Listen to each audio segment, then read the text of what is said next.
Hello, everybody. Happy New Year's. We just pulled off from Claude's live stream. Claude's going to be going out to another channel. And I thought I'd go live here and invite a few friends in to chat while we're here on the first day of the new decade of 2020. Hope everybody had a safe and happy New Year's Eve. And hopefully you're all with family, friends, enjoying this lovely New Year's Day. Watch part of the Rose Parade here on TV. And it was pretty nice. Andrew, welcome. Black Ops Jones, welcome. Happy New Year's to you. I'm going to move over here and go over to my own channel and view for the live stream and try to pick it up so I can pick up the chat. There I am. And try to pick it up so I can pick up the chat. There we go.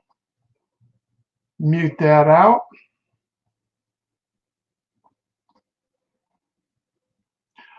Yes, Andrew, I saw that you posted that earlier over in Klotz. Congratulations, sir. That is wonderful to hear.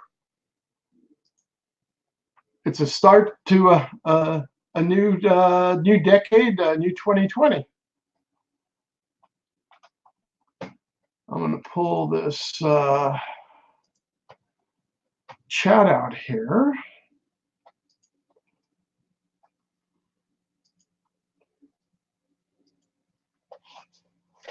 And pull this over onto the side.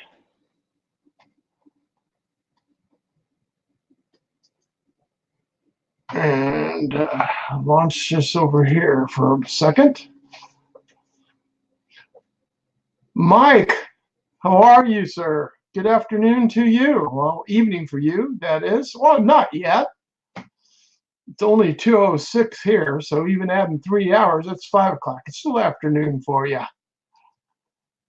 Happy New Year's to you.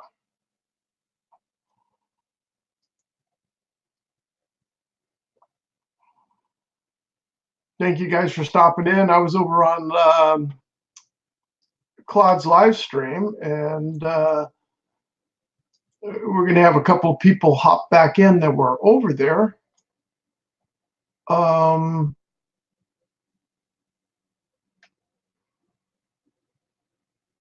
Just excuse me a second while I'm moving this around and get this adjusted here. And look back onto the screen here and see everybody in there. I hope everybody had a great New Year's Eve and Christmas holiday or Hanukkah or other holiday that you partake in over this holiday season. And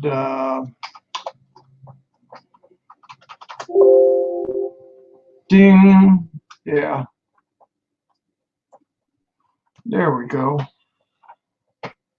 Gets part of it in there.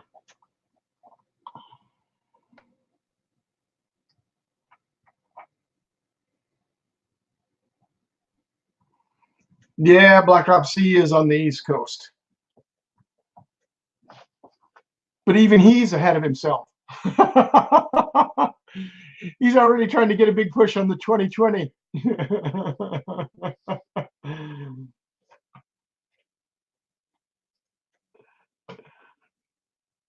That's kind of funny. Get this over here to see the live chat coming down here on the screen. And put this out to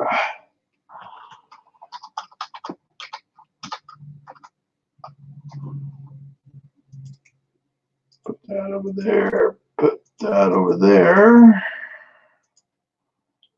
and send that off.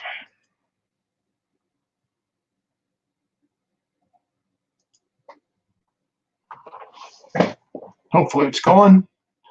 The internet's been kind of slow today. I know must be a lot of people on with the holidays and New Year's trying to catch up on all the football games that are out there. Mr. Peter Carroll, the happy day after New Year's to you, sir.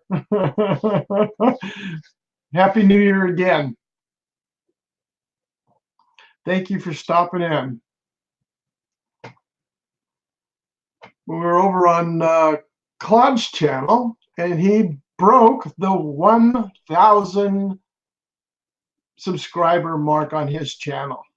Not once, but twice, because he on the stream he lost it, and then he gained it back again. So he is officially the last point when we did leave the stream a few minutes ago. He was at 1K. So good for him.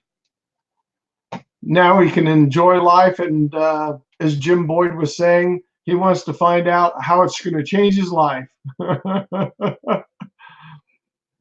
Mr. Halver, thank you for coming in. Rick was over there too. How was your soup, by the way?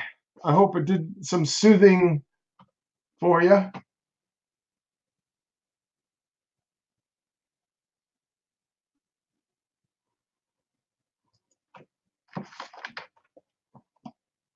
Pulling this up here real quick. There it comes up.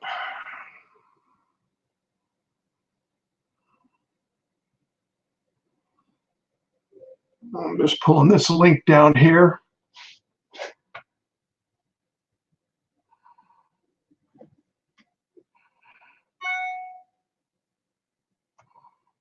I'll tell you what, I'll make this real easy and double check that I got everybody here as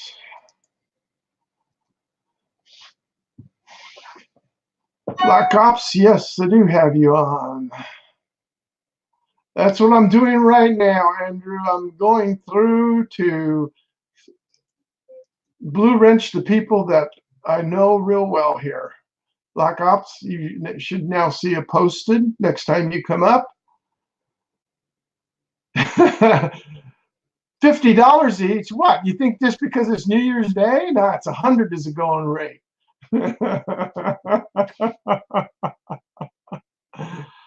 Oh, I'll tell you what. I'm going to pop this over here. And if anybody would like to come on in, Mike, Rick, I know you can't because with your voice. I fully understand. And welcome, come on in. We've also got, I don't see Jim Boyd in here yet. He was going to come over. And I know Ron Lockwood is going to come. He was going to grab a bite to eat because he just got in from celebrating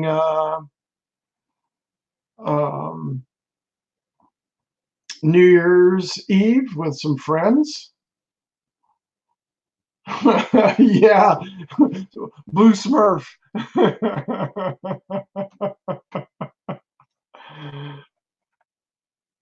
Blue Smurf for sure.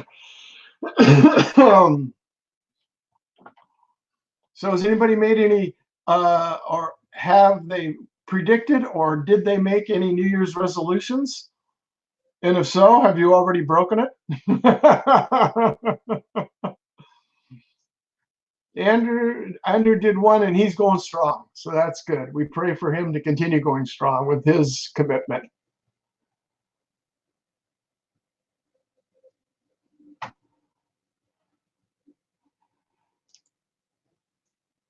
Well, Mr. Kiwi, it's lunchtime on the 2nd. Yeah. As I was saying to Peter, I said, well, Happy New Year to you again. And now the day after.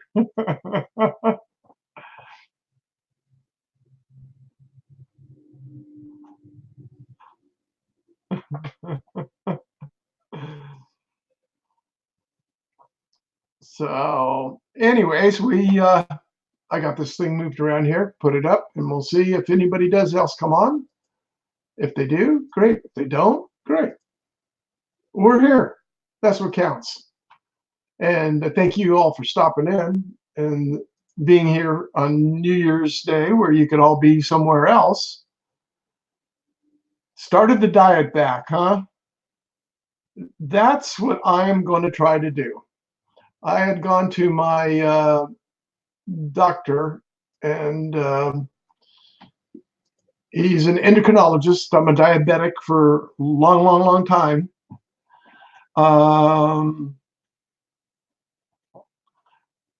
And the only thing he said, everything was fine with me.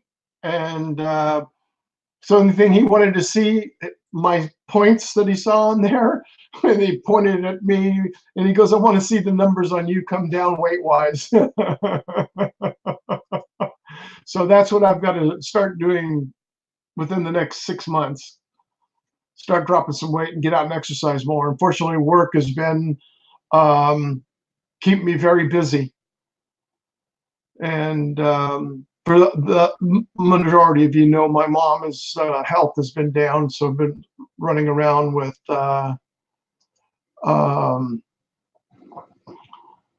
health issues, and well, dealing with that takes a lot of time up. So my New Year's outlook is to just stay strong, try to keep a good attitude, a happy attitude, and take care of myself and my family, and meet new friends. I really don't know what the keto diet is. Being a diabetic, I try to stay away from carbohydrates, which that is the enemy for all diabetics, is carbs, because carbs turns into sugar and raises your blood sugar up. And I'm insulin dependent, so I try to stay away from that. So I'm not sure what the keto diet really is. I've just heard about it and I know nothing about it.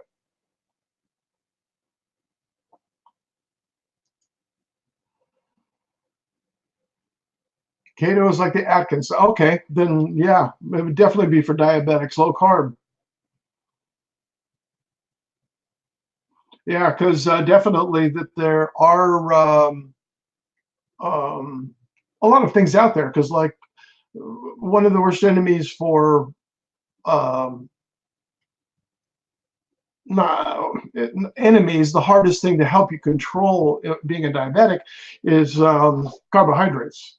And where I do love rice, I try to stay to wild rice, because that is the lowest, because it's the lowest absorption. It's got a slow absorption level versus white rice and even brown rice. It's good for you, but it spikes your blood sugar up.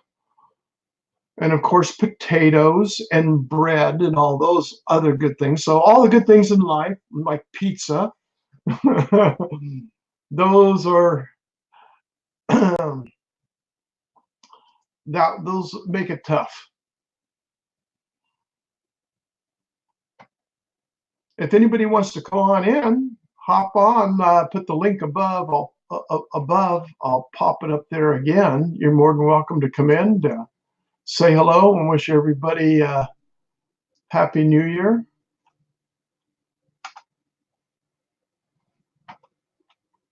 And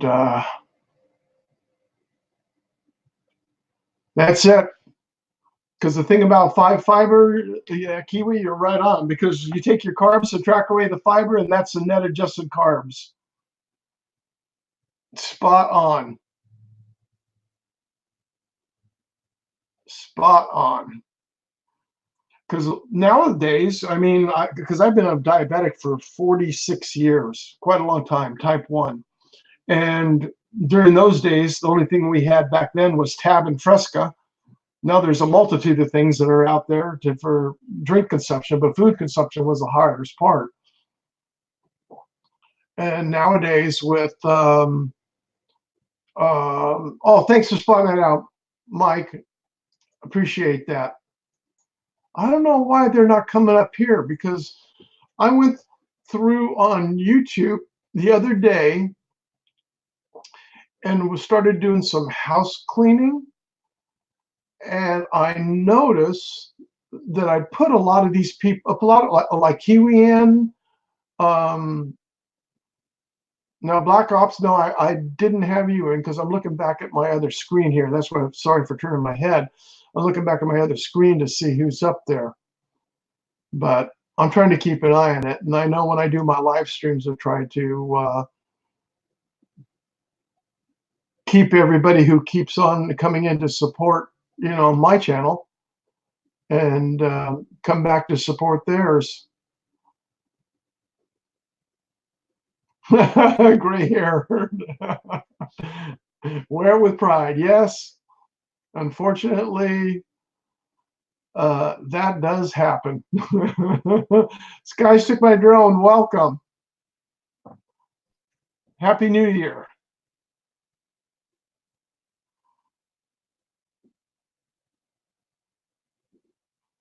Yeah, we wish you could have gone too, Rick, but we know that you were having some problems, plus your daughter's wedding, and the family comes first, that's for sure.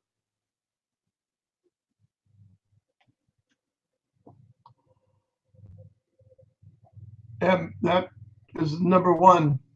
But one thing I've really enjoyed just talking about, because there's Kiwi, when you're talking about high fiber, is I'm sure they have it over there, but here they have, wraps and tortillas, which you look at a big tortilla, you're talking 40 carbs on a tortilla.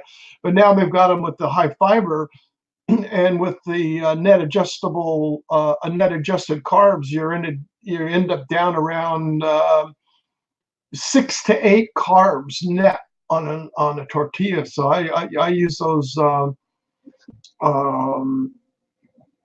whole wheat wraps and tortillas and stuff like that, and make sandwiches out of that instead of using regular bread.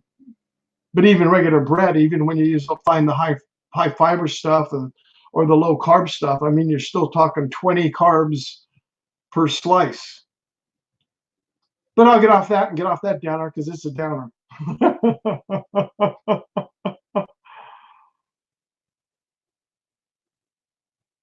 My $95 ride on a mower.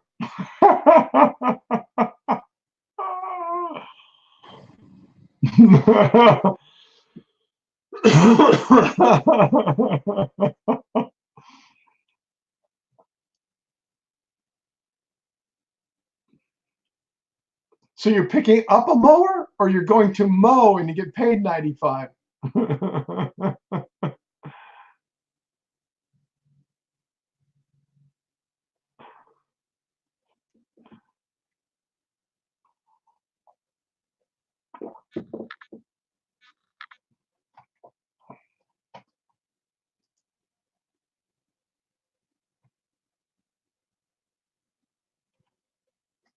Grumpy Smurf, huh? No, Lloyd's not in here.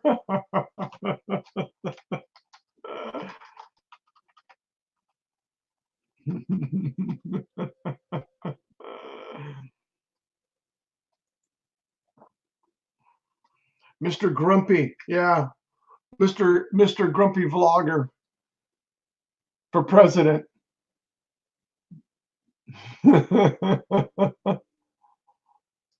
Oh my gosh, Mr. Rick Hopper, here.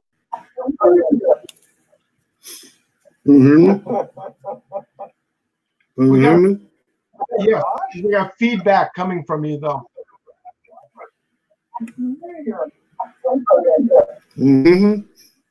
Yeah, I hear you. hear me? Yeah, you got feedback coming from you though. Mm-hmm. Yeah, I hear you. Yeah, Rick, if you hear me, turn on the YouTube, mute the YouTube channel Mm-hmm.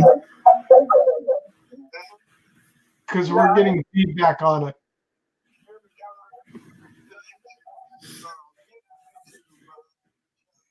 There we go. I think that fixed it. Can you hear me okay? Mm-hmm. Okay, good. There you go. Spin up t-shirt, air crew t-shirt, flight crew. Can you hear me? Can you Yes, hear me? yes. I'm gonna be real quiet. Oh, that's it. I fully understand. My prayers are with you, man, for a speedy recovery. You look good. They didn't suck all the blood out of you, thank God.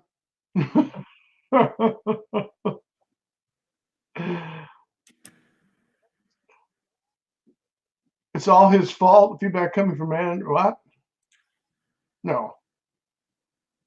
Oh, from Andrew. Oh. So did you lay low last night, Rick? Mm-hmm. Yeah. Taking care of yourself. You need to do that. That's for sure. Well, it's nice to see you live and in person than just texting back and forth with you. And I know it's hard, so talk when you can. So, you know. I just want to get on for a second so I can see that. Yeah.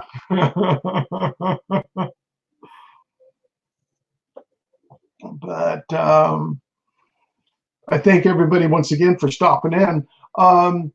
No, we were on, like I said, with Claude, and Claude was taking off trying to build up a buffer to get above his 1,000 subscriber list with another person's channel that was over, I don't remember, something hillbilly.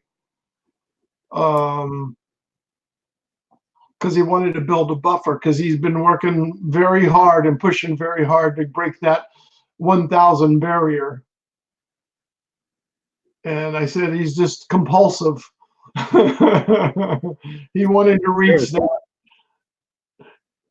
And like Jim was saying, well, what's your newfound life going to be like now that you've reached 1K? And it isn't. It's not going to make any difference, except one of the things he can do is to, if he wanted to live stream on his drone, he could then live stream, through YouTube. Now that you go over the 1,000, because he's got way more than enough watch hours.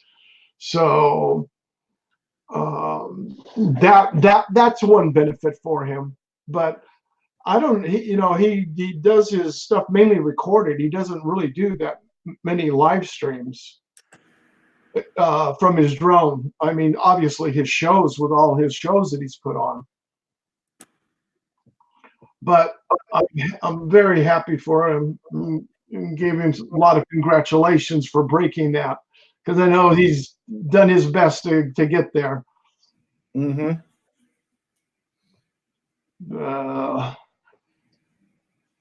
So may I ask when you'll be going back to see your doctor? The 6th. The 6th? Mm-hmm. The 6th, yeah. I don't want you to have to talk too much. It's just when I can. Okay. More, I think it helps. It helps to try it. Speech therapy. Mm-hmm. They asked me if I wanted to do it because I might need it. Yeah. That's the problem we've got with my mom. She's become to a point of not talking as much, and we have to sit there and go with her. But hers is to a point of, at the point her mind's just not reacting quick enough, unfortunately. Oh. battle scars. Yeah. Oh boy. So the weather been good? Mm-hmm. No fun. We It's rain back and forth. Oh, okay. We had Santa Ana winds blow through here yesterday. Mm-hmm. And we don't really get it bad here. If you just go up a little bit north of us, like, just 10 miles north of us, then that's the corridor where the Santa Ana winds blow through that we get. But they, coming off the high desert down across the LA and the basin, and then going out, especially like down south here to Newport Beach, it comes across off from, over the mountains. And we had the snow level came down with that last storm that we cut from you. It was down to 2,500 feet. In fact, the one highway that goes from I-5 at San Juan Capistrano, it's called Ortega Highway. Highway 74 goes up and then goes over to the town of Lake Elsinore and going over into Menifee in that area. They shut the highway down because it's so much snow collected on the highway. And then the Grapevine, of course, and then Cajon Pass going up into Vegas. So thank goodness it melted before New Year's. With everybody driving out to Las Vegas for the, New Year's celebration out there. Mm-hmm. Oh, there. But yeah, we had I went over to my cousin's and we just spent New Year's over there with family and aunts, and then my aunt's brother, obviously my cousin's uncle, and his cousin. They came in from they're here from Guatemala. He's an endocrinologist, and he's here till I think like the middle or the end of next week, because he's here for a conference here in California. He's 80 years old. He's still practicing as an endocrinologist and going strong. Oh, yeah. So they were here visiting, and so we just had it. And then my cousin, his son, my godson, and their kids. So we had bought them, my sister and I and my mom. We bought them one of those old-fashioned bingo metal cages, the old crank style cages. Yeah. And the boards that have the little slots that go across and do that color code on it.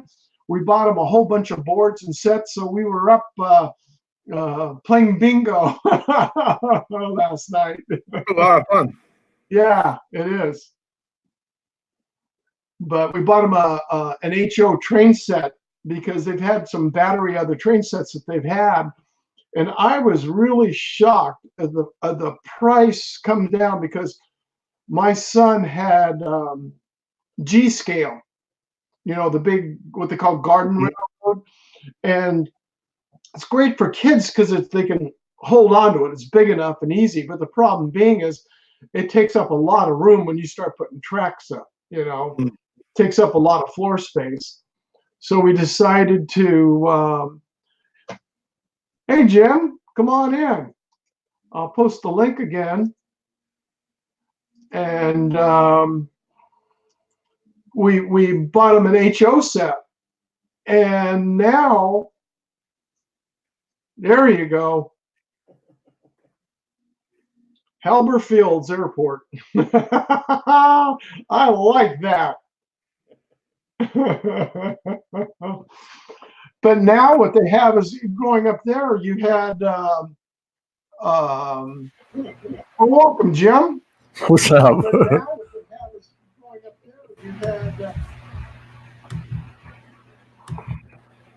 I gotta pop out that chat. There we go. Ron, welcome again. Hey, guys. Hey, Rick. Long time no see. Yeah, how you doing? Are you supposed to be talking? Yeah, I don't think you're supposed to be talking, are you? I don't know. How'd everything go, Rick? He's on speech therapy. How'd everything go, Rick, with the procedure? Good, real good. Good. Real fast. Are you in pain? Mm-hmm. Oh, Not real bad. I could pop on the pill. you know, It goes back and forth. Rick and I were talking about, I don't know, a week or two ago, and I told you about those girls who get that tongue earring and then they get their tongue split. Mm-hmm. Have you seen that? Yeah, I've seen that. Then Rick was like, well, if they can live through that, I can live through this. So, Yeah. Well, Mr. Kelly Shore, Happy New Year to you, sir. Thank you for stopping in. Happy New Year, Charlie. oh, there. No, I was going to say, where is he? And then I see it. I went to live chat. On top chat, I didn't see him on. I can't get my chat up. Yeah. He's saying jumped online and saw some of my favorite guys wearing some of my favorite t-shirts. If you got a moment, Kelly, you're more than welcome to hop in. That link is hot there. So I know it's New Year's Day and you're probably busy. I guess I'm not top chat. I'll never understand what the difference is with that top chat and live chat. And why do they even have it separated? I never see a difference. There is. You'll miss links of posts in there, and especially if people are not, what do you call it? Now, I know you were a moderator before, Kelly, and I don't know why it was turned off, but you're back onto it now. You'll miss some people that are not like moderators. Well, Happy New Year, Adam. Welcome. Thank you for stopping in. Yeah, that is weird. Like Rick said, I usually don't see a difference in the live chat, top chat. I've seen it when I was moderating, shows for a previous person. Yeah. That when you're watching the stuff flying through at a fast rate, you'll see it, because what I'd do is I'd launch it on one screen and launch it on another. So I was running dual feeds so I could see it. And a lot of times the people that didn't have a wrench, and just every once in a while, some people just didn't come on. Does anybody have a Skydio 2 yet? I don't. I didn't even order one. I'm waiting for my order's supposed to be coming in any day now for the email. So right on the email.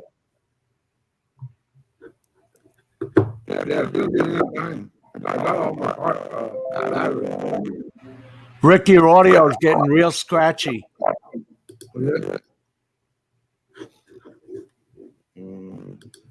Oh, look, I just got notified you're on. Oh,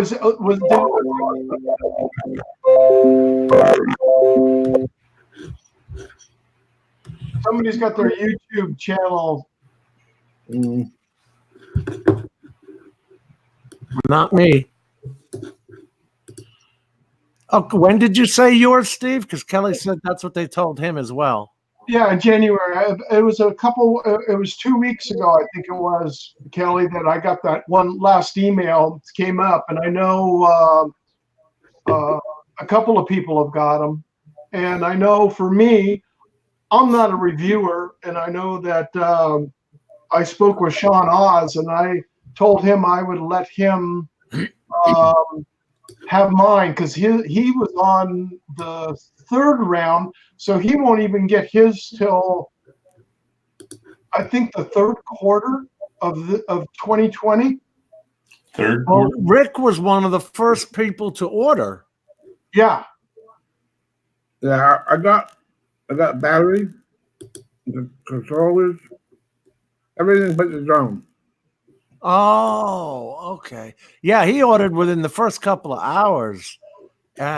So we got the battery, the beacon, the controller, but not the drone yet. And they're all fully charged, right?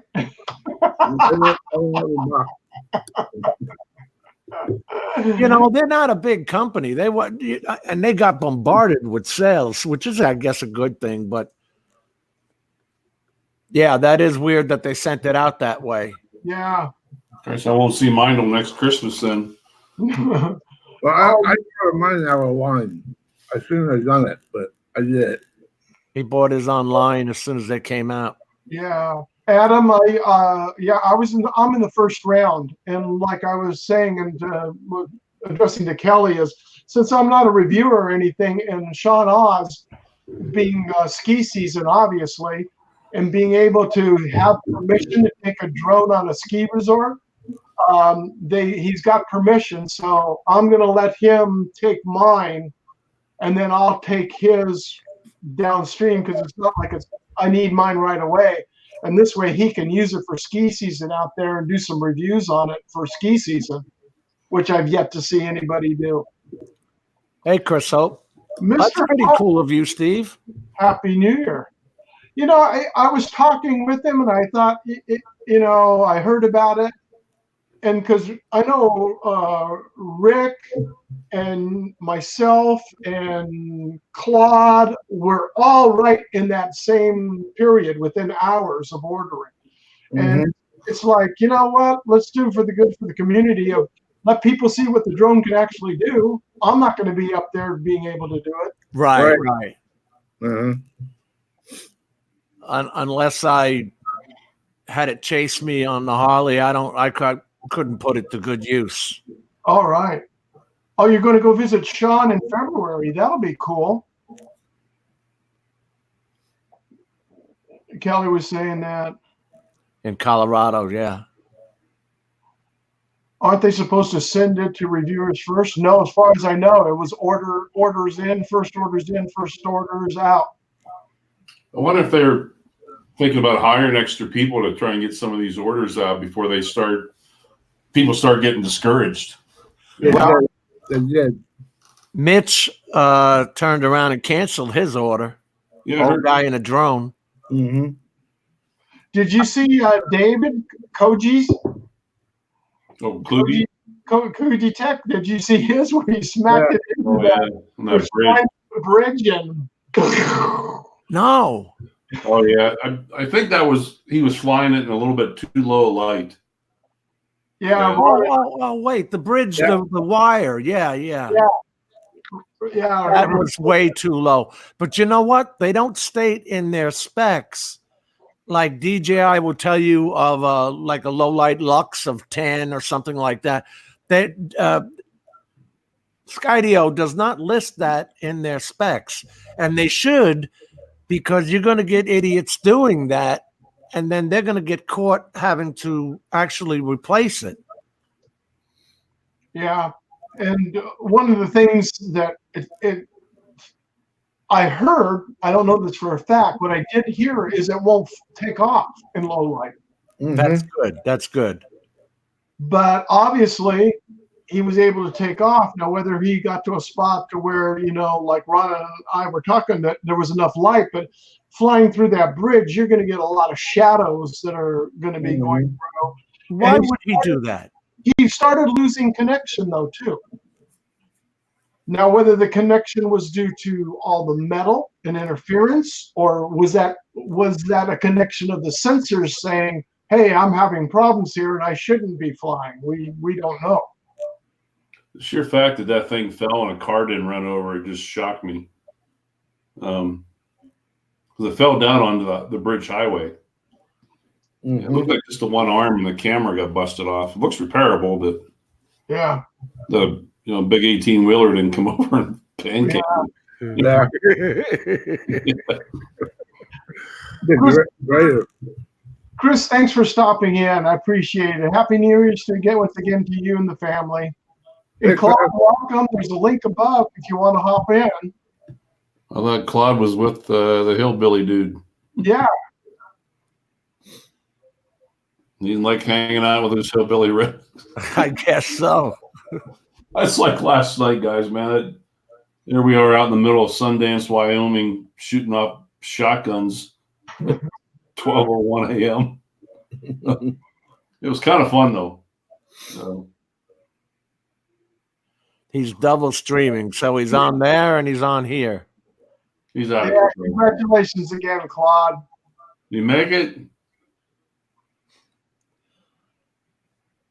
He I'm got double- his 1,000. You're a rich.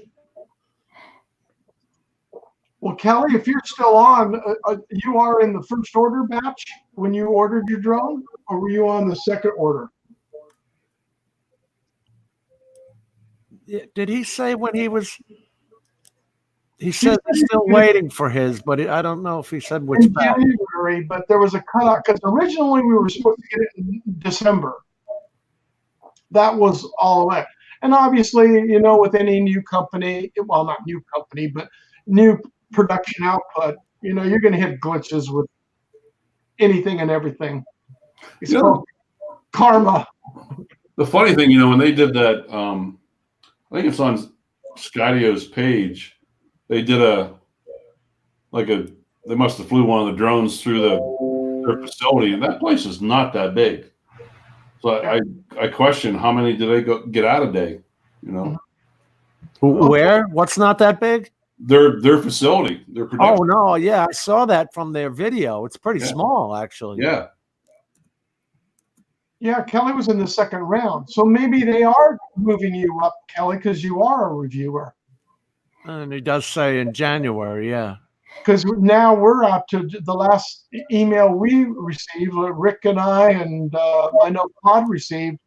You know, they said it's going to go into January. is Kelly first or second generation, or Order batch. batch, or whatever they call it? Now, how do you guys know that? What's that? Which batch you're in? You know that when you order it, it'll tell you what batch you're in. Okay. And you can go on their site. They have some questions in there. All right, he's in the second order batch. Wow, Well, they must be pushing it. well, that's actually a good. If he's in the second, and they're saying potentially him getting it in January. Maybe I will have it before August. I wonder how many they're getting out at a time because Rick hasn't gotten his yet. Well, And he ordered, you know what I mean, straight off, and they're sending him parts, but not the drone. You don't have to talk, but I just got your text. And then Well, you and then I'll you can order, as far as I know, you can order ahead of time. I just want to make sure. I was like, shit, I hope he doesn't want Why don't you mute Rick's mic so we don't hear his phone call? Yeah, if you think of anything in the next hour, let me know. okay, that's good. Okay? Just text me. I think he's talking to his wife or something. Yeah. Oh, he orders his October 4th. Well, geez, then that's not bad for getting it in January, right? I think mine was the second day or third, between the second and third day of the orders when I ordered mine.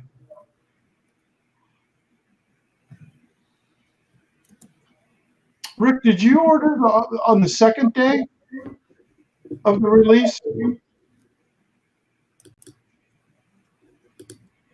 Rick, He, you ordered the first day or the second day? Can you hear us, Rick? I think he had told me he had ordered within hours. I think he said it was within 6 hours of them announcing it. First day. Okay. 5 o'clock at night. Yeah.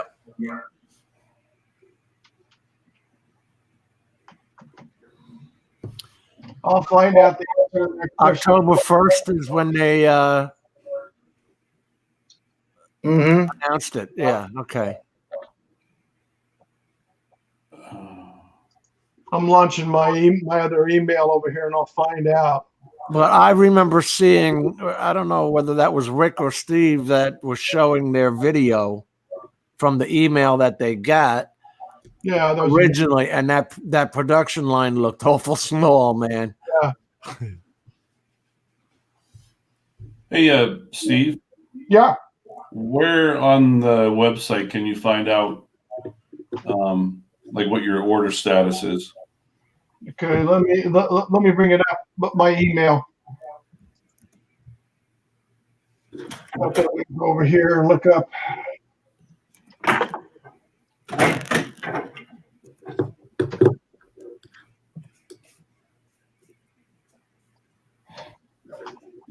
Do you have your number, Ron?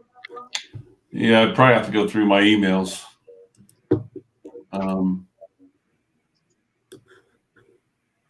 Because I know people were saying something like, "Does it start with a 3 or something like that?" Right?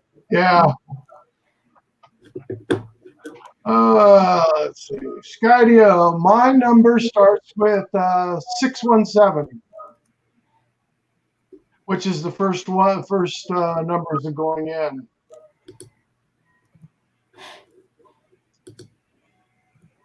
So let's see what it says here. So you ordered the first day also, Steve? No. I ordered, like I said, between the second and third day, I think it was. I ordered on the second. I ordered October 2nd at, what time is it here? Looking at the email coming in, the confirmation email coming back. And I don't see the time date. Oh, here's mine.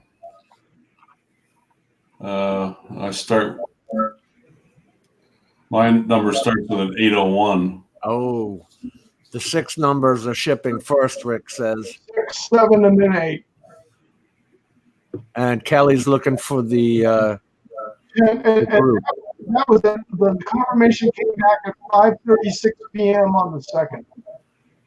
Oh, so 24 hours exactly after Rick.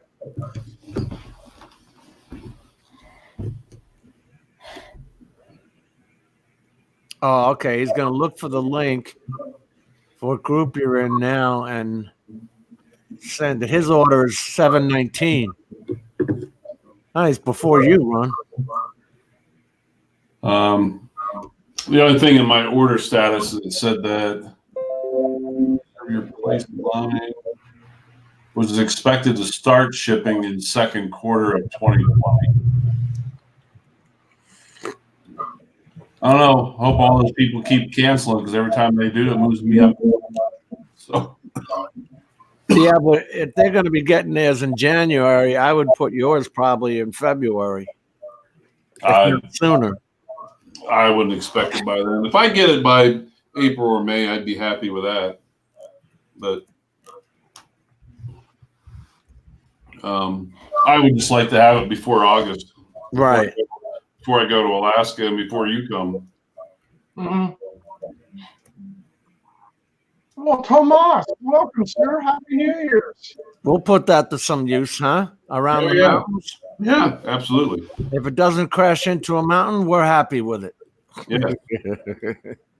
Or a deer, or an antelope, or a bear. We're easy to please.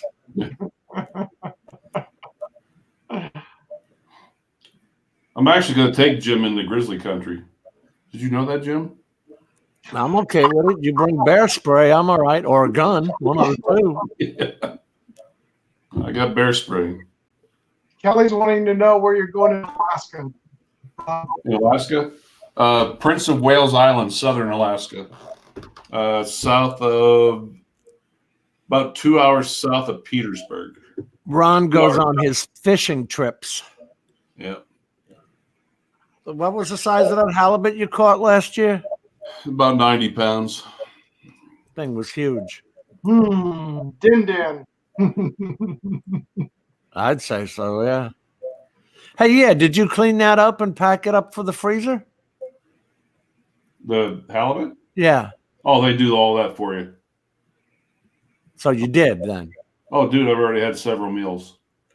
Yeah. I didn't realize that stuff's like $15-20 a pound in the store. Oh, hell yeah.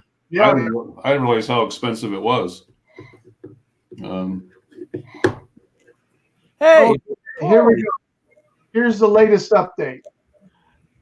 We began shipping the first production batches to the orders, which the order of the reservation is placed. Check our blog post. Reservation pre-orders for productions 1, 2, and 3 are sold out currently, which we know. Reservation orders are for production 4, which will ship the third quarter of 2020. wow. Where's the thing that tells it here where you're gonna? Third quarter. That's a heck of a wait. That's when the third batch is third quarter. Yeah. Yeah. Well, anybody wants to do what you're doing, you know, so I can test mine in Alaska. Guys spraying for bugs over in the compound. Someone had brought them there, left them dead, beat the shit out of them. Well, Happy New Year. But yeah, so they're looking. Oh my goodness gracious! Look who else is in here. Paul, Mr. Drum Bum. So I don't know what the whole thing is. Right. And some people on another post have done another thing. They're like, yeah, probably a drug dealer. And I'm like, it doesn't matter. Even if it was, nobody deserved that. No, You know? left for dead. Yeah. He has a 1-year-old son. Mr. Dennis. Yeah. And Mr. Peter Carroll, he popped in there. So we got people from all around the world here, from down under to Ireland.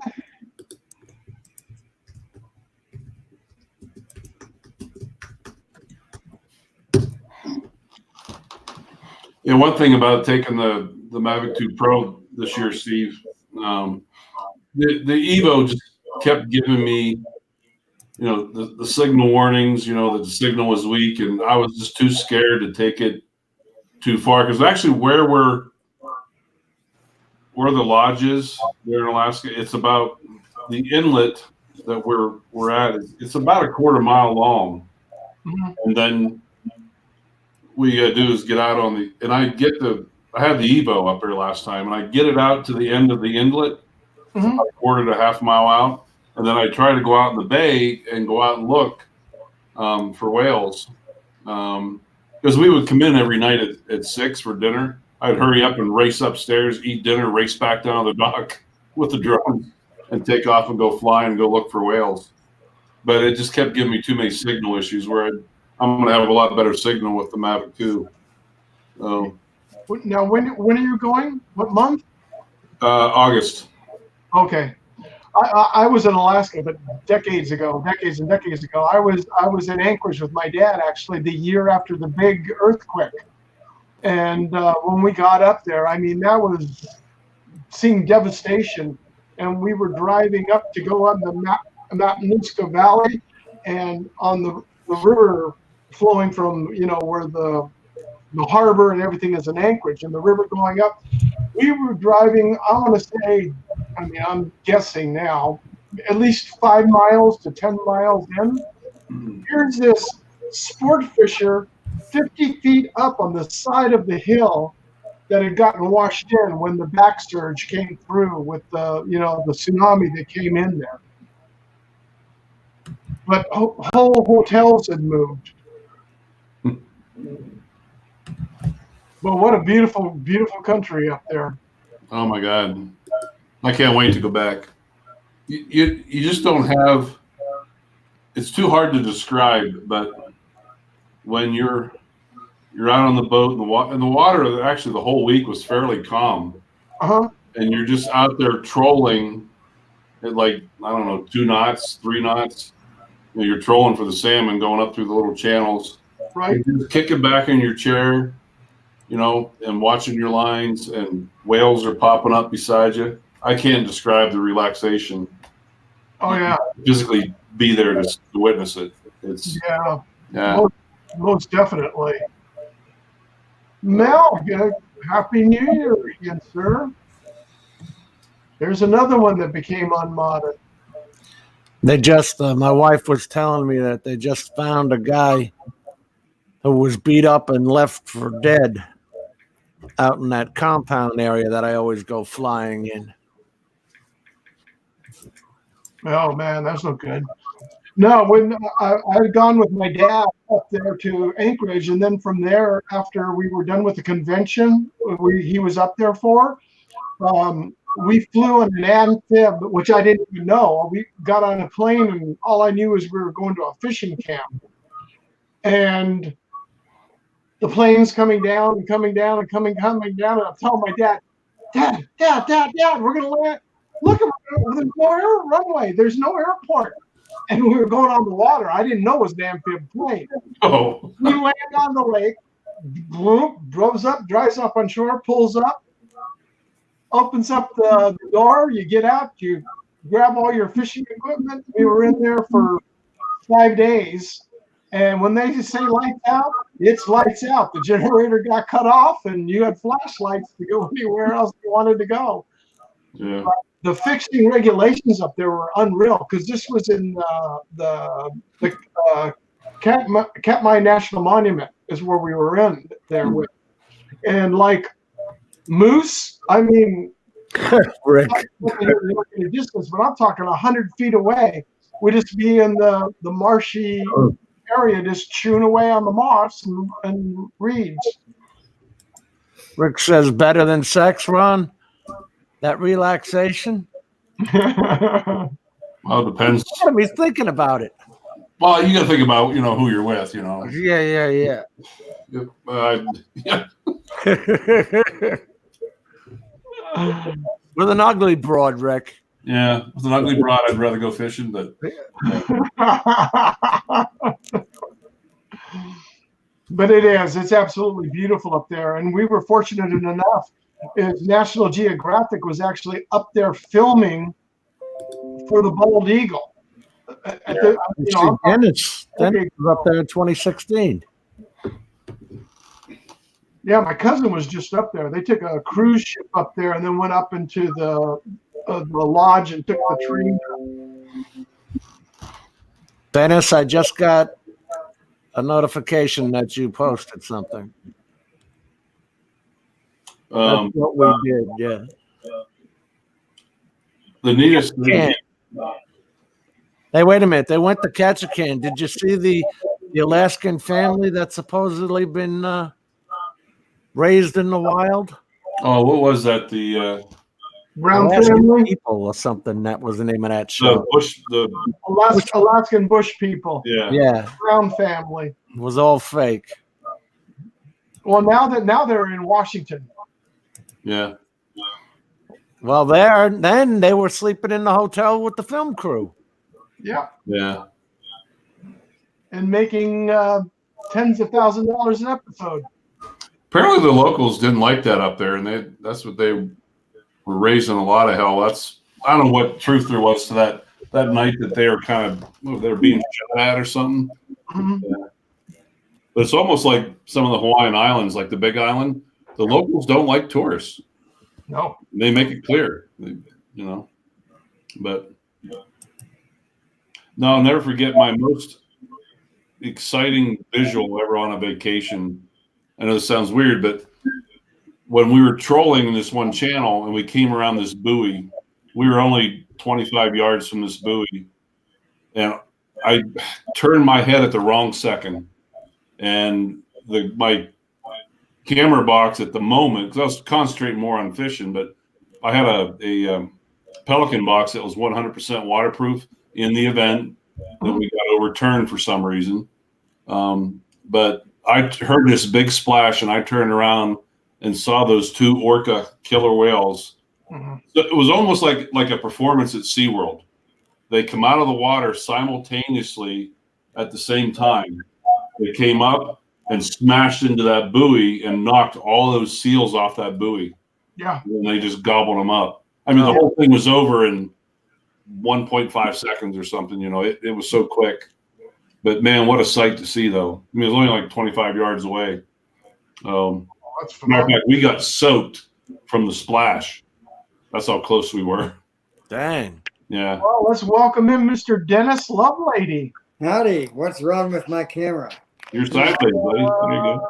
I see you. There you go. All right, that worked. I just had to rotate a couple of times. Happy New Year, sir. Happy New Year, folks. Oh, yeah. Thanks for allowing me in. 2016, you were up there, Dennis? Yes, sir. Did you do the whale watching thing or you went on a cruise? No, we went on a cruise. We started in Seattle. We went to, I don't remember the sequence, but we went to Ketchikan, or Juneau, depends on where you grew up. What's that? It's in Alaska. It starts with an S. I can't recall the name of it. That's the one. Say it again. That's the one. Yeah, that's probably it. Anyway, then we ended up in Vancouver where we stayed for 4 days and then came back home. It was fun, great fun, and I really recommend it. So you Vancouver were was beautiful. the Inland Passage tour. Oh, sorry. Yeah, then we went the inside passage of Glacier Yeah. Bay. Right. Yes. Yeah, the one I want to go up on and is to go back on. My cousin was on. Is you start in Vancouver, but you end up going all the way up until you can go up there to then from all the way up to I forget which port it is, just outside of Anchorage, and then from there you can go into Denali Park and go in that to take the train. Right. Yeah, spot on, Rick. What was I going to say about? Oh, we saw in Glacier Bay. We saw several calves. The glacier calving. Oh yeah. And I got some video of some of that, but I never made a YouTube thing out of it. It's just too short, and I couldn't. I guess I didn't have the imagination for it. But anyway, I might post that at some point if somebody's interested. Oh, that'd be Yeah. Yeah. I It don't have, doesn't have to be a production. Yeah. Anyway, it was, the big thing, the cool thing about it was all the oohs and ahs from the boat itself, from the ship itself. Because it was big, and people loved it. But it was big enough that we saw it coming. How yeah. big is that fishing boat you're on, Ron? Not big enough, buddy. It's only 16, Really? 18 or 18 foot. Holy cow. Thank you, Kelly. Happy New Year's to you and your family. You also have a good night. Thank you for stopping in, sir. Appreciate it. Thanks, Happy New Year, Kelly. Kelly. Night, Kelly. Hey, you also have a good night. Thank you for stopping in, sir. What does it work when you talk to it, Dennis? It does. You got quiet. Did you notice? My wife's like that too. Yeah. In my dreams. Yeah.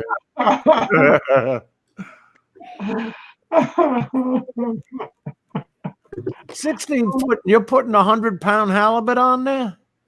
Yeah. Well, here, I'll show you. Steve, may I share? Yeah. Um, Share away. Because you're showing the one with the halibut? yeah. And how big was the boat? 16 foot. feet. Was it Boston Whaler? No, I don't know what it was, but hold on, let me oop.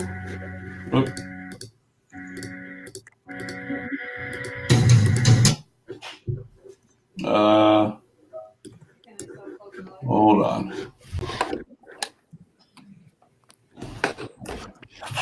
Let me turn the volume down. I don't want you to get a copyright.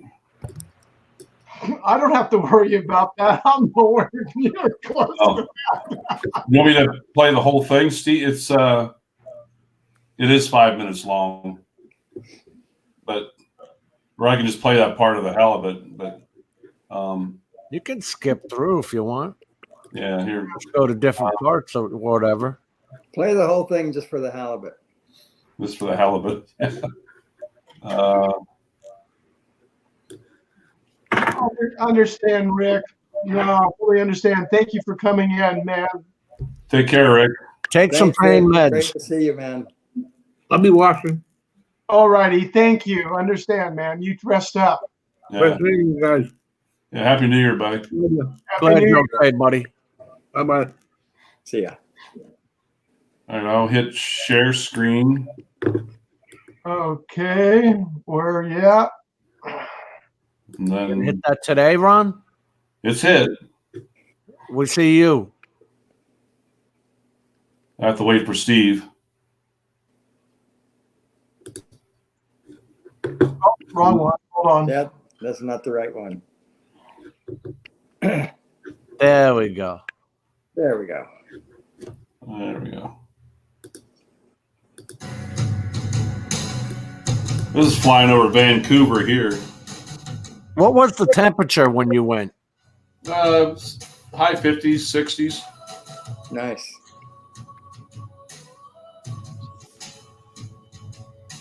Well, this is the lodge we stayed at, and this is the dock we departed from every day. Yeah.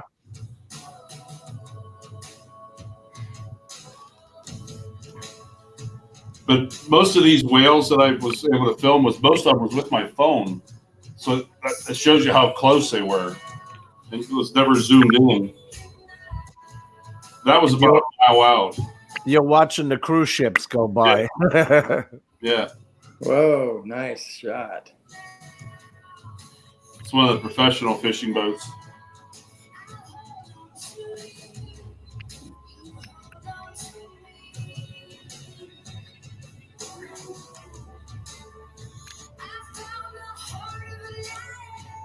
Hook up. Whoa. Fish on.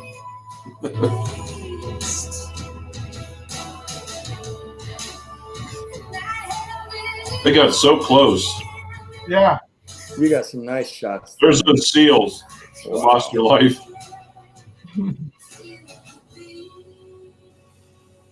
It's one of those big whales. Yeah.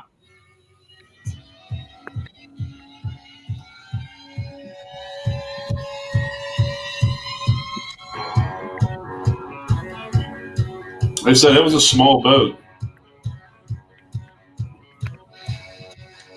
But the whole island is just absolutely beautiful up there.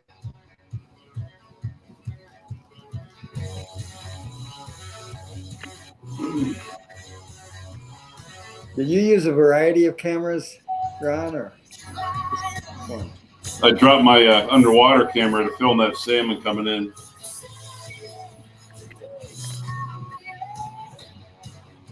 Yeah, you got some different viewpoints. Yeah.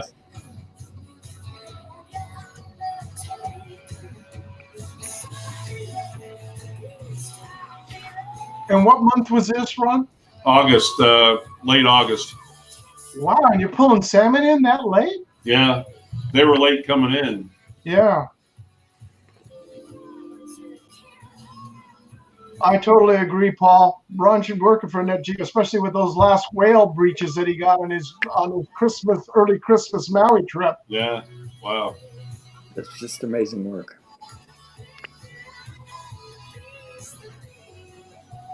Wow, that's aluminum hull. Yeah.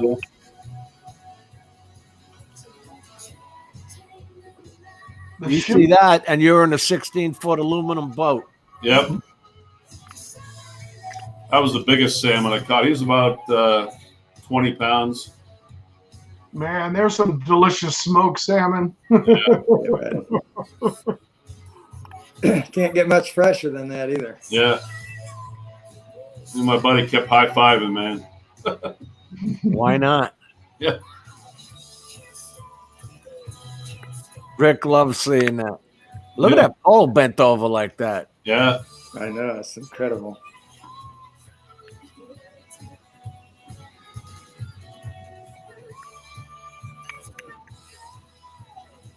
There it is. I'm giving it everything I got.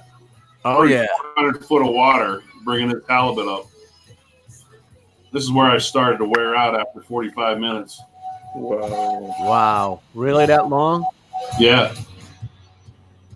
You didn't have a pole hoster? No, this is where he's getting ready with the spear. What was splashing the water? The fish itself? The halibut.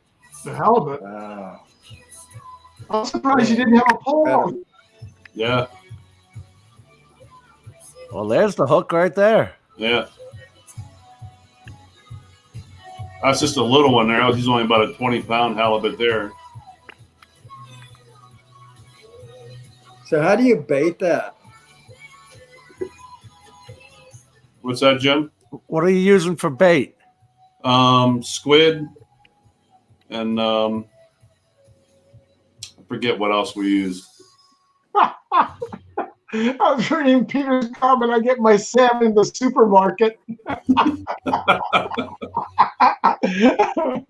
Yeah, that's where we all get it now here too. Well, thank you for letting me share that, Steve. Well, that was my beautiful. Yeah. It was Great our work. pleasure. Yeah, no, we're fortunate up here at one of the it was 2 years ago, one of the boat parades up here during the holiday season is in Huntington Harbor. And a gentleman had just gotten back from Alaska. He brought in this slab of smoked salmon that was, it had to be the whole entire half of the salmon completely smoked. By the time he'd only come back, it was a week from when he caught it smoked, and we were sitting there eating it as Oh, wow. appetizers, and it was like, oh, I thought I died and went to heaven. I mean, it's so delicious. Yeah. I still have, Jim, do you like fish? Yeah. I still have some rockfish left. I'll probably have maybe some, I don't know, that's 8 months from now. I don't know. I'm not the type that could tell you one from another. I mean, they sell crab meat here. It says imitation crab meat. It's that Pacific whitefish. Oh, yeah, yeah. Tastes like crab meat to me. What the hell would I know? Yeah. I am not a connoisseur of fish. Hmm. In fact, can't tell you the last time I ate salmon. Really? Yeah. I like a smoke mainly, but like for other fish, I love halibut, I love swordfish, sea bass, stuff like that. I really love because I like smoked trout. What's that? Oh, yeah. Smoked trout. Oh, that's delicious. Yes, it is. Kelly, I don't know if Kelly's still listening. But I can give him a recommendation. The place I went, they're just top notch. Mm-hmm. And that's the reason why they don't even really need to advertise. That's why we're all going back. It's you fly into Petersburg the day before. Uh-huh. There's only 2 tiny hotels right there, and they're not. Keep in mind you're in the middle of Alaska, but they pick you up on a big jet boat the next morning around 10 o'clock. And what they do is they exchange about 20 bodies a day. So the people that are going home, they bring them up from the lodge. Okay. If you miss the boat going in, you got to go find yourself a float plane because he only goes up there like every 4 days. But they gather another 20, 25 people, and it's a 2-hour boat ride, and they're hauling butt in this boat. But the neatest thing is the service. 5 minutes out from the lodge, they radio the lodge and say we're 5 out, and that is the lodge's cue to, no matter what you're doing, stop what you're doing, everybody get to the dock. And there's a big line of people, and the family dog is even there wagging his tail, and they greet you, shake your hand, and they ask you your first name. And for as many people, they actually house like 40 people at a time. Wow. But they remember your first name the whole week, and you're given a number. My buddy Randy and I were number 8, and my other 2 friends were 7. And I went up to room 8, and the Pelican box that I had shipped up a month before for my camera gear was sitting on my bed. My boots, my rain gear, everything's sitting right there in my bed. You were downstairs, you had a quick luncheon and an orientation for 15 minutes. And then you were down on the dock, and they had a lot of these young kids, the deckhands, and they hand you the keys and say, have fun. So it's not guided. You're on your own. So you got to kind of know what you're doing. And you go out every morning right after breakfast at 7 and you come in at night at 6. And those kids are standing on the dock waiting for you. The moment you pull that boat in, they're saying, go eat.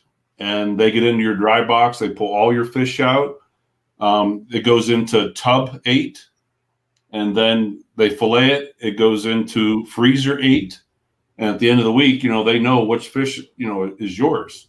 The wife of the owner has published 2 cookbooks. We ate like you wouldn't believe. Oh my God. Yeah.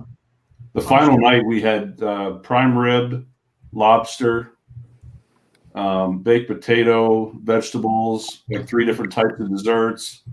Oh my gosh, it was awesome. But yeah, it's top notch service. And then they, Jim, to answer your question, I forget what they call them, those real high end freezers where it really super freezes everything. Flash freeze. Flash freeze. And they give you these, they're almost like styrofoam boxes, and they're lined. And the secret is not to put ice in it, is to pack it really super tight. Yeah. And the day that you leave at 7 in the morning, 2.5 hour boat ride up to Petersburg. They radio ahead, and there's 4 or 5 taxis sitting there waiting for you. So you don't even have to call your own taxi. They have all the taxis notified. They're sitting on the dock waiting for you. And they've got these little dollies, and they grab your fish right out of the boat, because they're 50-pound boxes. Yeah. I mean, the service is just, wow, it's out of this world. And they run you right to the airport. And the airlines, the policy is if your fish is out of cold storage greater than 8 hours, they will automatically put it in. Because that's what they did for us in Seattle.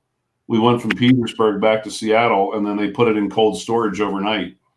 Because I left on a Friday morning, and I didn't get home till Sunday evening. And when I opened up my boxes of fish, everything was rock hard. It was great. So yeah, highly recommend them. Top-notch service, good food. It was the best. How did you go about picking that service? Like, I'm sure there's a couple. My buddies, that was their 4th or 5th trip, and I was invited. For my first time, so which was kind of nice. I recommend, if you do that, you got to kind of know what you're doing. You got to know how to read a GPS, a fish finder, and things like that. You got to know how to navigate and run a boat, because, like I said, you're out on your own, and the thing that, depending on the time of year, like we actually. The middle of our week was started the beginning of the professional fishing season, and all those big whalers and everything are up there, and they hate the little guided and non-guided little boats.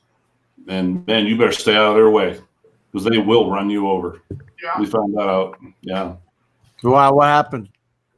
One day we completely lost GPS. The GPS took a complete dump, and we were in fog that we couldn't see 50 feet in front of us. We're 2 miles or better out in the bay, and we had no orientation whatsoever. Nothing. Wow. But we had a compass on there. We had a rough idea which direction to head back. But thank God we rebooted the GPS, and it came back up. But to be out there in that thick fog like that, because during the professional season, like I said, those guys come through there. That's their livelihood.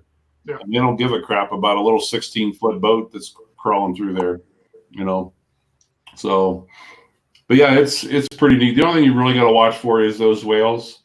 I asked the question second day if there was ever an incident, and the owner said, "Funny you mentioned that." I'm like, okay. He said, I pulled out of the channel. He says, day before yesterday, and I went to look. I was turning right, and I went to look, to clear to the left. I looked over, and I saw a boat overturned with a guy and a dog on top of the boat. And some guy was out there. He had like a little 20-foot boat, and apparently a big whale come up and breached. Did a full breach, and the wake flipped his boat. Oh my! but him and his dog were able to crawl up on the boat, and they just sat out there and waited for help. So, Man. Because that water temperature, man, talk about hypothermia setting in quick. oh yeah. But yeah, it's matter of fact, they're booked. 20 is booked, and I think 21, last I heard, is about 3/4 booked. And again, they don't even advertise. It's the repeat customers. Yeah. So With service that good, word of mouth, I'm sure, right? yeah, Now, they do really, they, I mean, it's Ron? Do they do guided? yeah, they do. But the funny thing, and I don't understand that. Bob, the owner's son, he will take a boat out and he will take guys out. But when you're guided, the regulations are different. And I can't remember you're only allowed one halibut a day, and it actually can only be so big. It's weird. A minimum? There's Minimum? they have to be below a certain weight and a certain size. Wow. And then the number of limit, like we were during the time that we were there, we were fishing for silvers, and it was 6 silvers a day. If you're earlier in the spring where it's king salmon, you're only allowed 2 a day. You're allowed 2 halibut a day and 10 rockfish. And then the rockfish have different species and categories. There's this what they call it, the pelagic and non-pelagic rockfish, and they actually gave you a colored fishing guide that certain fish you would catch. It's like, I got to look this one up. What kind is it? You know? That would be me. Yeah, that was me too. Some of them we brought up like, what the hell is this? And then you had to look and see if you could keep it or not. They're totally different. I mean, because we have a lot of rockfish here. You know, most of it's bass and stuff like that. But it changes all the way up and down the coast. Yeah. Varies between all the way from Oregon and Washington is even totally different than going up into the bay and the inland the inland waterways. Right.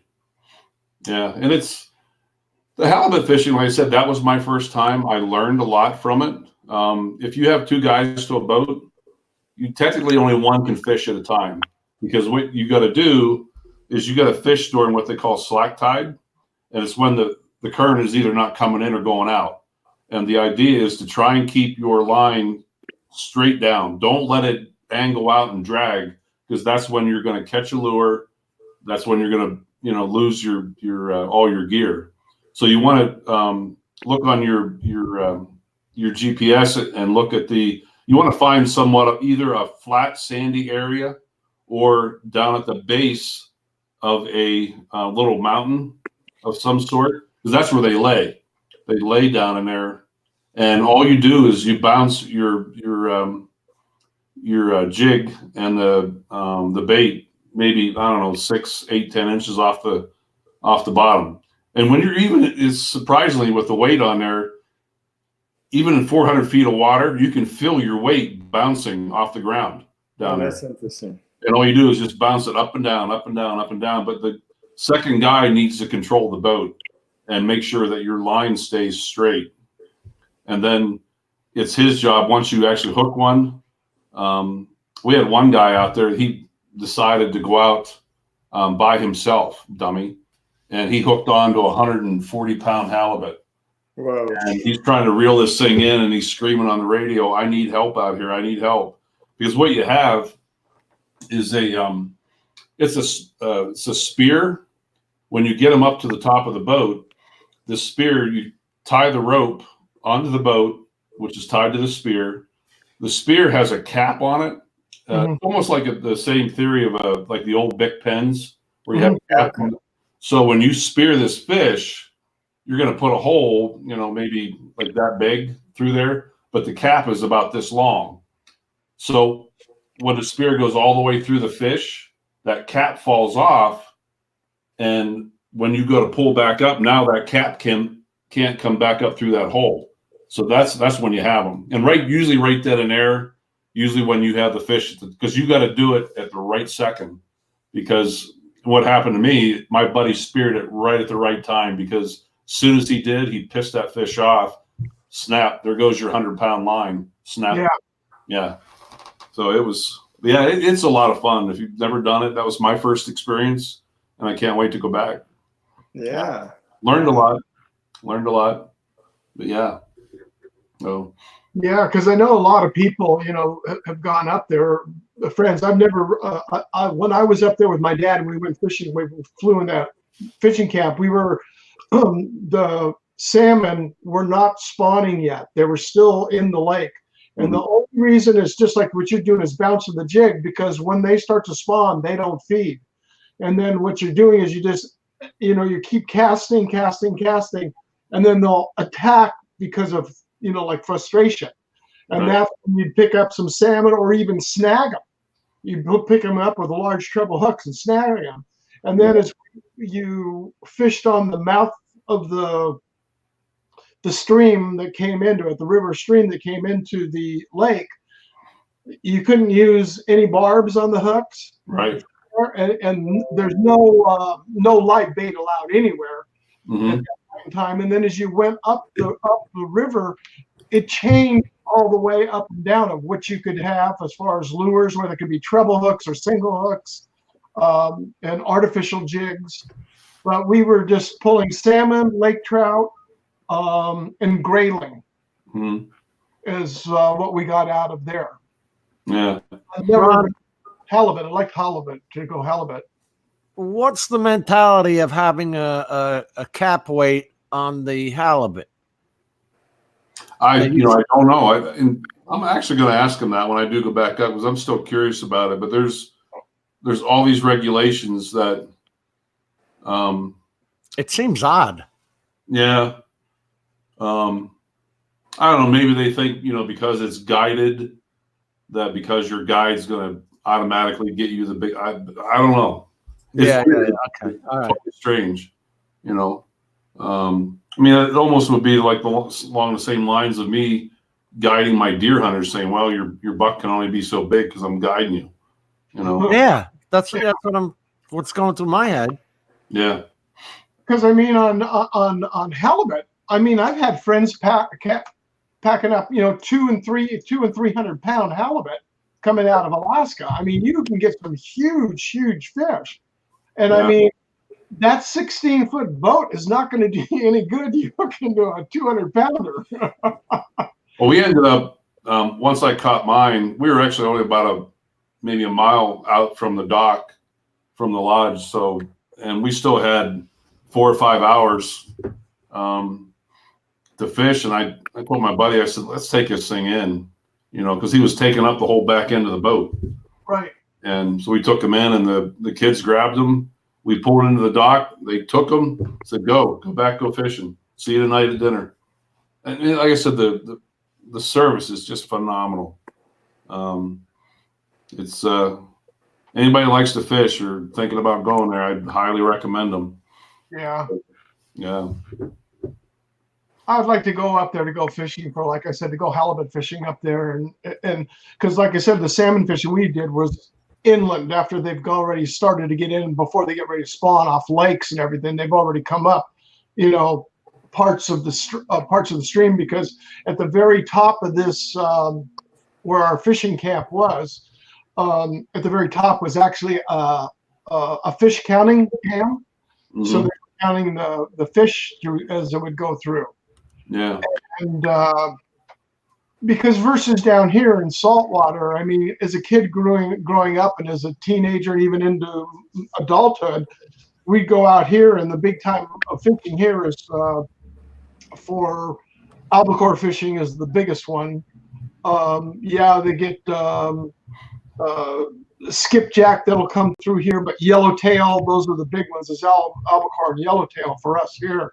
And I mean, you catch on to my biggest one I ever caught, and it was on a spinning reel. It wasn't on a conventional rod, because we were catching for yellowtail, and all of a sudden, in the group of this schooling yellowtail, my rod just didn't go out. The line went straight down, and I ended up with a 63-pound albacore, got caught up in the school with a frenzy, and So the line was in it, went down the whole entire back fin of the dorsal and everything, and the line got jacked up around its tail. So I ended up drowning the fish, pulling it in backwards.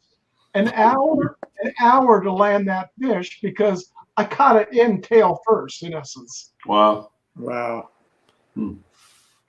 I'll give you 30 minutes. After that, the rod's going in the water. Not worth it. Back for a nice boat ride. Well, that's how I got injured up there. The second halibut I got the next day, I actually had him up. I don't know. My buddy was just getting ready to spear him, and that's when I lost him. But I actually got him up. He was twice the size. I was thinking he was closer around 150. Wow. But that's where I tore the ligament in my arm, and I was injured the rest of the week. And I had a big brace on my wrist the rest of the week. That was a bugger. Yeah. That put a damper on the trip. Yeah, it did. It really pissed off my boss when I got back up to Petersburg 3 or 4 days later. That's the first place I had phone, and told him I wouldn't be coming back to work for a while. I said, I think I really messed up my arm because it was 3 times the size it should be. It was swollen pretty bad. And I didn't know what I did. And I was 3-4 hours from healthcare, because when you're down there, you have no cell phone, no Wi-Fi, no TV, nothing. You're off the grid. And the only way to get somewhere quick is if a seaplane comes in to get you, and then I didn't even know where the closest healthcare facility was. But So what did it turn out to be? I tore a ligament or a tendon in my arm. And yeah, it was just from straining so hard trying to pull that fish in. Mm-hmm. My buddy, it's a dude thing. He could see I was wearing out. He goes, "You want me to take over?" I'm like, "Oh no, that ain't happening." Yeah, Lose his man card. Yeah, and there will be no man card loss there. Yeah, it was. Yeah, I got him in though. Wow. Right till the end. Important part. Yeah. I mean, you're talking 150-pound halibut. That's a lot of good eating meat. Yeah, we had a guy the day after we left. We heard it caught one at 220. Brought it in. Wow. Yeah, it was. I think I got a couple pictures on my iPad. I'm no hero. Before I go tearing a ligament, yes, you can help haul that in. Yeah, buddy. Here's my man card. Yeah, really. I don't give a damn what you call it. Here you go, punch it. Well, that's what I was asking him as a rod holder, Yeah. Because when you're fishing albacore, like, you're talking about in the good days when they used to be up. I mean, 40 pounds was nothing. Nowadays, you're lucky if you can get 20 and 30-pound albacore. I mean, the days of the big fish are gone. The big tunas, you mean? Well, for us here running up and down the coast, albacore, yeah. I mean, we used to catch, average would be around 40. I mean, you'd have the highs up to 60, and then you'd, have some smaller. But this last summer with friends of mine that go out all the time, I mean, the average is probably 30. Commercial fished out. Here's Yeah. these guys were there the day we came in. These were 130 and 160 halibut. Wow. They had just brought them in. They were big boys. So did you have fish envy with only bringing in a 90-pounder? I did. Yeah. Did they take your man card? No, there were some restrictions put on it though. They were sitting there with their punching the card out. Yeah, right. There was some embarrassment and some, Go to the corner and feel shame. Yeah. Think about what you've done or haven't done. There's one video. Yeah, but Jim, this year actually we had a fairly good run of yellowtail that ran through this year by us, because where we're at, we've got the Channel Islands, which the lower end of them where we're at, right off the coast, and then they work their way on up all the way up into Santa Barbara, where you get up to Anacapa. But they'll run in there to between the channel, because it's real deep water. I mean, right offshore here. I mean, it's shallow right off, but then it drops very quickly.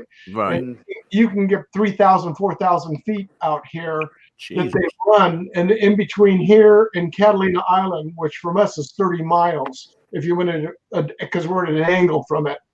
But so figuring halfway in between, which is the main shipping lanes going into the port of LA, they run the submarines, the naval base runs all their training up and down through there.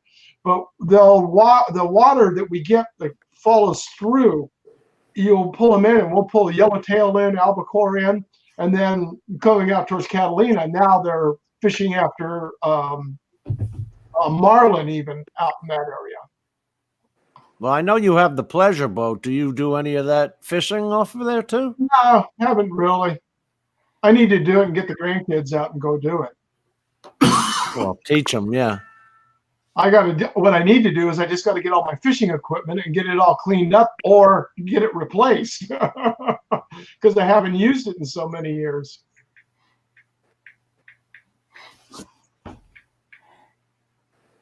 Do you get out there fishing at all, Dennis? No. No? 4 hours from the beach, we just never go. Yeah.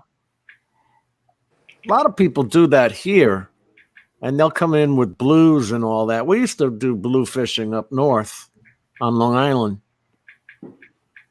Blues, mackerel. There were times when the mackerel run and you couldn't help but catch them.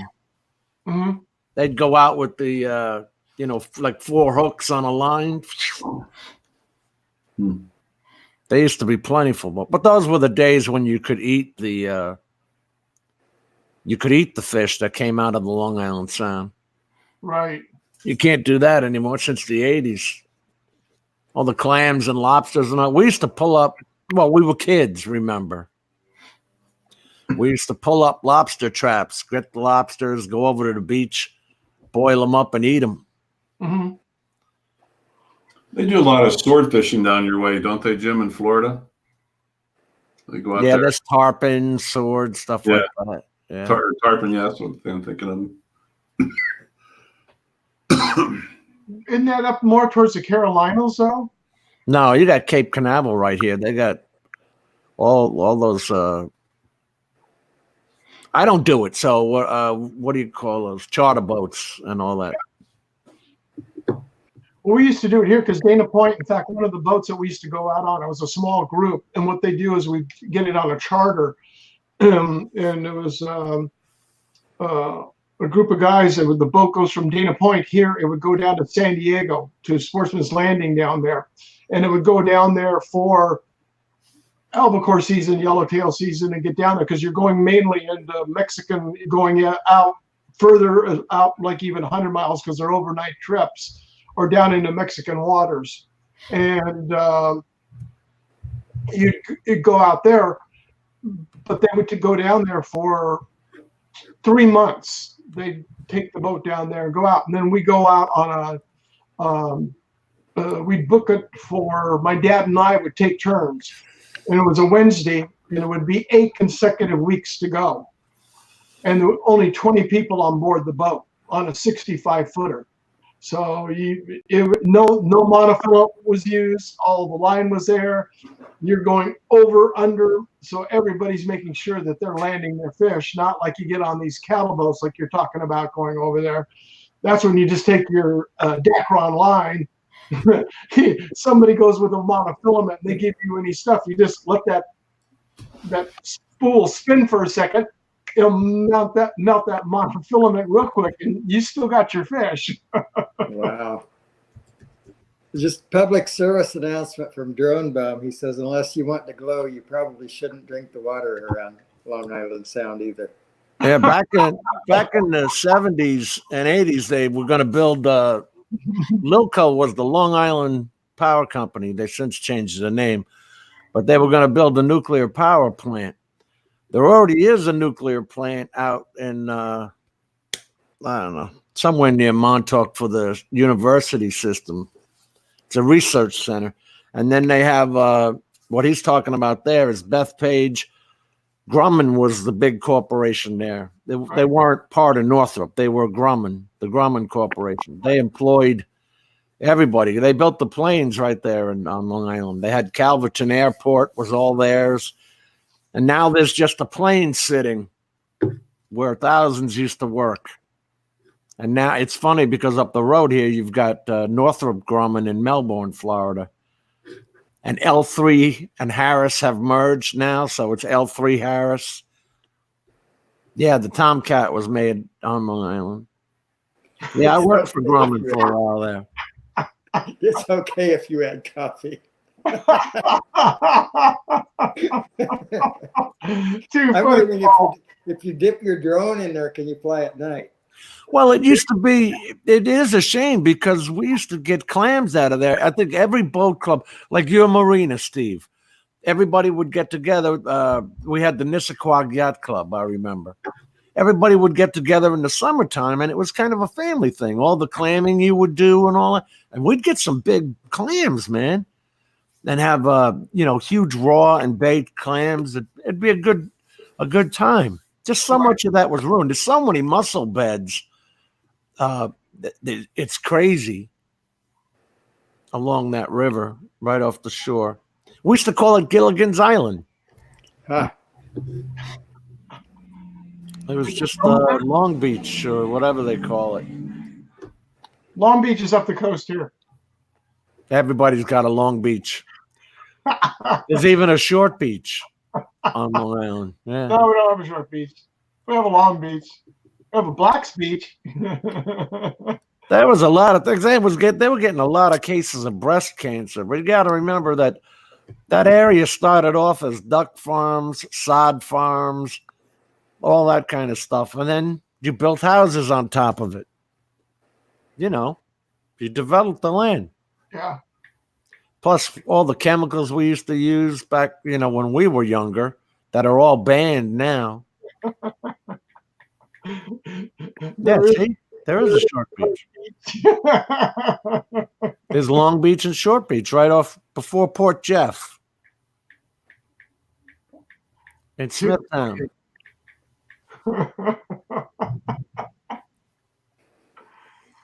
No, we just have the only real beaches we have, right, which Doheny Beach, which most of you have probably heard of because of the Beach Boys song Right. being there. And then also Dead Man's Curve, which is right here, that song that's on Coast Highway. It's where all the people were killed because that was the road between San Diego to come Coast Highway all the way up in order to go inland because there was no I-5 at that time. What was that road, Steve? Who was that guy? He was an actor. James Dean. No, this is about maybe 3-4 years ago. I'm trying to think. He used to be in those movies. Fast and Furious. Yes. Yeah. Holland. Yeah. Oh, he did that in a Porsche though. Yeah. He No, was, that was a Lamborghini or something. He I was thought. showing off coming out of the parking lot or some shit. I thought that was that up near Santa Barbara, Steve?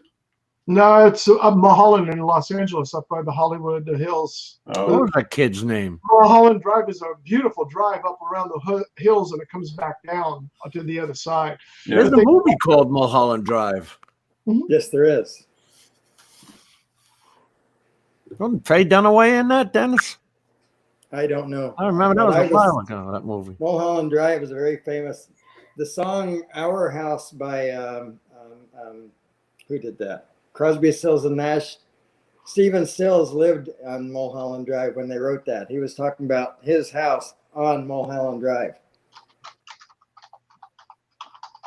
Well, Mr. Roosevelt, Happy New Year's to you, sir. Happy New Year, Roosevelt. Dennis, what kind of weather are you having? It's coolish. It was cold this morning, probably below freezing. Now it's 56, I guess. So, Yeah, you're in the 50s today. yeah. A heat wave. Yeah, Yeah. it's been, yesterday was in the 70s, I'm pretty sure. It was Yeah. nice. But it My- got cool quickly. Roosevelt, my bank account is down by 50% in order to get him on here. You'd have to pay him. No, as you know, we had the pleasure of meeting Mr. Dennis, not last year, but the year before it's been for the first one. When out of the blue, my phone rang, and we were at the hotel with Chris Hope, and we were getting ready to go out for breakfast, and we knew that he was up north with the funeral going on for his mom, and it was like, where are you? Oh, I'm here. And he Where are you? out of the blue, just a minute. How come you didn't come to meet me?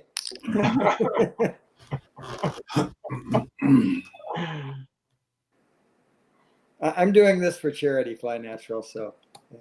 And Lord knows I need all the charity I can get.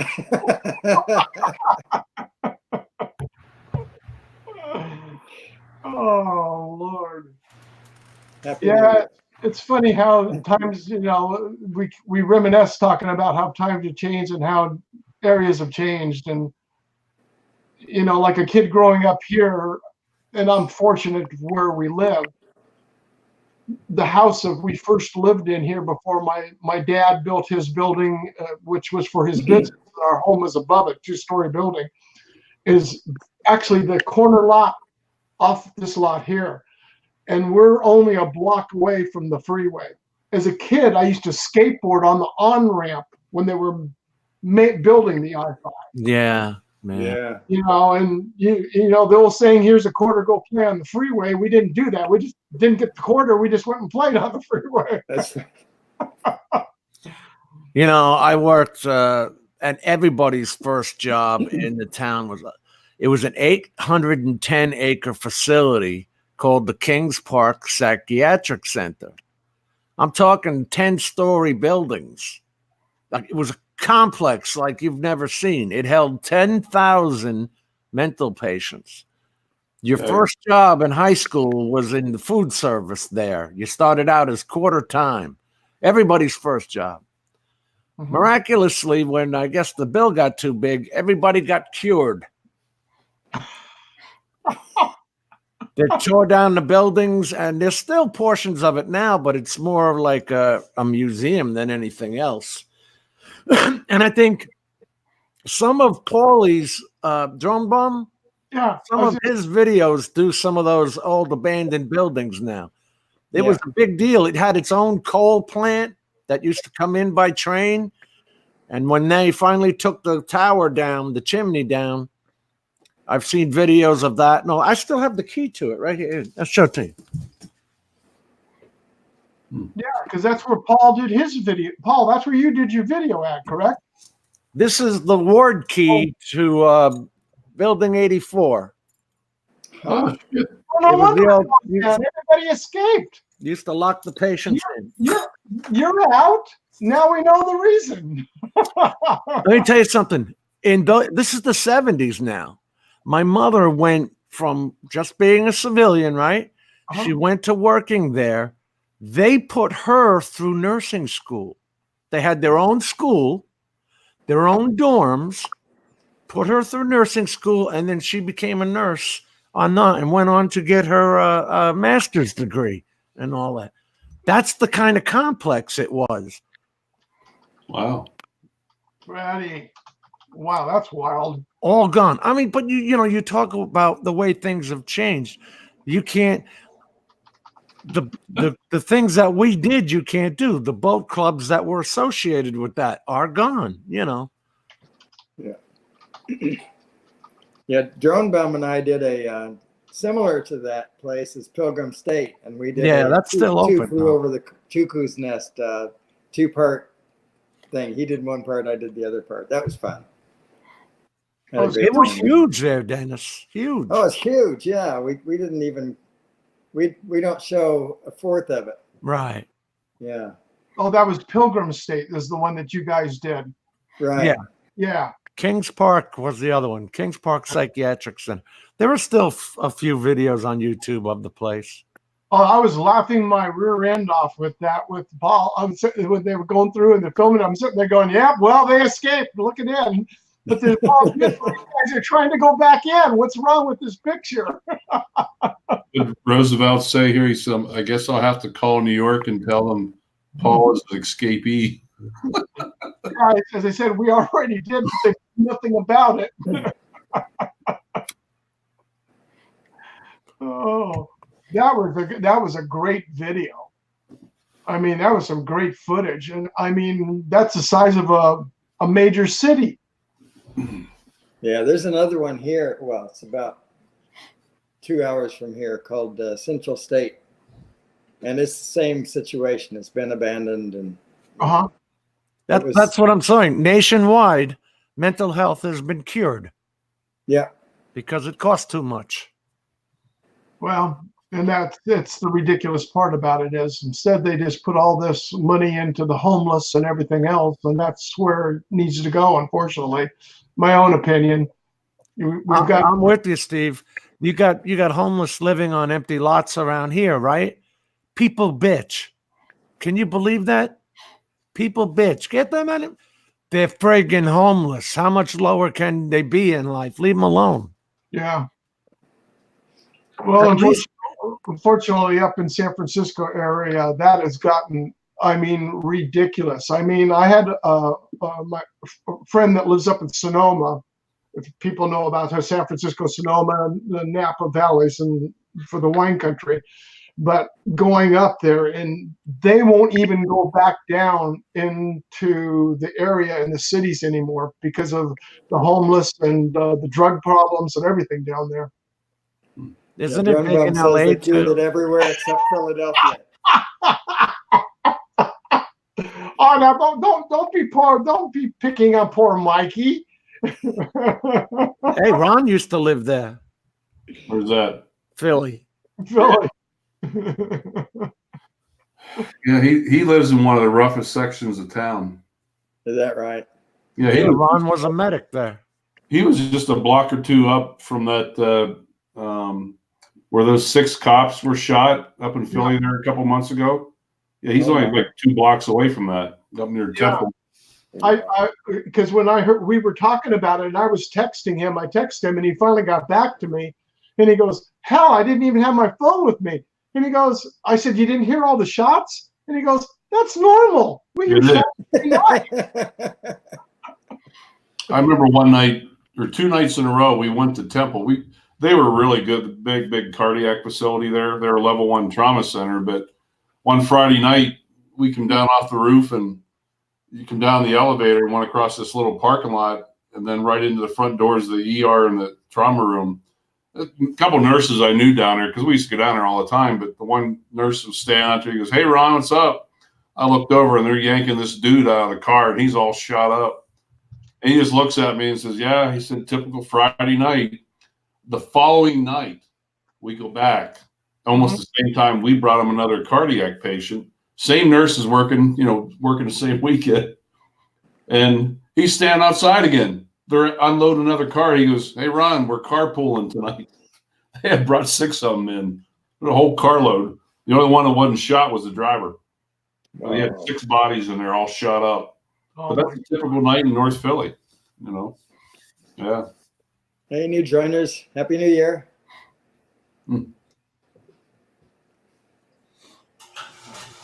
Yeah. So Paul will fully understand why I'm always bitching about the growth around here. That's where I moved away from that crap. I didn't want any part of it. Well, now you have all those snowbirds from up there where you used to live and where Paul then they're moving down south to the warmer climate. They wave at Dennis on the way going through. That's right. Well, there was a point where 100,000 jobs were lost on Long Island. in the late 80s when Grumman closed, Calverton, and they closed Bethpage. And before them, you had in Huntington, you had another airplane manufacturer. I can't think of their name right now. Just to say, it seemed like after the Reagan era, everything the military budget got cut. All the base closings and all that shit. All So right. many people lost their jobs. It was incredible. So, Well- Steve, there are three things that scare us here in Georgia: hurricanes, droughts, and Yankees headed south with trailers.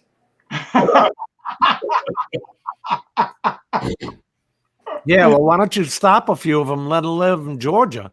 No, we flag them on. Florida's just ahead. Uh, Next state is Florida. they come here and then they bitch. About what? It's not New York. Well, don't Yeah, they? it's incredible. If you leave your hurricane shutters up too long, they bitch. Why isn't something done with that?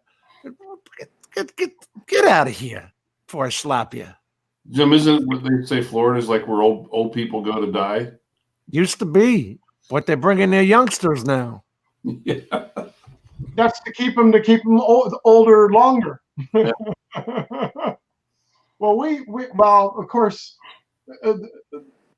being an older group here, we remember the days of Palm Springs, and Frank Sinatra and all the rich and the famous movie stars used to go out there. Yeah. And then, of course, Palm Springs expanded, and then the neighboring cities, La Quinta and all the other cities that are around it, and then newer resort cities. But over there, I have some friends of mine bought a condominium on a golf course. So, well, not a condominium, a home on a golf course. And where their backyard backs up onto the fifth fairway. So, I mean, it's beautiful out there, but you just don't go out there in the middle of the summertime. But what's ironic, the whole entire facilities there, 78% of the people that own it are from Canada and New York. Those homes, 78%. yeah, Damn Yankees. you'll be there. We go there during the winter time to go out there, and it gets cold in the desert out there. I mean, you can get a dusting of snow even out there, but it drops down in the real, into the 30s. But the place is just filled. You go out there in the summertime, it is a ghost town. It's like one in every 8th or 10th house, it's occupied. The rest of them just sit vacant the rest of the time of the year, and they only come down for for fall through the beginning of spring. They come down for that Right. period. Called snowbirds. Exactly. It gets cold, they come down here. But Bring it on, Drone Bum. I'll write you a waiver. huh? I told Drone Bum, bring it on. I'll write him a waiver. He says he's moving to Peachtree City. There you go. Guys, You can visit Florida, just don't stay here. Well, that's our old saying we used to say, welcome to California. Now you've seen it, go home. Or the biggest thing is over the decades, people would watch the Rose Parade. You're sitting in a blizzard, back east or in the Midwest, and here people are out there at 8 o'clock in the morning, and the sun's out, and they're in shorts and shirts watching this parade, and these people are over there freezing in the inside of their homes watching this parade. There used to be an average influx between I think it was from the early to mid 70s all the way up into the mid 90s of over 50,000 people moving into the Los Angeles Basin area. And why they moved there is because they saw the Rose Parade in the weather. I remember that as a kid. We used to watch it. Wow. And once again this year, it was a beautiful day. And then I've been to Times Square, right?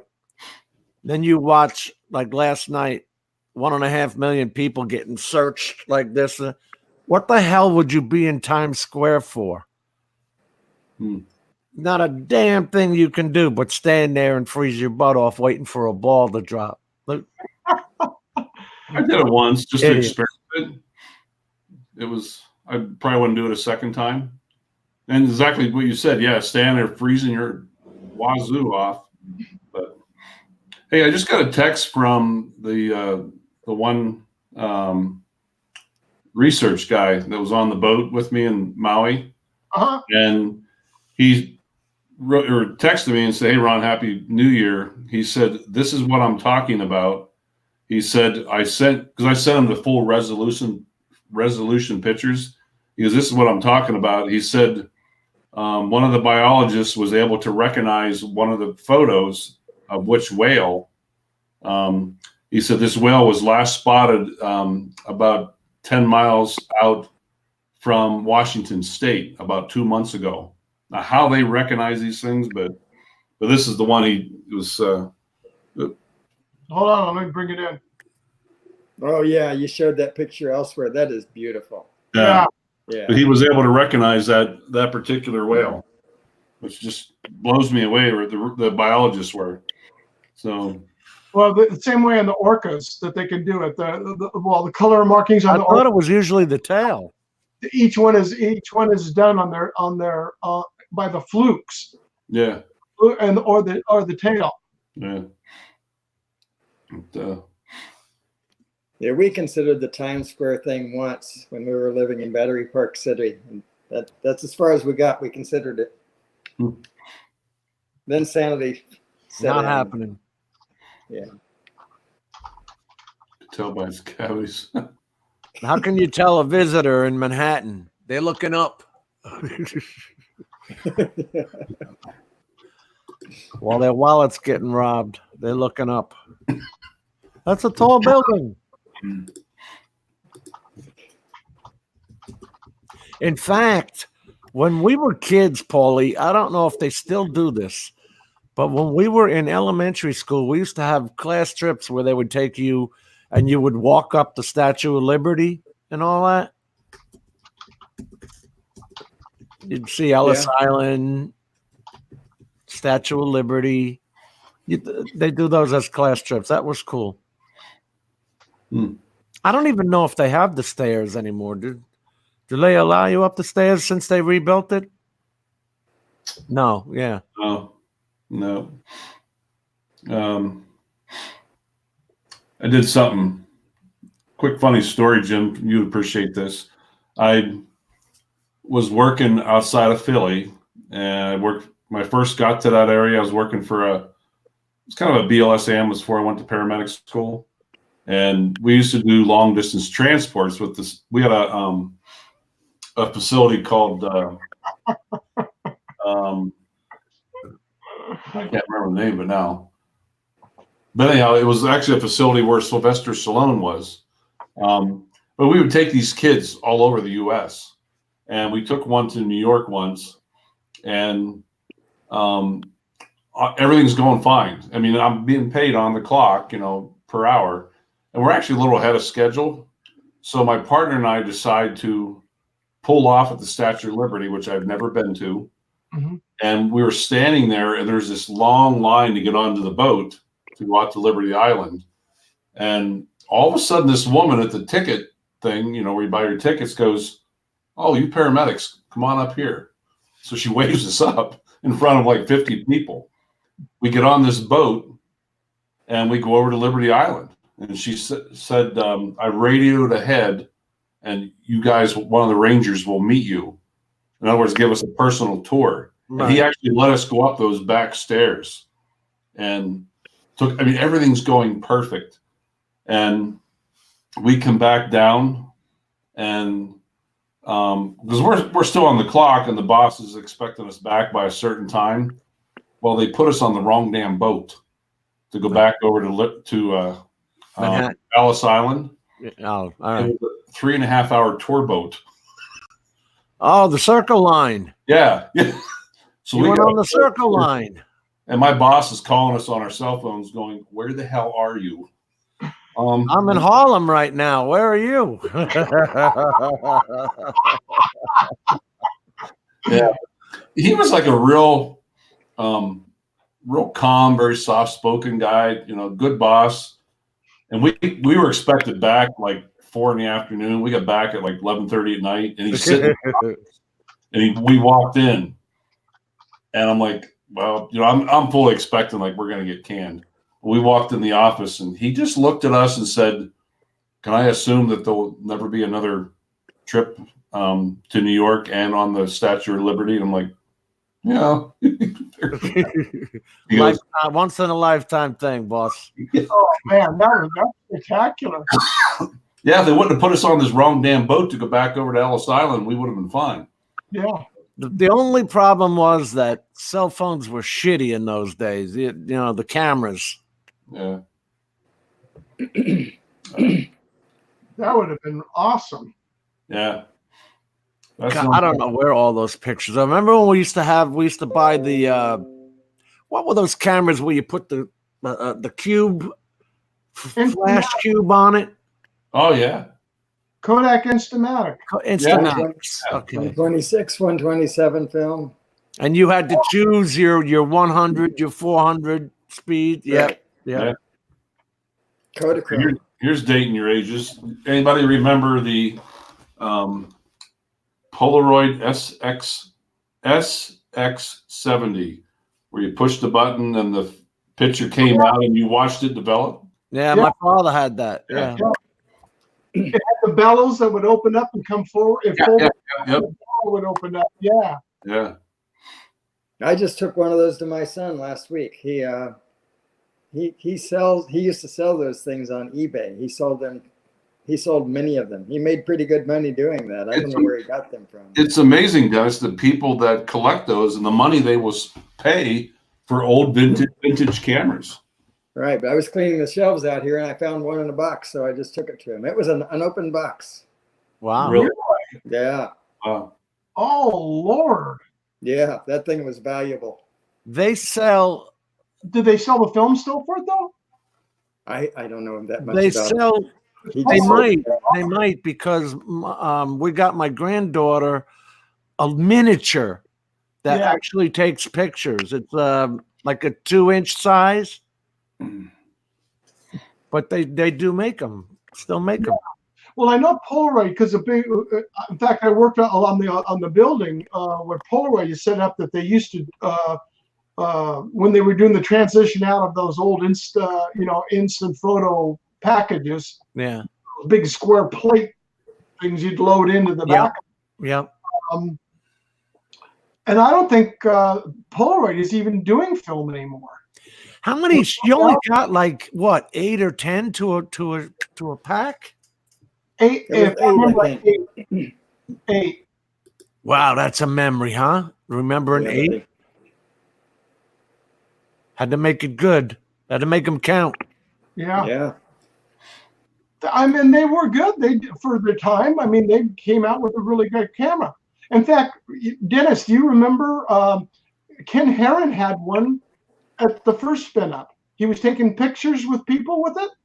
Oh yes, I do remember that. Yeah. Yeah. I don't know if you've ever seen Jay Malone's camera collection, but he has. I don't know if he has any Polaroids, but he has some nice old cameras. The ones that he showed on his studio tour, I saw that one video where he did his studio tour for Jay. Yes. In fact, he just sent the batch of his spicy seasoning that I ordered and just hit here day before yesterday. It's that. I love the spice. I don't know if you've tried his spice or not. It's good, and it's not. The number one ingredient is sugar in it, but I mean, for 1 teaspoon, it's only like 2 grams of carbs for sugar, but the sodium is extremely low. But it is delicious. And then the spicy one now, it's got a little bit of kick to it. It's pretty good. We got pepper in it. No, not really. If it does, it's very minimal. Yeah. Dennis, I just looked up on eBay, just real quick, but guys are selling them 150 to 200 for those SX70s. Yeah. But I imagine a new one. Are any of them new? Oh, sure. They may be. I don't know. Yeah. The one thing that I found out, I was talking with this guy over actually at the UPS store where I have my box for my business. Everything going digital. I still have my old Canon AE1, so it was a regular film. Excuse me. And before that, I had an F1, and that was with the 55 millimeter 1.2 lens. Obviously, I don't have it anymore because I got to find a place or to find out if Canon will even do it, because all the foam and everything is disintegrated around the mirror, so it's inoperable. But he was telling me that lens now, he says I could get anywhere between $2,500 to even more for that 1.2 millimeter lens. Wow. For that Canon. That there's still people buying it that have the cameras out there in order to put it on. What lens is that, Steve? It was a Canon. It was on the original I bought it as an F1 Canon, but the 55 1.2 millimeter f1.2. Wow. Well, the one thing I remember that was the most prolific that I did, and I shot color slide film, is when we were in Italy. We were going to, my grandfather took us to where they were born in Lebanon to go see my cousins. He took us all there so we could visit where, they grew up and everything. And on the way back, we stopped in Italy. In this Sistine Chapel, I braced myself up against the columns and shot the whole top of the roof of the Sistine Chapel.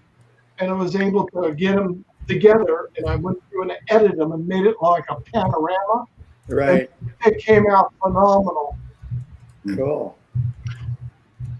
Hey, Steve, you and I talked the other day. When do those whales come through your area? Typically 2 times a year, March and September. Okay. And which ones is it the grays that come through your area? Because they mate down, or they calve down in the Gulf of Mexico there. Yeah. Okay.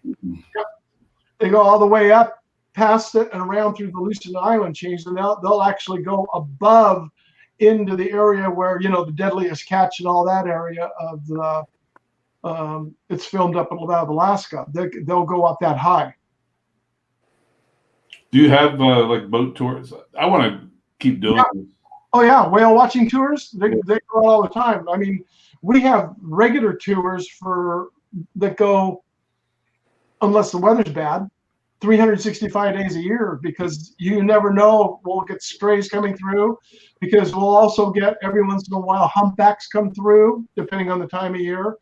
We get blue whales through here every so often, and those are spectacular. Because now, like I think I was telling you about that one we saw the one time.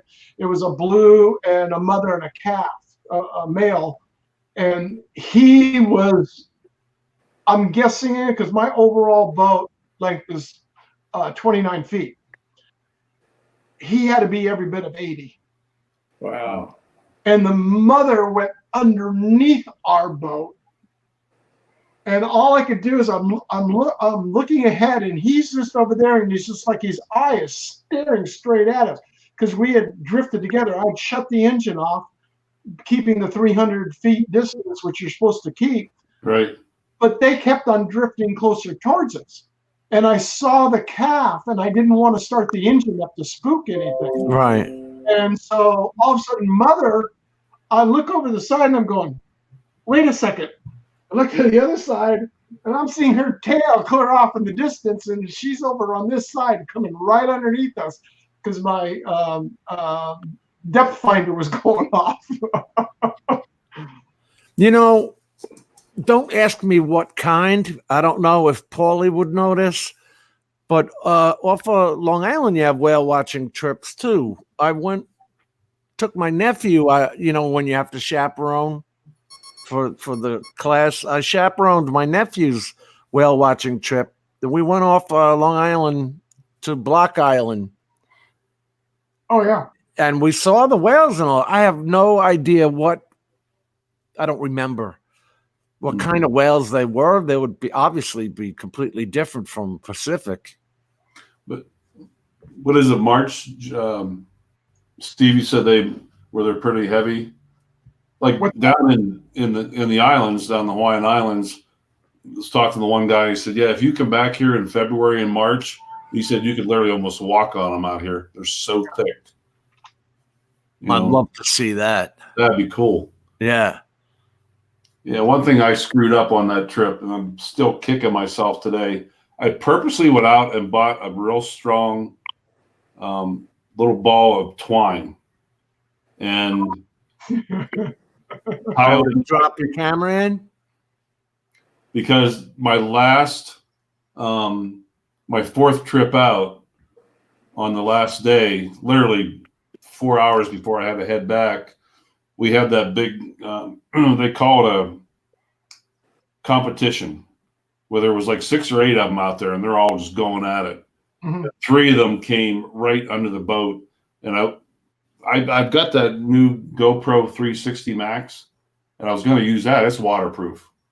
And I was going to tie it onto that camera and just drop it down and film them swimming under the boat, and I totally forgot to do it. I'm like, oh, crap. That would have been some pretty bad, excuse the expression, pretty cool footage. Well, did you have like a selfie stick or like a little a pole you could get it down in the water with? I did, but the railing on the boat really wasn't. You were up a little bit. Even the bottom deck, you're up too high. You couldn't actually, unless you had a real long selfie stick. But yeah, you couldn't reach the water. But that would have been cool though, because you saw, even with my Osmo Action when I went scuba diving, how clear and how far you could see. Oh yeah, that would have been neat. Oh, It definitely would have. Yeah, next time though. Especially since you had them coming up, breaching. Yeah, that would have been neat to see. Have you used the Max yet? One time I bought the thing, and I think I went for a walk out on the sidewalk for 5 minutes with it, and that's all I've done with it. I know. No, I get it. But yeah, I'd like to take it out, and a little bit too late to take it back now, but I will probably use it on the bike this summer. I'm going to go play with it and test it. And I don't like the editing software as well as the Rilo that I used to have. That Rilo was really cool and easy to use. I kind of regret selling that, but I'll probably take the GoPro to Alaska and film us, bring it, especially if we catch a good big halibut. Because this year we're actually going to have we're going to have 3 boats, but each day somebody's going to have a third person on their boat. Each boat will have 2, but we'll switch the third guy up every day. So, but as long as one person is obviously bringing the fish in, the other person's waiting with the spear, I'll be on the camera. Yeah. I get it. Yeah. I'm gonna show you guys this here, Ron. Am I full screen to you guys? Yeah. You are. I forgot how to share a screen. Hold on.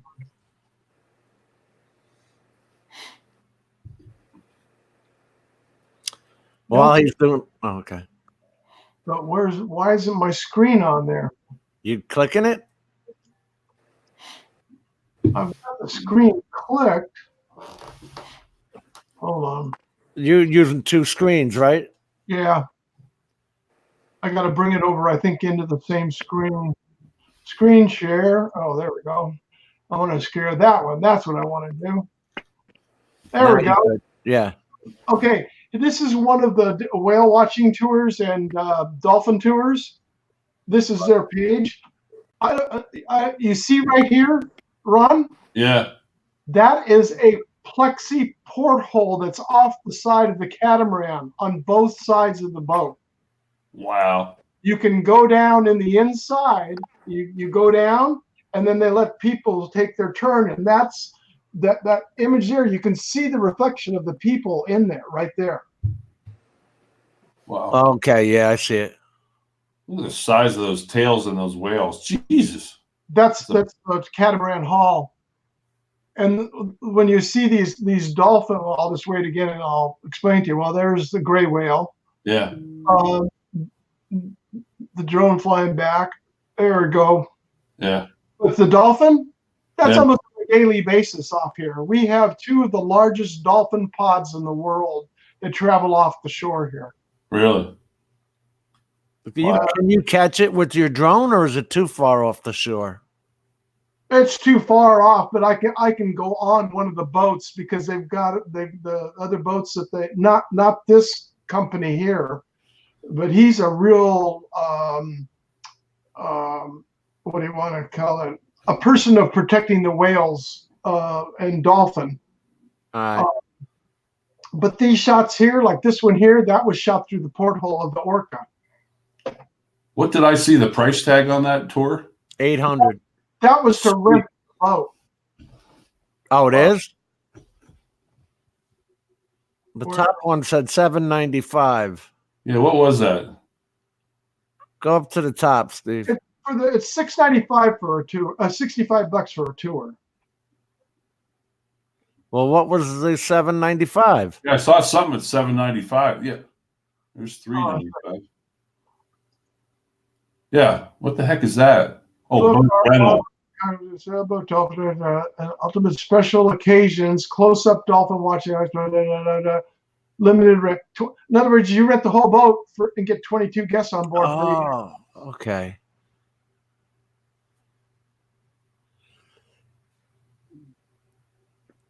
It's like, ooh, that's an expensive whale watching trip. Yeah, but I'm saying $65 ain't bad either. No, $65 is what the cost is. It's 2.5 hours. And then, like it says, the underwater viewing port on that hall right there.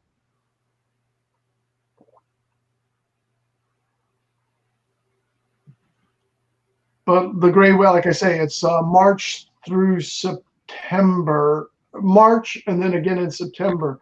And in September is also the that's taken out through the port hole there.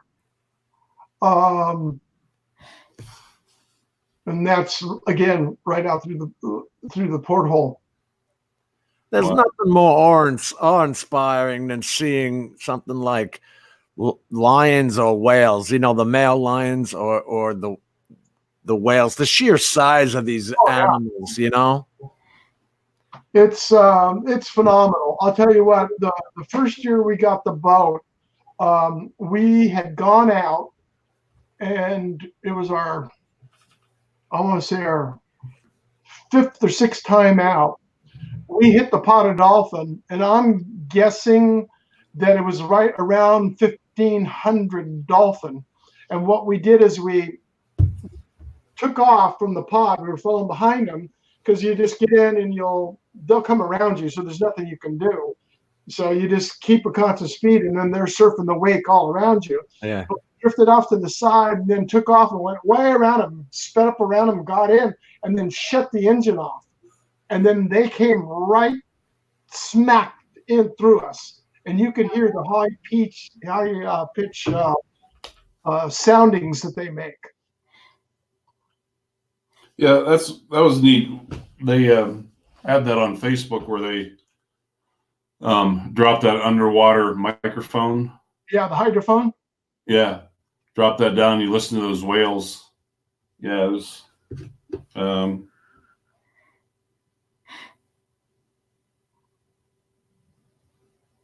Yeah, it's pretty spectacular. Can I play this, Steve? What's that? Can I? Here, Oh, yeah.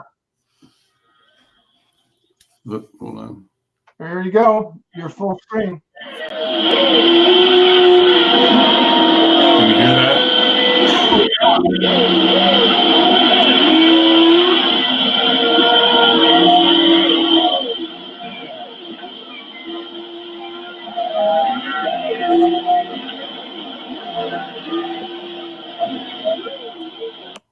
I thought that was kind of neat. That's awesome.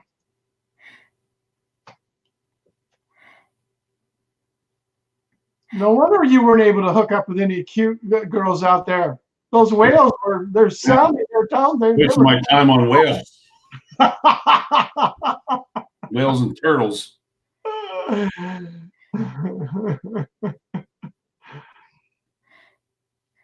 Oh, I did get a message from Mrs. Claus that said she liked the video. Oh, the cute little blonde with the surfboard. At the end of my first video. Uh-huh. Yeah. She messaged me and said, "I love your video." Yeah, I love your outfit too. Yeah. That's the cutest little Santa Claus, Mrs. Santa Claus you've seen. I'm still. That's the two mistakes I made on that trip. One was not, getting my 360 underwater for one of those whales, and the other one is when I filmed her. Mhm. Because I just went right up to her and I said, "Hi, how you doing?" I said, "I just got to be up front and tell you, you're the cutest little Mrs. Claus I've ever seen. Would you like to be on YouTube, by the way?" She goes, "Oh yeah, sure." She goes, "Will this take long?" I'm like, No. She goes, "Well, I'm trying to get down to the beach and catch the surf. Like this will only take a second." So, and I totally forgot because I had been filming for 2 days in slow motion, and I totally forgot to take it out of slow motion. But my goal was to have her say that she wanted to vote for the Grumpy Vlogger in 2020. Which I made her do, and I told her, I said, "When you say this, do it in like a real sexy way. Like, I'll be voting for you." Oh, I remember Lloyd saying, he goes, "Yeah, that's all I need, Ron." Well, you did get the grumpy bar for him. Yeah. Yeah. Campaign headquarters in South Dakota. Yeah, I remember, when was that? I think last winter. Yeah, I was up in Bismarck on my way home. I took a totally different route home. And yeah, I remember, and I just saw that bar. It said Grumpy's. I hit the brakes, spun the car around, come back, like, I got to get a picture of this for Lloyd. Yeah. Oh, man. Can you hear this noise, Steve? No. Okay, good. The pumper's getting off. The rest in the world.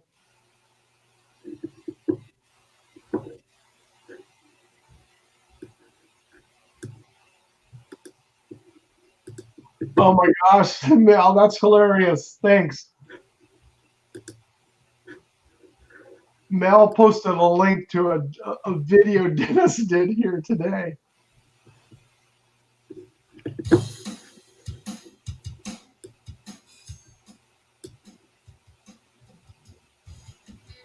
We should just play it. Let me play this. I don't know why I'm not doing it. Let's share this link. This is a link from Dennis Lovelady. yeah. Thank you.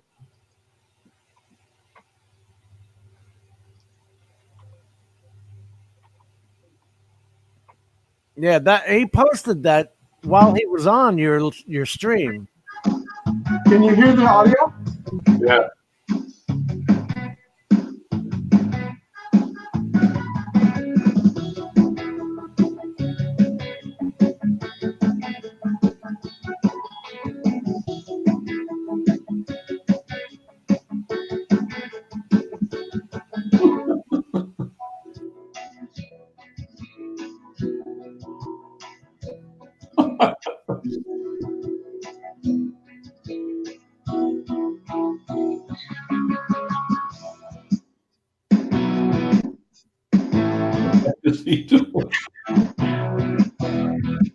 What is wrong with that, Dennis? Calibrating toward Donald's butt.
Oh, Jeez. oh, that was great, Dennis. Well, I'm glad you like that, and thanks for showing it. Be right Oh my gosh, that's hilarious. It's longer than it should be, but I had fun with it, so whatever. Oh, that was good though. That was good. Oh Lord. I didn't want anybody to know what I was up to until it was all done. So Well, now at least another 9 or 10 other people found out about it real there you quick. go.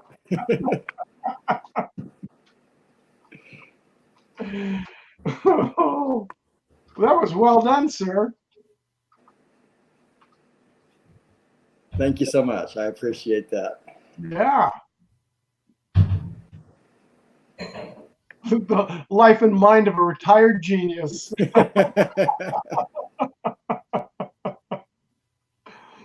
Oh man, that's crazy. That was well done. Thanks. Yeah, Mel popped that up there, and I was just watching it in the background. I'm sitting there going, when you tried to finally get him to sit up, and I was just sitting there going, "Oh, there's something's going to come good out of this. Something's going to come." Oh gosh. So you're going to make them now? You're going to make a whole house for Donald? Oh, now that's an idea I hadn't considered. I'll give that all the consideration it deserves. You made the chair, so next will come the table, and then a bed. Right, yeah. The Little drink glass, right? the drunken duck house. So I still have him here. There you go. Oh my God! All right. I took the tag off though, so now it kind of sits. Oh, what? naturally. Come on, Minnie Pearl. Come on. Yeah, exactly right. Yeah. Hey, I Steve. can't believe you knew who Minnie Pearl never took the tag off of her hats. Look, is this the? Whoa. Yeah, and you know what? I got to sit here. I haven't been able to get down the post office to mail it. Is that the place though? No, it's a different one. Hold on. Oh,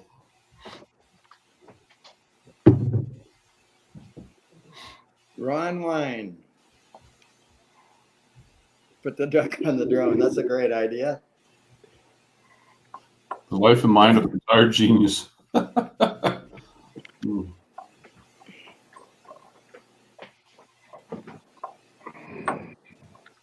Oh, it's a different one. Yeah. Yeah. Huh. Oh, cool.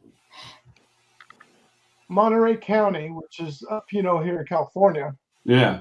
But it's a 2018 Central Coast, California, and it's on the lighter side of all the Pinots, but it's very light, but it's very drinkable Yeah.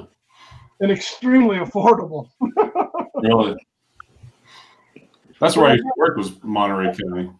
I've got the box here. It's labeled. I just got to get down there, so it's not going to happen. And probably I'll get with you and find out your schedule so it hits there when you're home. Yeah, I get one more day of vacation tomorrow. Then I'm gonna head to work Friday morning, and then come home next Wednesday. Oh, so if I get it off at the beginning of the week, would be okay then. Yeah. Yeah, I'll be home for 9 days. Oh, okay, perfect. You send it off like this coming Monday. If you send it off, yeah. Yeah, because it ships in the boxes that I get from my wine clubs that I belong to. Yeah. So they're all insulated and corrugated things, so it sits in there in a box. And they'll move back and forth the inside, but they're well protected. I should send you. Matter of fact, Pam's probably wondering where I'm at. A classmate that I graduated with in Western Pennsylvania.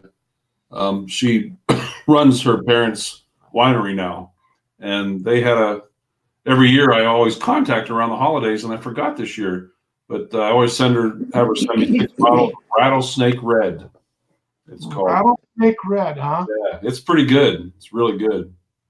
Do they have rattlesnakes in Pennsylvania? Sure do. Really? Oh yeah. Yeah, we have the Don't have a diamondback like we have here. no, we have the timber rattlers. Okay. Yeah. Primarily up in the Northeast where we see most of them. Yeah. But I'll tell you, this year in Wyoming though, man, I stepped on that one. Yeah. Not the thing to do. Dennis, did you ever hear that story? No, I don't think so. Oh God.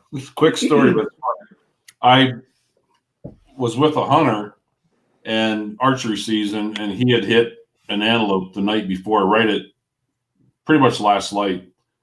It's still alive, and we watched it as far as we could because it went onto an adjacent property. And I had to get permission from my boss to contact the other landowner to get permission to go on this other property. So when you have a wounded animal, you obviously don't want to keep chasing them. You want them to go lay down somewhere. So the next morning we go out and we're hiking for, God, it must have been 3 hours. And we get down into this one little draw and I see this, it was almost like a big mound of dirt. And I climbed up this. And as soon as I got to the top, I just got to the very top and something didn't feel right under my foot. And I looked down and there was about a 2.5 foot rattlesnake. Scared the snot out. I just felt it wiggle. Now he didn't rattle. He actually didn't even bite me, but I jumped so high in the air that I slipped and fell down the hill. Come back up, pulled the pistol out, shot the rattlesnake. And I'm like, holy crap. And then I'm still looking for this antelope. So I threw my binoculars up and I'm like, did I hit myself in the head? Because what I'm seeing through my binoculars is a camel. I'm in the middle of Wyoming. I did not think I would see a camel through my binoculars. No, you wouldn't expect that. No. How did a camel get there? It was actually on the neighbor's property. It was his pet camel. I just didn't know about it. But Oh yeah, I forgot about my pet camel. I got to feed that thing. No, you know what it was, Dennis? It was after that second bottle of Lockwood wine that he had. He saw the camel. But Yeah. that's what it was. Was it pink? Yeah, pink. I got pictures of him somewhere. Dennis, Jim's asking you a question. What? I understand. I was just waiting for, trying to be polite here. So it's a Prusa i3 MK3S printer, and I love it very much, Rick and Jim.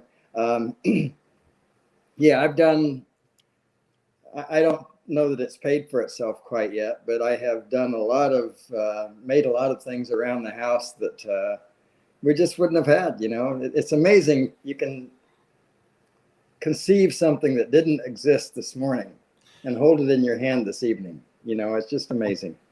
I'm a newbie. My on goodness that, gracious. Dennis. He's not pink at all. No. He was a one. I think it was Mel that asked me. It's like, was he one hump or two? And I'm like, I think he was one. I don't know what the difference is. I'm not up on my camel science, but Camellology. camellology. Dennis, what software would a newbie start out with? I got a 3D printer. I got the Solval SV1, which is like a Creality Ender 3 Pro. Yeah. And what software should I start out with? Cura or something? For designing, you're talking about? Yeah, is Blender? Fair from scratch. Yeah. I would. A lot of people are going to tell you different answers. I use Fusion 360, which comes from AutoCAD and Autodesk, and you can get it for free. And as long as you're not a professional, idiot? right? Oh. No, I mean, Commercial company. yeah, For commercial use, using it for personal use. right. For personal use only, you can get it for free. You have to register for it every year, but yeah, it's free. But it's very complex. There's a huge learning curve to it, but there are a lot of good videos, especially from Kristen. I could give you the name later, but anyway, really good help videos on YouTube.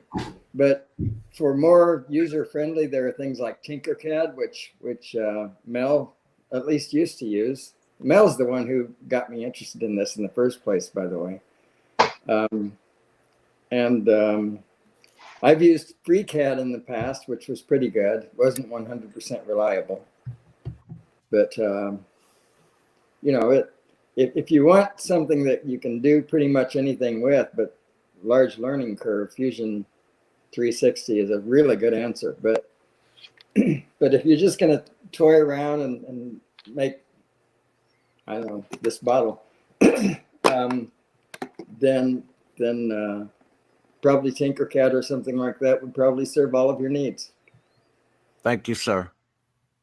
What? Jim, I didn't know you had a 3D printer. Got it for Christmas. Oh, really? It's Cool. a $300 printer. Not, it's not a Prusa. Prusa's like 6,000 or something, but No, it's less than 1,000. it is. It is. I heard Where do you get the materials? Matchbox or Hatchbox or Matchbox. I bought them off of Amazon. Hatchbox from Amazon is my favorite, and it's some material. They tend to have mostly PLA. So if you wanted something obscure, like I want to get the carbon fiber. Right. So I don't think Hatchbox has carbon fiber. You have to go to some other company. Now, what was the company that Mel recommended to me? I have some of their stuff too, and it's good. It's good, but it was a little bit harder to find the colors and stuff that I wanted. I tell you, you can spend a lot of money on just the filaments. It lasts a long time. Don't get me wrong, but one reel is $30 and it'll last you a long time. But you want blue, you want pink, you want red, you want yellow, you want green. Oh, I need to have purple for this one. Oh my! I started off with 3 spools: black, blue, and white. Yeah. My starter colors. Right. Dennis, I was going to ask you, when you were talking about the software, did you say TurboCAD? Tinkercad. Oh, Tinkercad. Okay. That is a web-based application. You don't install it. It's just on the web. Oh, I okay. think. And So your designs and so on are all on the web too. That happens to be true also for Fusion 360. So that's it's 3D. It's actual 3D modeling software. It's CAD software, Yeah. computer assisted design. Yeah. Yeah. I'm used to Blender and other stuff that I use with photogrammetry. So I don't think this would be too tough What to learn is what I'm talking about. Yeah, because I use TurboCAD, which is an offshoot of Autodesk. Same thing. It's because just like Autodesk does, they make their light version, which is just a 2-dimensional, or the full version 3. But you buy a full license of Autodesk, you're talking $4,500. Yeah, it's expensive. Yes. TurboCAD, which I've had from before, but I had their light version, and they let me update to the full version the one time for $800. So as long as I renew it, it's compatible and with everything that Autodesk does, and for Interesting. a lot cheaper. It's funny how the things converge, like Dennis just said. Interesting, because you can use these for drones too, these softwares. Right. Yeah. So hang on a second. I'll show you some stuff that I did recently. I want Rick, you say 3D printing for dummies. That's the stage I'm at. I am the dummy. So, I'll be learning all this from scratch. We all start that way. All right. So this is my Mavic Mini. And right here is where, this is where the battery pack sits. Where is that? Anyway, and I made this. Now, these are not my design. I got these designs for free off of a place called Thingiverse. And I made a minor modification here to it. But Right. This is a box that sits underneath the battery charger that holds sorry. So you made these? Holds propellers and stuff. And then that's the battery charger. There's a compartment here that's I'm going to be putting the power recharge, the charging cord and so on. Cords, yeah. Right. And then also for free off of Thingiverse, I got this this design for wing clip holders. Right. So Looks like a these are, tech model. because when you put this in the box, it's really hard to get all the props to sit where they should sit, right? But these little things, real cheap, real easy to make, solve that problem. So Yeah, it looks like the PGY Tech, almost like the PGY Tech ones that they sell. Yeah. probably, and Yeah. the first place I look for things now is not Amazon anymore. It's Thingiverse. Or actually, there's a better one even than that, is STL Finder. But anyway, the point is that since I have a 3D printer, I can make a lot of the stuff that I used to buy. Right. And that's exactly what I got it for, Dennis. I want to make some parts for the drone. Right. Just out of curiosity, Dennis, like that piece you had, that keeps your blazing. Like, what's the rough time frame in printing something like that? This printed, both pieces of this printed. I printed them together, and I think it took about an hour. An hour? Really? Yeah, about an hour. Wow. They print. Sorry, they print this way with this edge sitting on the floor. Okay. Right? And it prints up. But anyway, I could misremember, but it was approximately an hour. It might have been as much as 2 hours, but I don't think so. For the two of these. I'm printing another whole set of this, what I just showed you here, for a friend, and the print time for everything is 7 hours, 20 minutes. Wow. Yeah.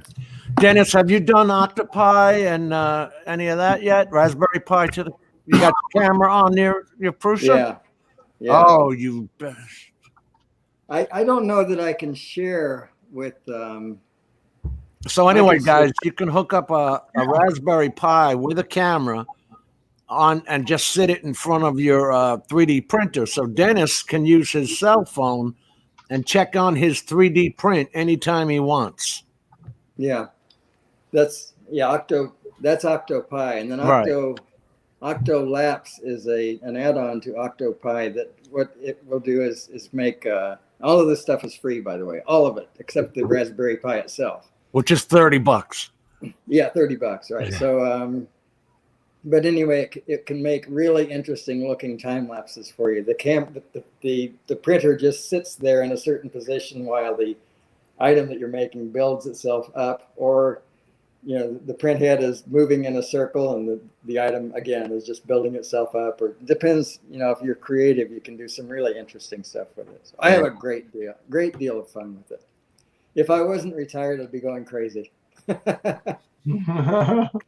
But a lot of parts are going out of end of life too. So you can be making up parts that aren't being made anymore. Right. Which is one of the reasons I got it, because otherwise, I have no need for it. Right. I'm working right now on designing a replacement for this box, for this case, because it could be smaller, and I'd like a hard shell. So I'm working on that design right now. It's going to be a while before I'm finished with that. The only reason I got the Solval was for the larger bed size, and it'll go like 18 inches high. This is just a little bit too big for that printer, so I'd have to do it in two parts. It's not too tall. It's too wide this way. But from here to here is about, if I remember, 312 millimeters, and the printer does 250. Yeah, so 280 is the max on the Solval. About that much too big. How big is your platform, Dennis? 200 by 200 by 250. Oh, okay. And this one's 280, 300 millimeters. Yeah, millimeters. I thought it was feet. Well, it could have been. That's the one I have out in the shed. Yeah. So, Dennis, the supplier you have, you can order. Again, because I'm right in there with Jim. I don't know the first thing about it, but you can order different materials to yes, 3D there are different kinds of materials and different colors of materials, and combinations are seemingly endless. But like, I have some translucent filament that lets some light through, but it's not transparent. I have some filament that is flexible. TPU? TPU? Let me just take this thing downstairs and show you some of this stuff. But I'm sorry, I didn't mean to put my thumb over the camera. But you put it down. You put your thumb down on it. yeah, I'm putting my thumb down. That's right. In fact, I think it's still printing right now. It'll be printing till about 2 o'clock in the morning. So I'll show you that. I told you I was making those boxes. This says it's gonna take another 6 hours, 24 minutes. Let's just turn this camera around here. There we go. So it's working on those pieces right now. And you can see right here, those are those two clips. Oh, yeah. They sit on the edge and they're built up this way. This is working right now. It's on. It's at 1.25 millimeters thick, and it'll keep rising from there. This is just the speed at which the filament's being fed right now, and it has another 6 hours, 23 minutes to go. And yeah, I agree. The Prusa i3 MK3S is okay, but anyway. That's not what that means. It means Have you tried another one, Dennis? Or No. after research? Yeah, this is not the first one, but the first one was junk. and I ended up getting my money back for it after having tried the fourth copy of the thing. Anyway, so this is it's called FlexFill 98A, and this is a beige. I don't know how I can demonstrate this. I put this thing down on the floor, I guess. And this filament is very, very flexible. It's, you know, if you can't touch it, it's kind of meaningless, I guess. But Like anyway, you I could make have- a coat for that duck he just showed you. say that That's again. how flexible it is. Say that again. Oh, my granddaughter plays with LOL dolls and things like that. And what I'm saying is, with that TPU and that kind of material, you could make a coat for the duck you just had on the chair. Right. Or I could make something like this for a child. Right. This happens to be hard plastic. But if you wanted to give that to a baby, it's probably not a very good idea. But if you make it out of flexible material, it's okay. Maybe. No, but No, the materials, yeah, so- Dennis, the materials you use to feed the printer, is it in like a powder form, a liquid form? No, right there. It's on rolls, Nope. there it is. spools. Okay. Yeah. And then those spools, only one of them is actually connected to the device. But you see this yellow, looks like a tube. That's actually thread from this filament. Here's part of the red. Thread from this filament feeding into this, which is called the hot end. But the hot end is actually, you can't quite see it probably, but it's a silver piece that's just a little bit above that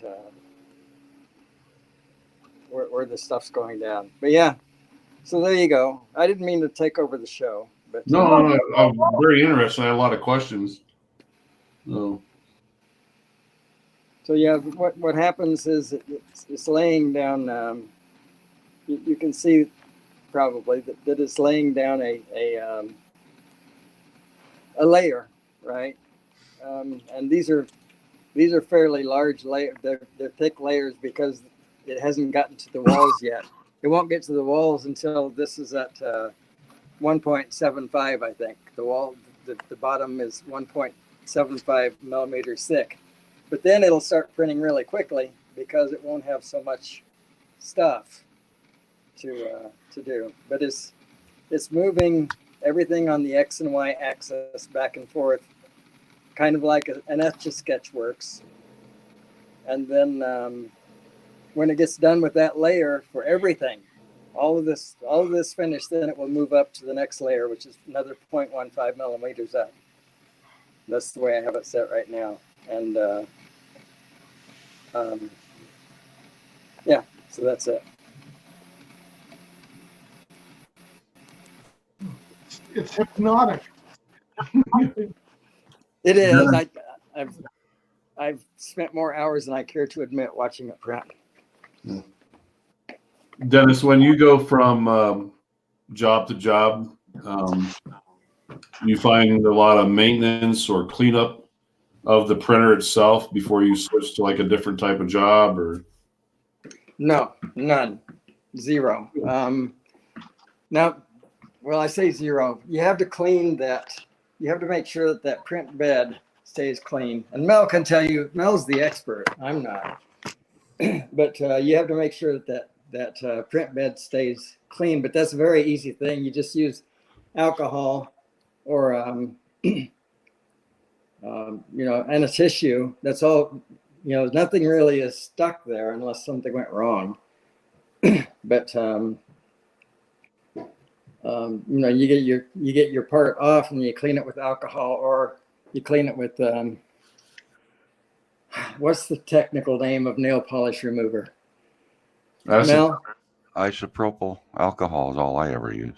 Acetone is what I'm thinking. Acetone works. Yeah, I clean it with acetone. That makes the filament stick a little bit better. Yeah, you can But it's also just wipe it out. I mean, I can't overstress how it's I already see. clean. It looks clean, but you wipe it with this stuff, and that's it. you can Now- use like I use a glass print bed. So I use sometimes I'll use glue stick. I'll put glue stick on the print bed before I start the print, and that makes it stick to the glass really well. Mhm. Or hairspray, just regular old, like Aquanet hairspray. Right. Yeah, and then that just cleans off with glass cleaner. Take the glass off the bed and clean the glass, put it back on, and you're ready to go again. Yeah. But there's all kinds of filaments. There's all the you're printing with Polylactic acid. what are you printing with? What kind PLA. of filament? PLA, yeah. And then there's nylon and TPU and Carbon fiber. carbon fiber and Oh, I have ABS one that's- and all that I have stuff. one that has wood filaments in it. I have some wood filament Yeah. filament that once the print is done, it makes the finished product actually look like it was made of wood. Right. And it's sandable and all of that. Yep. And you can do there's special filaments with metal in them, and you can actually print an item, and then there's a special powder that you bury the item in a can, like a soup can or a coffee can, a metal can. Then you bake it in the oven for X amount of hours, and that process is called sintering. And once you take it out and then take the part out of the can, it's an actual metal part. Right. The sintering process melts all the plastic filament out of the metal, and you actually 3D print a metal gear or sprocket or handle or anything you need. It's amazing. 3D printing is amazing. It is for sure. Yeah. And I'm far from an expert, Dennis, but Well, I have two Al printers. designed for me some time ago. I have Couple of things. Yeah, a few things, but actually several things. But one of them that I commissioned him for, was a bean stand holder. I had 6 bean stand poles that I wanted to hold into a certain position, and so he designed this thing that will hold 6. It had 6 holes in it at a certain angle, and it's perfect. But anyway, it was that sort of thing where nobody else needs that, but it's very valuable to the person who does need it, right? So that's the kind of thing that made that attractive to me. That's what got me so interested in it, was the concept of, like I said, something that didn't exist anywhere in the world yesterday, you can hold in your hand this evening. Yep.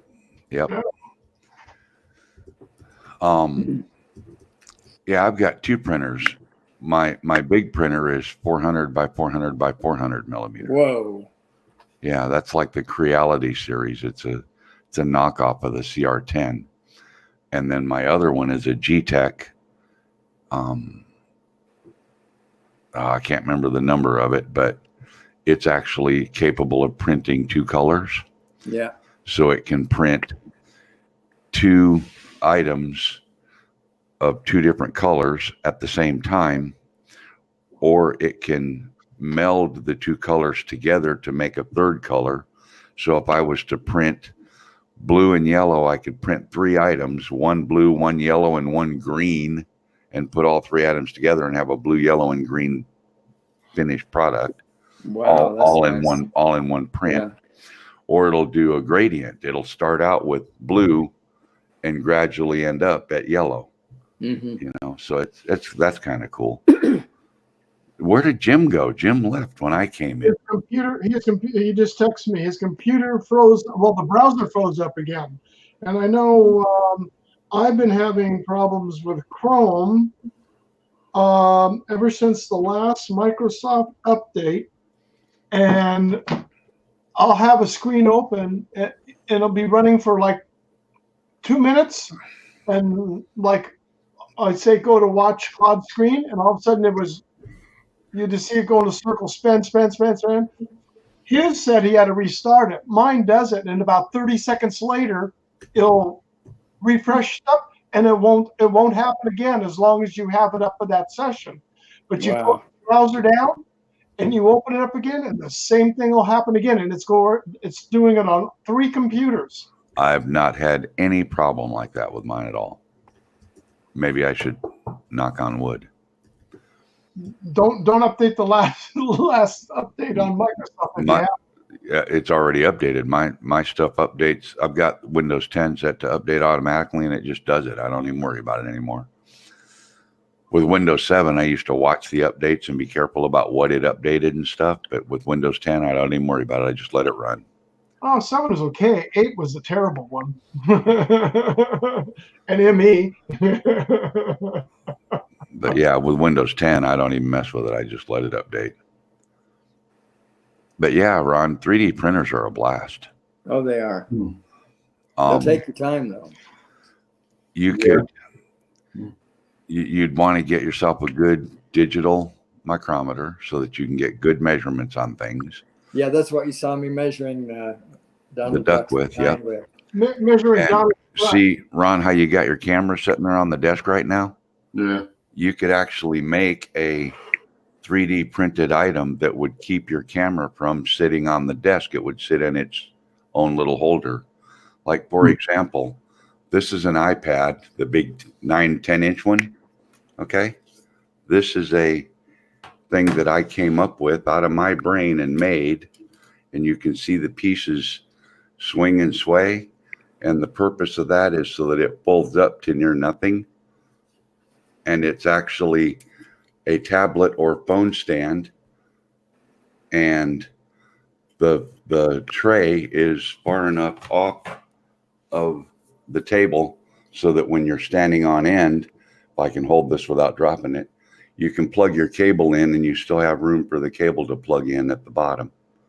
Oh, cool. And it'll hold the tablet that way, and it's adjustable for the amount of tilt so that you can have it standing nearly straight up or have it lay down more. And that's all individual printed pieces that I did on the printer. I made that horseshoe. I put a hole in it there that this rod that goes across actually is solid, and it goes through the arms just like that one does. And it's got the pins on the end. And I spread this until it went in those holes.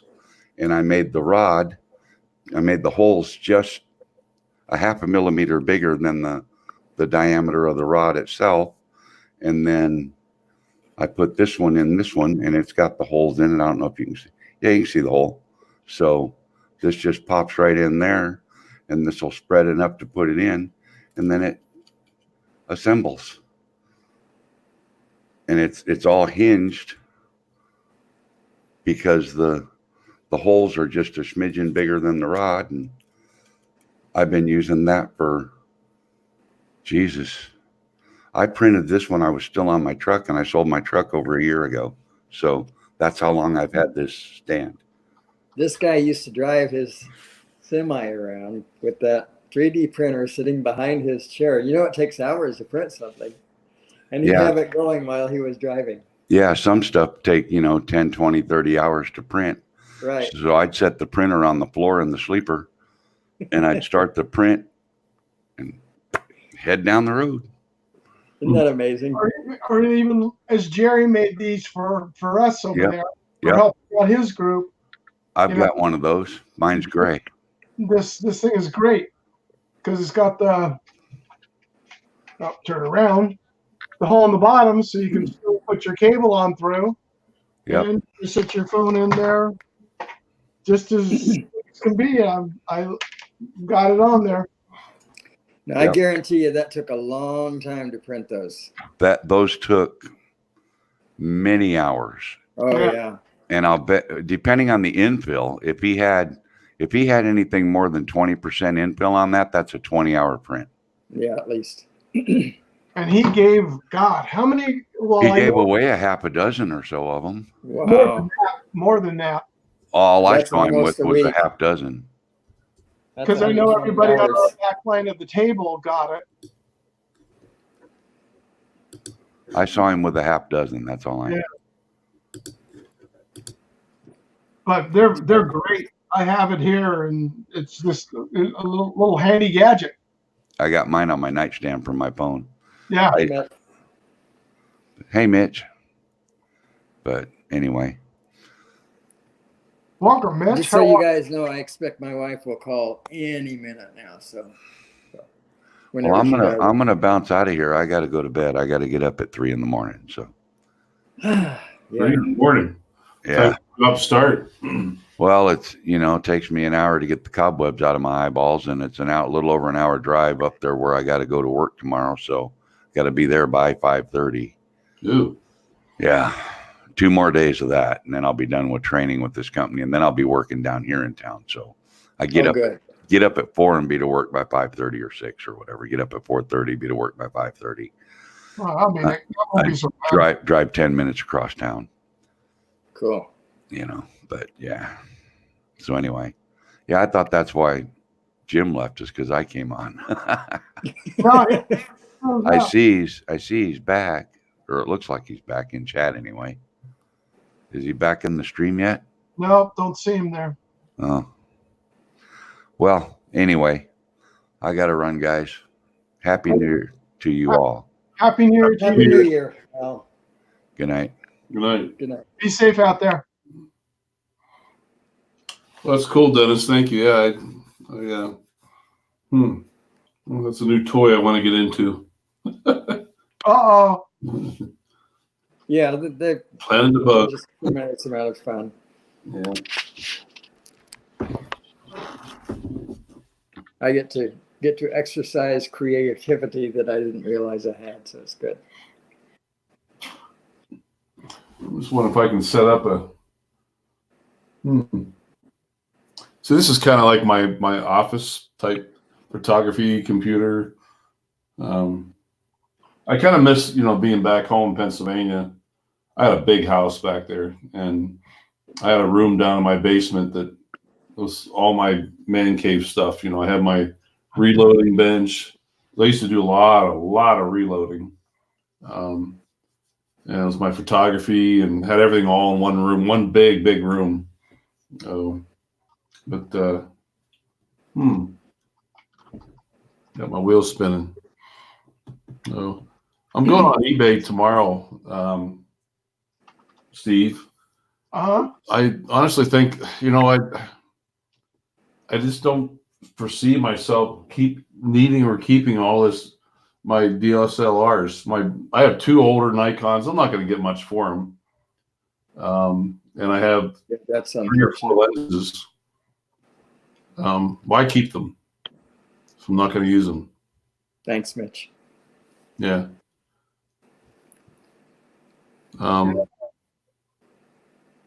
And I've got them. I've got to just, put them away, because when we had the fire, everything was unboxed. I still got those in there, and I've got packed up. In fact, I got to open them up and see. What I would like to find out, and which I don't know, is Canon makes the older lens adapter, and I can't remember for the life of me. I can't think of it.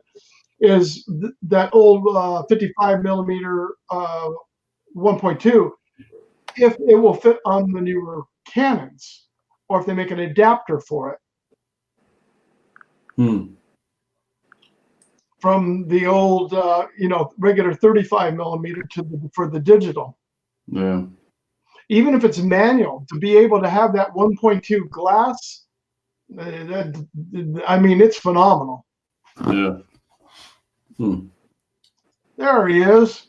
Hey, so StreamYard froze up, told me in a block outlined letter that it said shut down anything else you have running, because I had Skype running.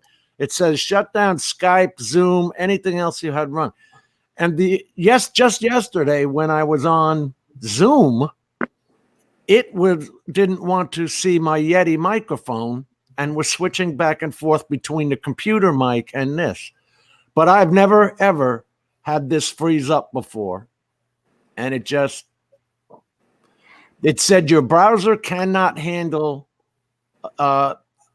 everything that's going on. Then said shut off StreamYard, Skype, Zoom, or whatever else you have running. Remember we were talking about this, and that the conflict with Skype is the biggest one that it seems to have with different live formats. Yeah, but I've never had that before. I've seen the conflict going back and forth when I had them on, and we've done just on either Facebook Live or on Skype, and say I've had a live stream going on the other side, and I've gotten off from it, but it's still connected with that browser versus Skype wanting to take control of everything. Just like anything else on Microsoft, it wants to take control of everything on your computer. Maybe that was it. But it froze up the browser. I had to shut every window I had open. Wow, that's weird. Because as Dennis was naming them, I was opening them. Fusion 360, Tinkercad, Thingiverse. I've been through the YouTube videos where they list every type of plastic, wood. There's a couple of guys in there, Shep. And have you seen what that guy? There's this guy, My Ford Boy or something. You showed me. I showed Steve. Yeah, he'll 3D print this stuff, then go ahead and put it in the clay, put the mold together, and pour metal into it, and then make solid metal products out of it. Mm-hmm. He lives on a homestead, so that's all he does. Makes his own, self-reliant because of the 3D printer, and of course, molding. Right. Very interesting. He was making the regular sand caps for like you'd pour bronze or steel or aluminum or whatever. So he was using the 3D printer to make the modeling in order to hold it in. Then you put the sand in it and then let it go. Crazy. It is. But I mean, pretty ingenious to be able to come up with that. You're doing castings of something you need that either you can't get, especially if you're, like you say, in the middle of nowhere. And then it's not something you can just go out and, well, I need this part. I'll make it. That's pretty nice. Yeah. Oh, Steve Mack, welcome, sir. Hey, Steve Mack. And Mitch. I said thanks, Mitch. Thanks for your kind comment. And I've not been watching the chats. I've been walked away and paying attention to other things. So sorry, folks. They're back to shooting fireworks off here again. Oh, is that what that popping sound is? Yeah. I thought I heard. What's the light behind you on that wall? That is the laser lights outside that are shining on the house. Oh, for Santa Claus laser lights. Right. Okay, yeah, cool. So you have a window there on the other side. No. Jim is banished to the garage. If he wants to smoke, he has to be in the garage. I don't dirty up the house with that smoke. See you, Steve Mack.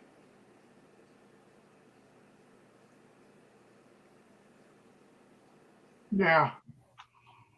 And it's reflecting in through the top glass windows on his roller door. I can see it over there. Yeah. Yep. Yeah. And the other night when we were online, Jim and I were online. They were shooting across his forehead. Yeah, going right across his forehead. And I didn't see it. We weren't going to tell you. Jim, I think the cops out there laser targeting your forehead. That's when I just locked the garage.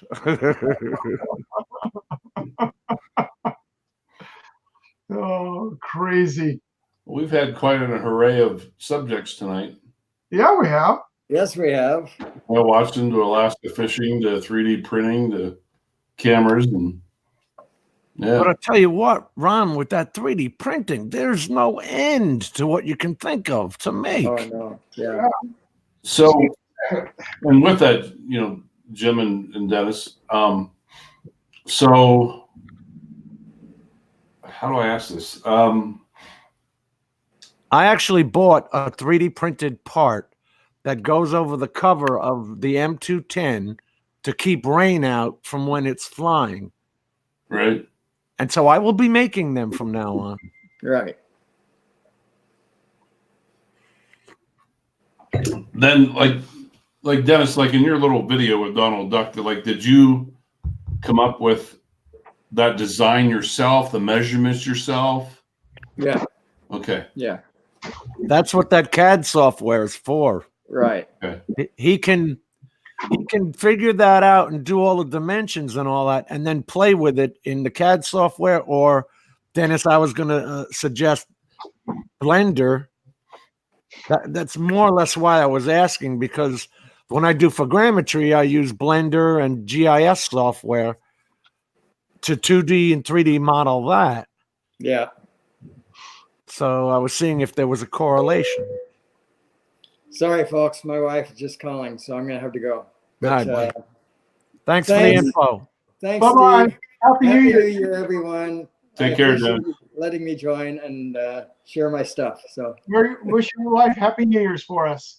Happy New Year to you guys. Bye-bye now. Bye-bye. Take care, Dennis.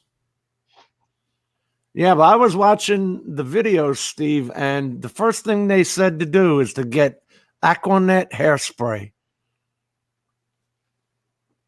for the glass that on the bottom of the bed, because when you're making something that's tall, you don't want it to fall over. So to help have it stick onto the glass, you use the hairspray. Mm-hmm. That's the mentality there. Oh, Ron, I don't know if I told you or not. I did with that. Look what my sister bought me as a Christmas gift. Oh, geez. You're going to be part of Xeno Nation now? Well, I tell you what, I was out watching a few videos last night and this morning, and I already have the receipt from my sister to return it. They've got so many problems still out there with Brian, because Jim and I were talking about it. Brian for True Drum Reviewers. In his video, you see it take off, and all of a sudden it starts doing this. Once it gets up there, it starts wobbling back and forth. Problems with the camera, and it's like all the original problems that they were having with the original Xeno, they're having again with the Pro, which is a shame. You think you'd refine that, and there's not really that much difference. Yeah, Paul Scheer, she's a sweetheart. But it was so funny because she saw on my Facebook page that I liked it. So she was trying to think of what to get me where I'd have no clue of what it was. Well, comes time for Christmas, we're over at the house and we're opening gifts. And she goes, well, what do you think it is? I go, I don't know. It's a box. So all of a sudden I open up the package, and then it was a cardboard box from, of course, Amazon. And then I'm looking on the side, and then there's this big LiPo label sitting on the top. It says, well, it's something that runs on a battery. And she says, well, I saw you liked it, so that's why I got it. She goes, so if you don't like it, you have to return it. Yeah, what's his name? Bill's buddy. Marcus. Yeah. Are they Well, actually, Wi-Fi? Ron Brown, the Xeno Nation, and then the two of them are together with it. Yeah. I might try and meet up with Ron in February. Oh, that'd be fun. When I go back home to Pennsylvania to the Sportsman Show, Ron, I never knew it, but he lived 15 minutes from me. Really? Yeah. Him and Billy Kyle were back in my neck of the woods. Uh-huh. Yeah, I met Ron for the first time. First time, him and Marcus. In fact, I sat with him over at the night before at the meetup at Spin Up. Yeah. He's a real nice guy. Yeah, he seemed like it. I think he must have a shore house down on the Jersey Shore, which a lot of people do. They moved there. Oh, he moved to the Jersey Shore. Oh, maybe I won't meet up with him. That's coming hard drive. Ron Brown? Yeah, I thought they moved to their house down there. Because he's always doing the videos from there. Yeah, but so many people from my area. I mean, that was the thing back, from late spring to early fall, and the weekends. Man, everybody head either to the Jersey, Delaware, or Maryland beaches, and they had shore homes. So that's what I was wondering. I know he's from an area called Oxford, Pennsylvania, and he actually is. A couple of people on his Facebook are friends of mine that I have known and worked with and stuff. I'm like, holy crap, this is a small world. Yeah. Paul's saying Ron is near whatever AC is. Atlantic City. Okay. Yeah. Yeah, that's right. Because you can see it down when he flies. You can see it down the road. He's down the beach quite a ways from it. So he must have moved down there permanently then. Yeah. He was from up in my area. It's only about an hour and a half, 2 hour drive, but shoot. When I guested on their show with before Spin Up, to kind of give an update of what Spin Up was last year and what we did, and talking about the new one, he was texting me back and forth and saying, "Yeah, we're in the process of moving." Oh, okay. He's got the Doobie Brothers, and you've got the Jetsons. There you go. Oh, I got all kinds of stuff on here. Yeah. I have to play. I've got one. Well, anybody else in the chat there, if you'd like to come on, I posted the link. Please keep on posting. Come on in. Don't hesitate. Yeah, so Paulie was saying I thought they solved those issues. They actually did on the original Xeno because we saw those videos where they fixed the firmware and all that. But the last one that Steve and I saw Brian put up, the focus was terrible on the Pro, on the new one. Yeah. I mean, I didn't say that in a comment in his video, but Yeah. he knows it. Well, I'm thinking of a couple of things. One is which is the same price as the Maverick Mini, which people are really enjoying. A smaller drone, being able to have a portable, or I may just cash it into my Amazon account and save the money. And wow, we got somebody else here to come in. Must be sitting out on his back patio smoking a cigar. Mitch. Hey. Happy New Year. I can't resist the opportunity to be famous. Well, Mitch, you've never used the Aquanet on the glass? No, I don't have glass. I just have the textured mat that came with the Ender, and it's got a heated bed. Yeah. And I've never had a problem with the stuff not adhering properly. In fact, sometimes it's really, you got to really work to get it off when it's done. That was just one of the, I'm getting into all these videos, and there's one that says 13 things I wish I knew before I started. And that was one of them. Use Aquanet hairspray on the glass. I saw all those videos. I watched all that stuff too. And I think if you have a glass bed, it might help. Just dries and makes it a little sticky. But I've never had the problem. The most important thing is to get the bed leveled properly and get the right spacing for that bottom layer so that it gets squished. It just gets squished out just a little bit. And I use a piece of paper, not regular letterhead, but a little heavier, not as thick as a business card, but a little heavier, and maybe a 20 pound or 25 pound piece of paper. Right. And I use that to do the leveling, and it works fine. I've never had a problem with leveling the bed or getting the. And I print in. I only use two different types of filament. I use the TPU and the PLA. Right. I haven't messed with any of that other stuff yet. Well, I watched Joshua, and I got the Soval off of his link. Yeah. Joshua Bardwell. And I saw that he folded a piece of paper over to get his clearance. Talking about tip clearance to the bed. Right. And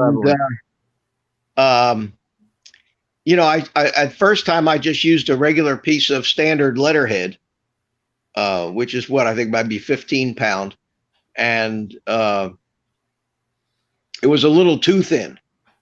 Yeah. But I once you get that set right, you're good. You don't have to do it every time. I've only leveled mine 2 or 3 times since I got the printer.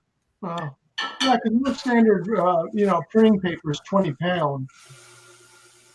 Oh, is it? Okay. Well, the stuff I use is just a little thicker. It's a little higher quality. Yeah, 59 degrees. I know. I got my jacket on. See, Mitch and I are both wearing sweatshirt jackets because that's freezing to us. Yeah, it's cold. Yeah, 59 degrees. Yeah. Well, Steve Carpenter's used to that. He's probably warmer out there where he is. Yeah, I don't even know what the outside temperature is here now. I mean, it was warm out yesterday. In fact, when I walked in the house here on before New Year's Eve, when I first came in, when I was on your show, it was 69 in our family room coming in the house. And I mean, that's portion that's covered up at this time of year, so it's not getting direct sunlight in. But outside, it was probably, I want to say, about 75, 76 degrees. It was gorgeous today, wasn't it, Jim? Beautiful. I mean, Chamber of Commerce weather and tomorrow is supposed to be better. I'm going tomorrow morning, somewhere around 9 o'clock, 10 o'clock. I'm going down to the park there to do some flying, Jim, if you want to come over. Actually, I'm going to be shooting my highway was supposed to be finished December 2nd, but. Well, you're going to shoot that again? That's down south of where I'll be, isn't it? I'm way west out there at the park. Yeah, it's more towards the Indian River County border. Yeah. But there was actually a few people out there today. I guess because it was a holiday. There was first time I'd ever seen anybody. Yeah, they had a soccer team out there practicing, and there was one guy shooting off model rockets out there in the middle of the cricket field, and then they were setting up. There's a gazebo down there by the cricket field, and somebody was unloading a trailer for a party they were going to have there. So that's the most activity I've ever seen down there at that place. It's amazing. Well, I'll tell you, they're closing 5 parks around in town. Yeah, you told me. It might start to get more use. We'll see. Yeah, because most of the time I go out there and the place is deserted. And man, since it's been opened, it's like an abandoned park. It's huge. Yeah, it's gorgeous though. But it's huge. It's gorgeous. You can fly anything out there. You can fly airplanes, drones, anything you want. Well, I wouldn't be complaining if I were you guys. No, we're not complaining. It's terrific. 58 degrees. Yeah, same as here. Living on the coast, that's what it is. Yeah. Hey, listen, guys, I said on my stream last night that I wasn't going to do a show tomorrow, but it looks like I'm going to be in town, so I will be doing my regular Thursday night thing. So stop on by. Thank you. And thanks to everybody for coming in last night. I had a big turnout on that little impromptu thing. I think you had more people viewing than your regular Thursday night. Yeah, it was. I think about the same, maybe a little more. The max I had was 25 at one point. Okay, it seemed like it averaged 15 to 20 most of the time, which is fine. I mean, I just have a good time. I have a good time doing those things. I really do. And you got to remember, like for me, you're 3 hours ahead of me. So it's the middle of the afternoon. And so people on the West Coast, I'm fortunate with my work. I can come home and do my job at my home office, and I can sit on here and watch or pop on and I can still do my work. But when you're coming on, a lot of people are still at work on this end of the country. Yeah, 6 o'clock is a tough time.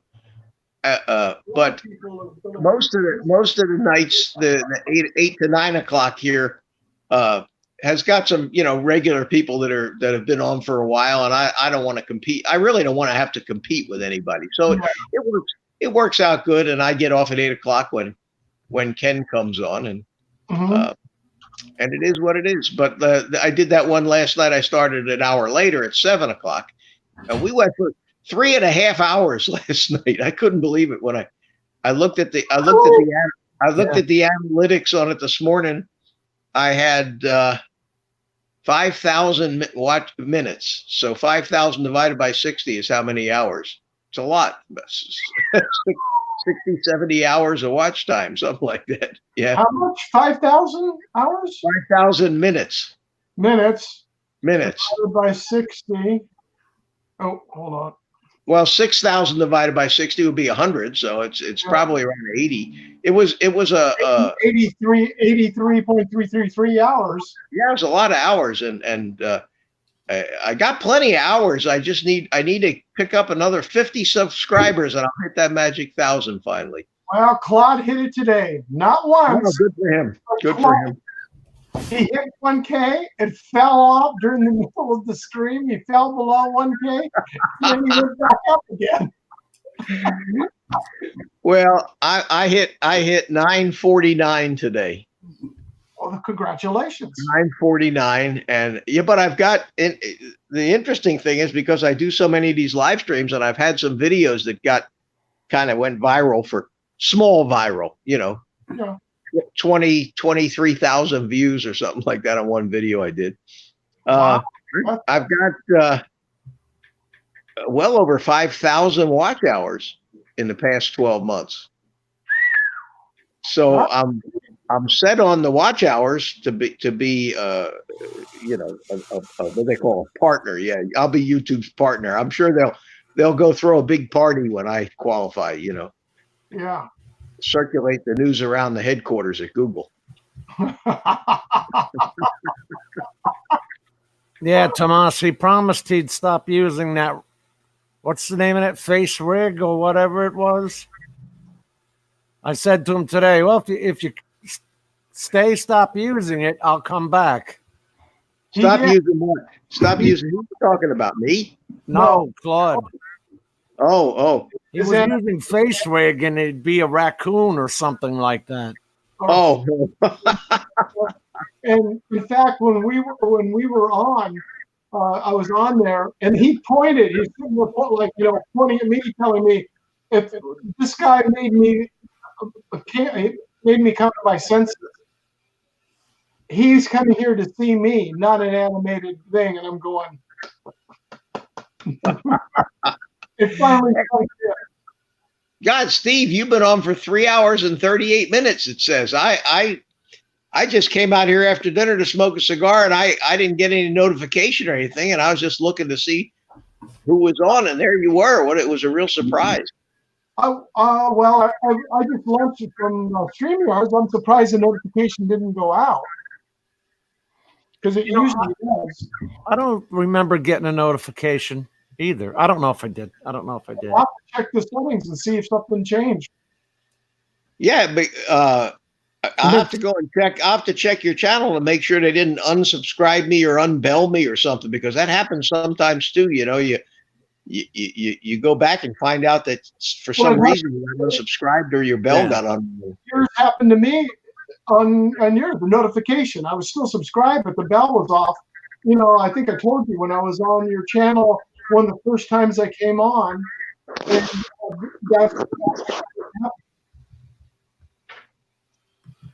I have to relight my cigar, so this is the lap cam right now. There you go. Oh, The Peter, lap cam. he got it. Thank you, Peter. Tomas got it. What? No, he got no notification, but you didn't. You came up when I came back on. He was on my main page. When I had to shut it all down and come back. Well, I hope that doesn't happen again. I guess I'm working down under. Speaking of down under, it was nice to have Greg stop on the show last night. From was. by drone. Yeah, it was a surprise. Normally, on Thursday night, he's busy preparing for his show on Friday, so he might stop by and say hi in the chat. But man, there's a guy that prepares for a show, doesn't he? Holy mackerel! Yeah, he does. Big time. Have you ever seen the stuff that he does? He has published on his website, program notes and all kinds of instructions, and I mean, it's really something. Yeah. He works hard at it, that's for sure. He really does. I'm the opposite, Steve. I fire it up, turn it on, and when I see that countdown go down to nothing and it says starting now, that's when I decide what the show's going to be about. Well, that was like me with StreamYards. I just put it in because we were on the cloud, and I'm going, hey, I'll go live if you guys want to come on. And he said, yeah. So I just said, I typed in and said, start a new broadcast. I go, well, happy 2020 New Year's. And I figured, a better name for it. Let's go. God, I wrote that the first time today. 1120, and it hit me. It dawned on me. 2020. I mean, I remember, Y2K. That was 20 years ago. It seems like it was yesterday. All our computers were going to stop. The computers, so power grids, everything was going to come down. Because I was still in the computer business when that happened, and I had a lot. I mean, it was turmoil. You talk about people worrying about everything going south on them. Yeah. And then nothing happened. It was a total and complete non-event.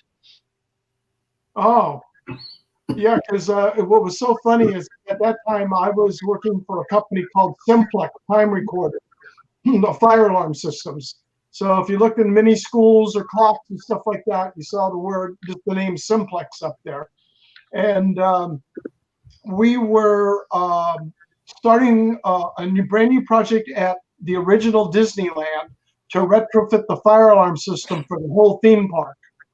And as we're getting up closer to a startup date of actual startup,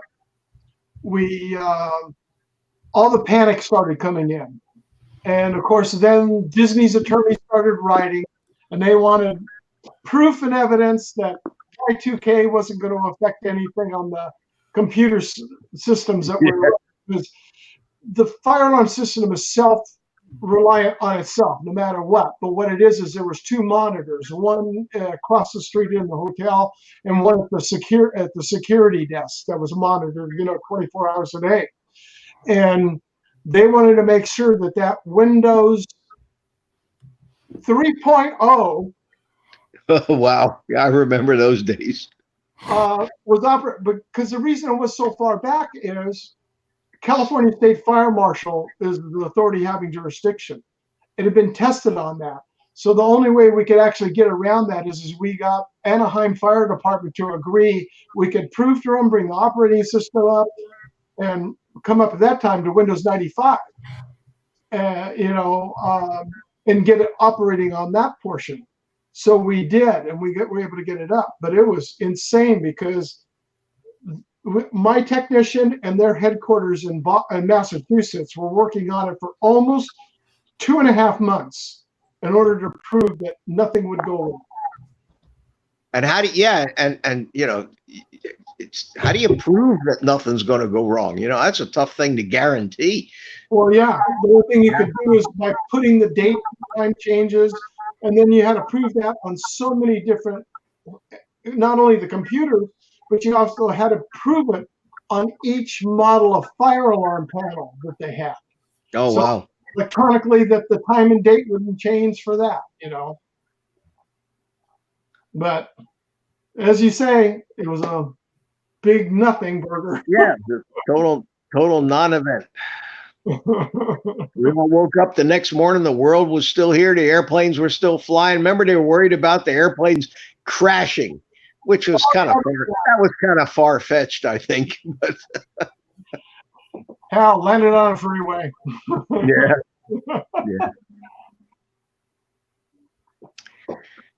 Yeah. It was a time there, that's for sure. Well, I'm ready for this holiday season to be over already because I got a lot of shopping to do, and you can't, with all this little lunacy out there, you can't get near any of the stores. It's nuts. Brent, welcome, sir. Yeah, I can't see the chat anymore because my cell phone's totally taken up with the StreamYard window. So hi to everybody in the chat. If I hadn't said hi, Ron, I didn't even say hi to you. How you doing, buddy? Good. Mitch, how are you? Good. Happy New Year to you. Yeah, same to you. Brent Nunley is who I was speaking of. Yeah, I figured that was. We don't have too many Brents in. And Peter's on here. It's good to see Mel. It was good to see Mel on here, and Dennis. Dennis, yeah. Did you see? I got such a kick out of his duck video. That was. I had no idea that he was that he was even into 3D printing, let alone that proficient in the CAD program already. And oh yeah, he went right for the Prusa too. Man, he did. Yeah. He did a nice job. I'm sure his duck really appreciates the effort there. Yeah. Yeah, I'll tell you what CAD program did he say? What CAD program he was using? Fusion 360 and Tinkercad. Yeah, the Fusion 360. I've got that. And they have a free license for hobby use, and I got that. But man, what a learning curve! That's what he said. Oh my God! Well, you could design a space shuttle with that software. That's the same stuff the big boys use. It's incredible what you can do. It's like any of the other programs, like Adobe stuff. We mostly use just the basics of what it can do. But if you start delving into Premiere and Photoshop, you need to go to college to learn. You need a college course to learn all that those programs have buried down in them. It's unbelievable. Yeah, that's the problem with me with AutoCAD. I'm trying to get back into it again because I was talking with him about it, what he was using, and you don't use it and you just forget about it. I mean, yeah. It's a lot of work, and then of course all the upgrades as the years have gone along, it's totally different. Because I use Photoshop a lot and Premiere, and just when you got everything all down pat, they go and make major improvements in it and change all the usual stuff that you're used to. Well, the big thing too is like you're saying, all these new items that it can do, but it's all in another format. So you were so used to going, especially with Autodesk, with AutoCAD, you were so used to popping up and going in order to do your drawing. It's like, okay, we're in a whole different format now. Yeah. And it's a whole different philosophy about how the thing builds the models as well. So your whole workflow is different, I think. I never did work in any of the Autodesk products. I never was a CAD guy. So this is new for me. I tried that Tinkercad, which is all online. And if you're just going to make a very simple thing, that's okay. But if you're going to do anything that's halfway complicated, you got to use something more sophisticated. Good night, Jim. See you later, Steve. Night, guys. You leaving, Jim? Yeah, I'm out.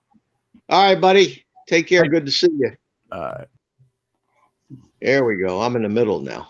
There you go. it makes a difference, and I'm just trying to get myself back into it because I've got to do some for my project that I have going. I've got to do some inside interior drawings and measurements.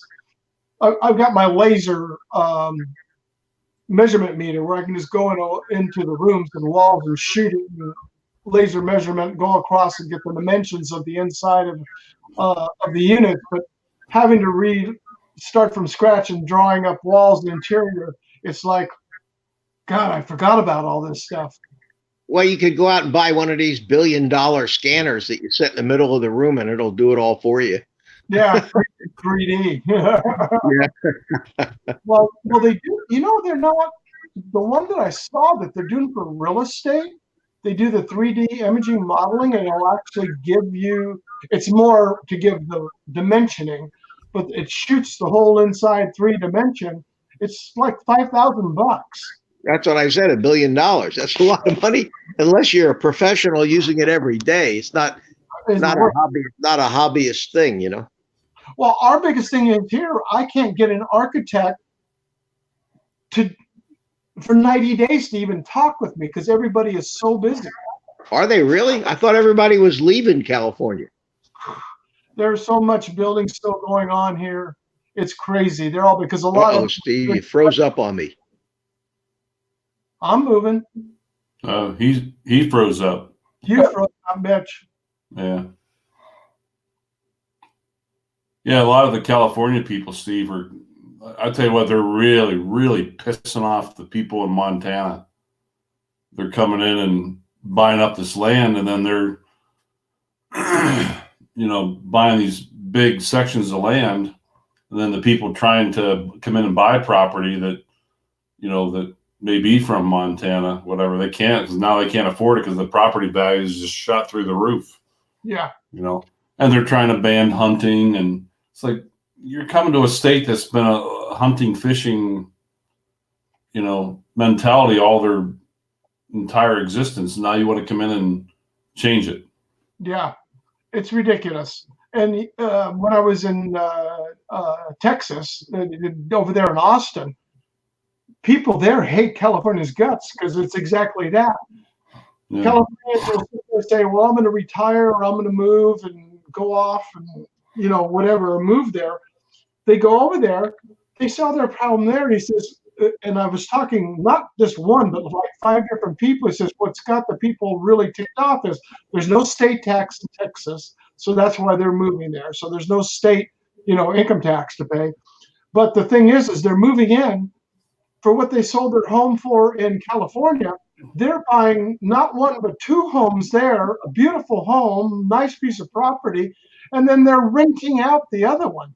So they're driving the prices of homes up. And there's no real benefit revenue coming into that city. Yeah. They're not working, they're not generating income, and they're not, bringing any, value, so to speak, to the city if they're just living off of it. Oh, guys, yeah.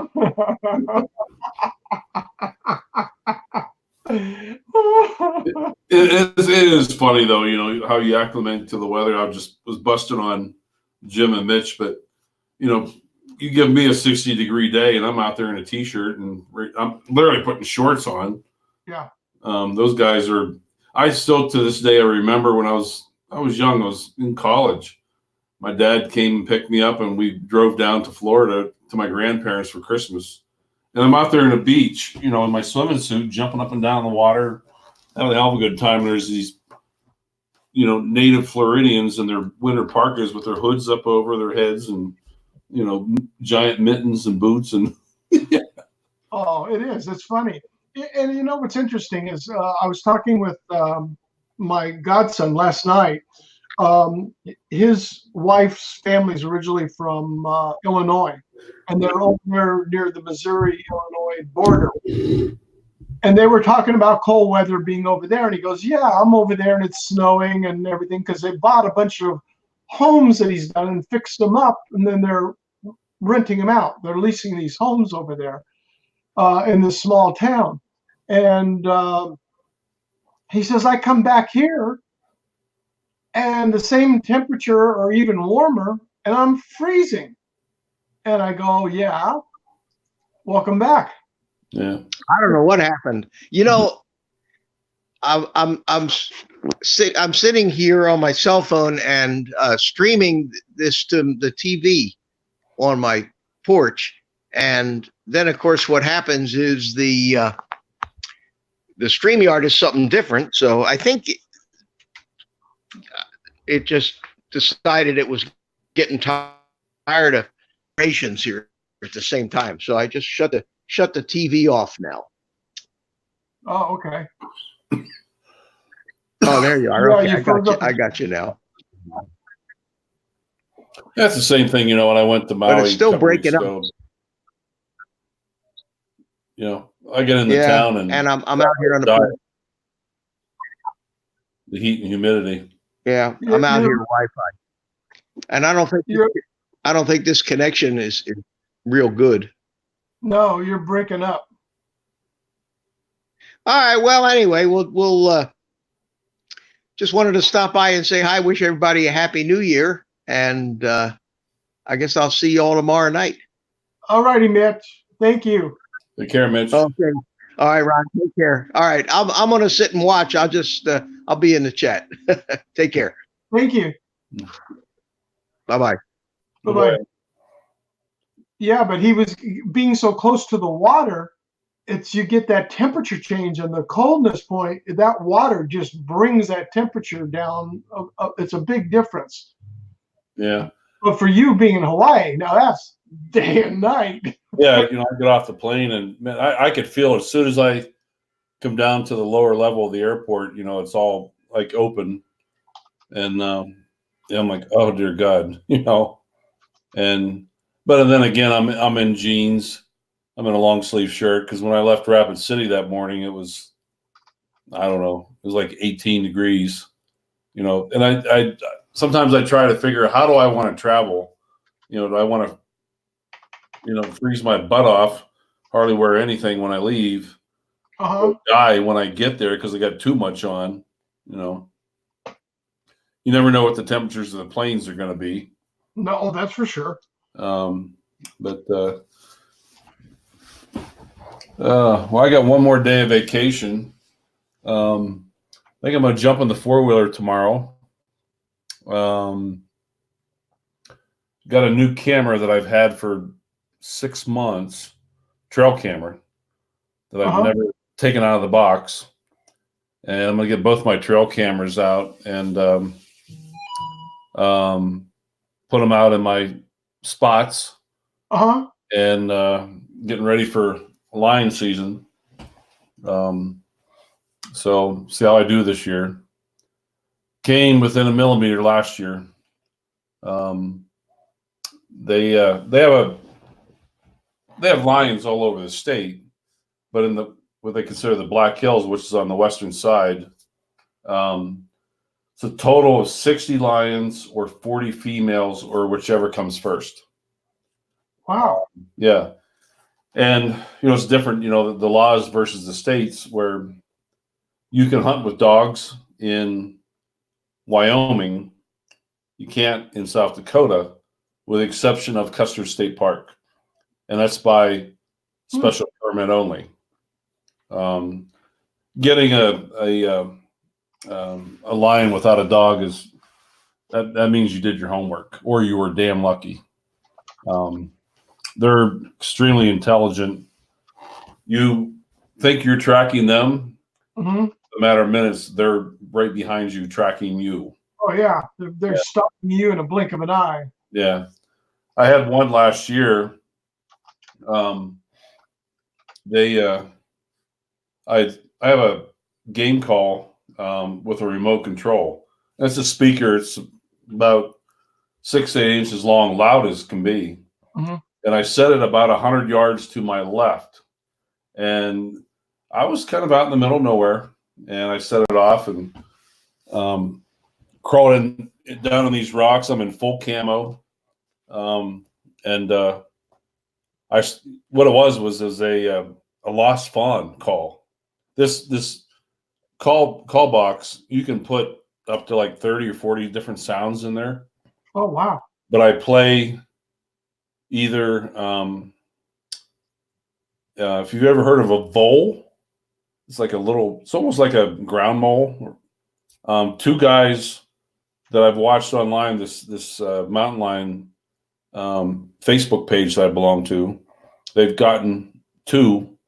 It's like a little squeak. It's almost like a little. They're not a whole lot bigger than a mouse, but the noise attracts those lion. But I used a lost. A question for you, just so we clarify here. Are we talking like what we have here in California, mountain lions? Yeah. Okay, same thing. Same thing. Yeah. But I used a lost fawn. When a fawn loses its mom, it'll sit there, it'll just wail. It'll sit there and let out this little scream. But I had set the speaker about 100 yards off to my left, and I was at the very top of this big, gigantic, what we call a draw valley. Wherever you're from in the U.S., how you pronounce it. But I'm hunkered down in these rocks, and I was in there for about 15 minutes, and I'd play it, I'd adjust the volume, and made it try to sound as realistic as I could.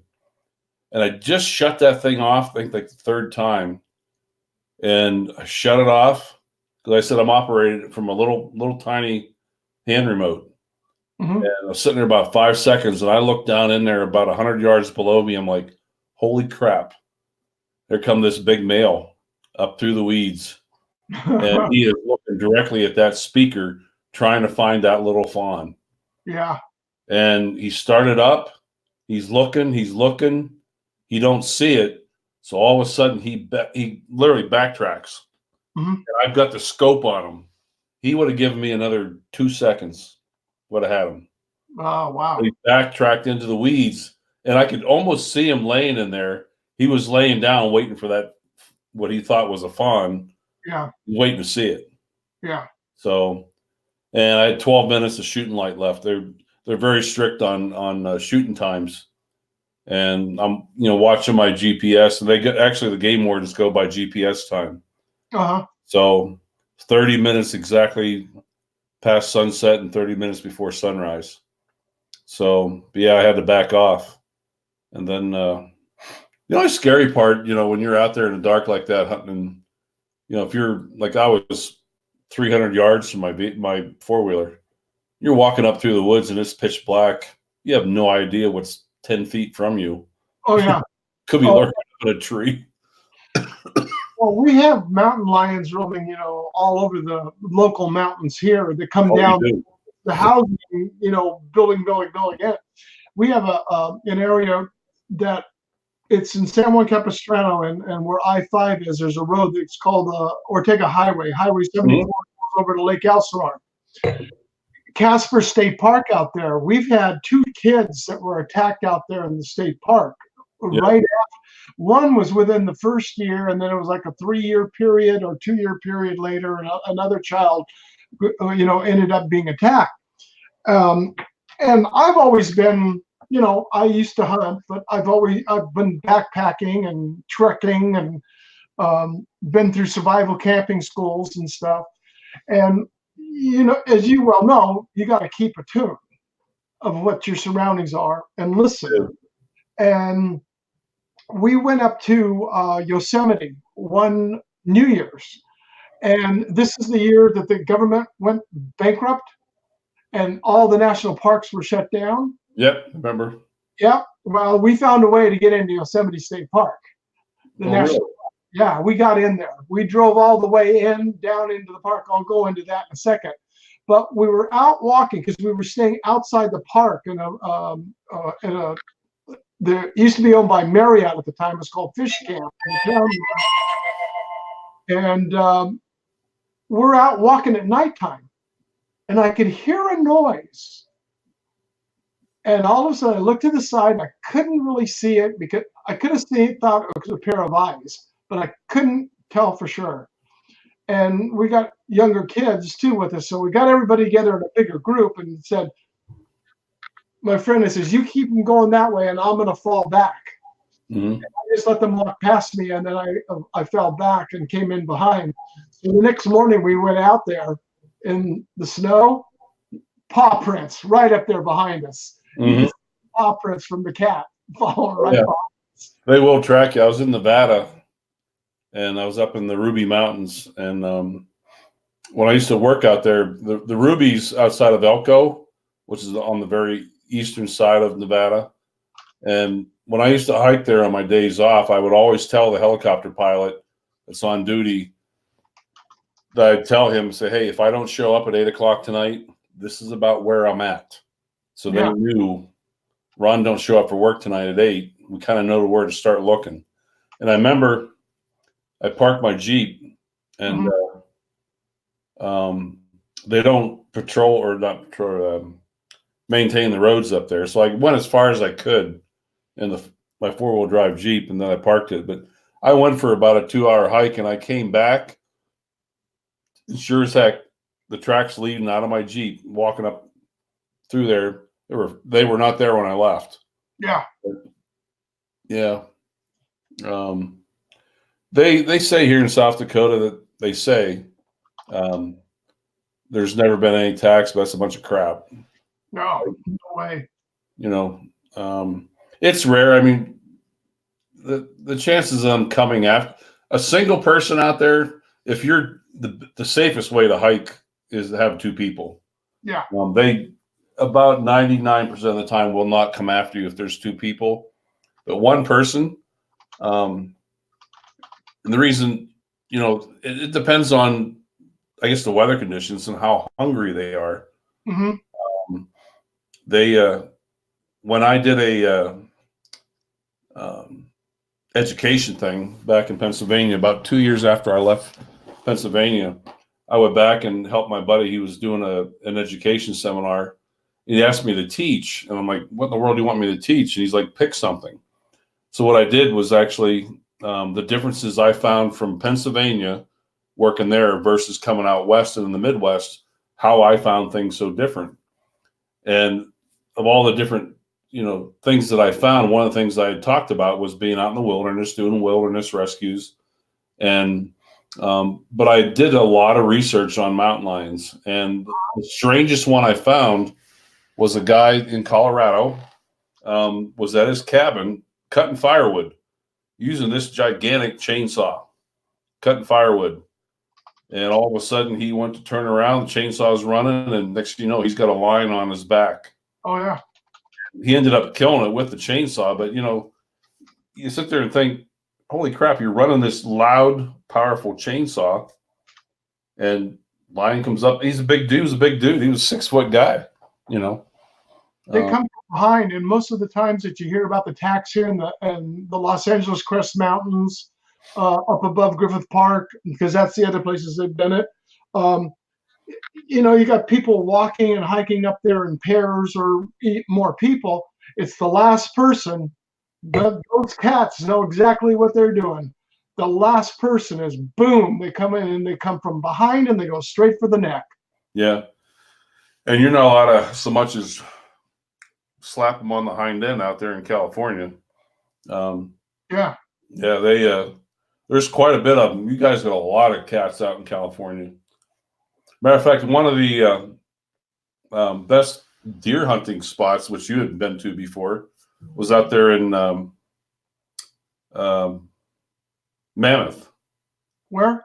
No, not Mammoth, but the eastern side of Yosemite. June Lake? What's the name of the one lake where? Mono? Yeah. Up by- Yeah. And what the Fish and Wildlife in California used to do is anytime they get a nuisance lion, that's where they'd relocate them to. Yeah. Well, that put a big damper on the lion hunting or the deer hunting out there. Yeah. What is their main source of food? Yeah. Deer. And believe it or not, they like porcupines. It does not really bother them to get stuck with the porcupines. Mm-hmm. Yeah, it's really interesting. Adrian, thank you for stopping in. Metro Drones, thank you for stopping in. Happy New Year's to you guys. Adrian, channel brother, appreciate Did you make a special New Year's resolution, Adrian, that you're going to stay away from the electrical shock treatments? it. Oh, jeez.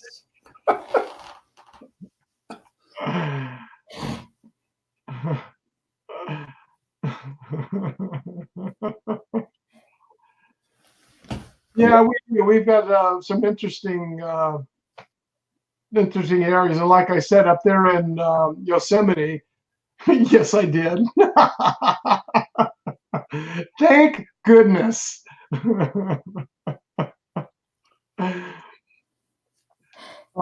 Yeah, because up there in outside of Yosemite, when they shut down, we were there, and the lodge we were staying at, we heard this person overhearing talking, is there are 3 camps in Yosemite that are private residential areas. Even though they're in the national park, they're around it, they're excluded from being in the national park.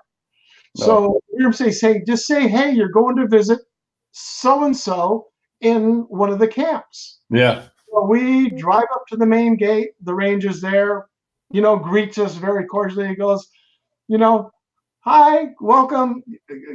Glad you're here, but I have to tell you, the national park is shut down. No, he says, our national park has been shut down due to the federal government budgeting. And we go, no, we know. We're here to visit our friend the Richardsons in camp such and such. And he goes, sure, great answer. And so we take off and we go in. We drive in from that from the northern, well, the southern entrance for us, coming in from where we're coming from. We drive in. We come up to the top, which comes up to where Glacier Point. You turn off to go to Glacier Point, which will get you over there, overlooking, by Curry Village, and you're looking across at Half Dome. And then we go to drive down the road to head down into the valley. We don't further get a half a mile down the road, and all of a sudden here's a buck, a doe, and 2 fawns standing in the middle of the road. They didn't move.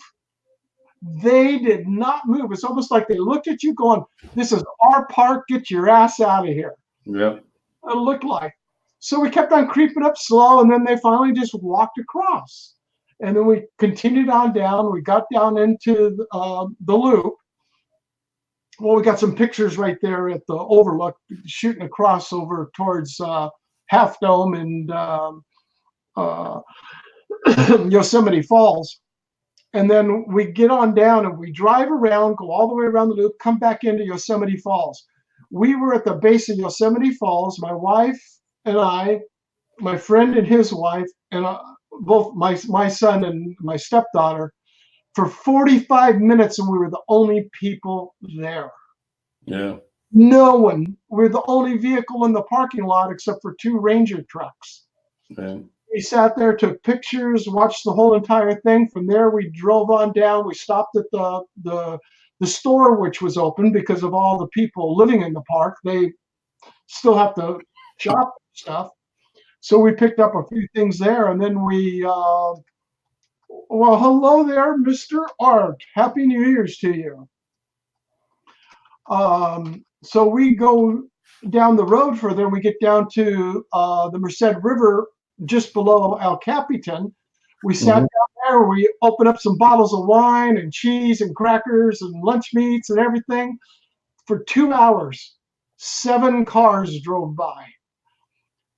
We left from there finally, went over there, got in, went back up the hill, come back up, and we come on down. We're coming to the ranger station again on the way coming back out.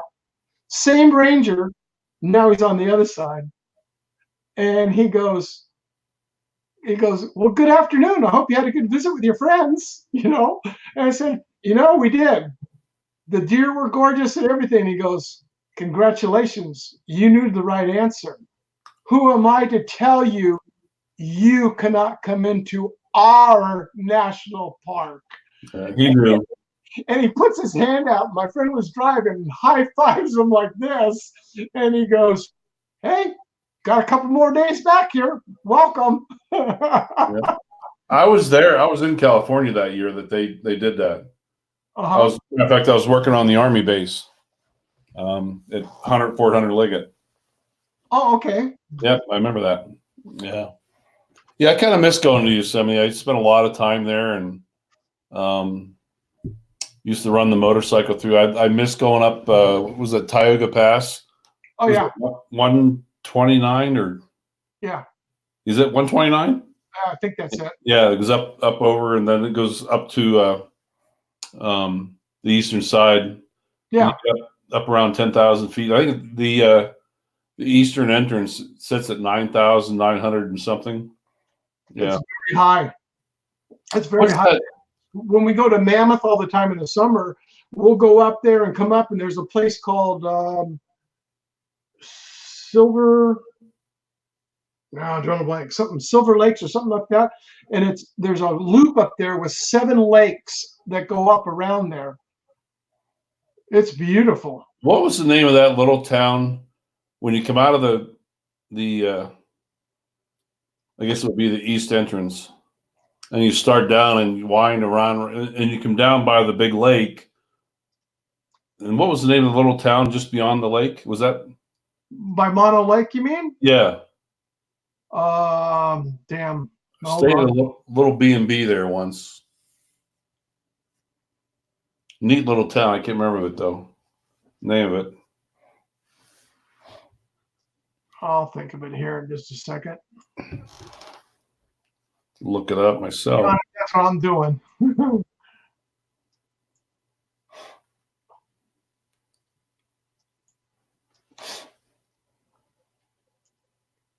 I'm drawing a blank.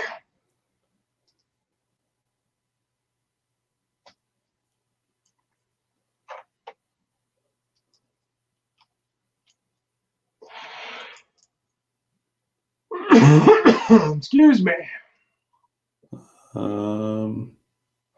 Like Davis.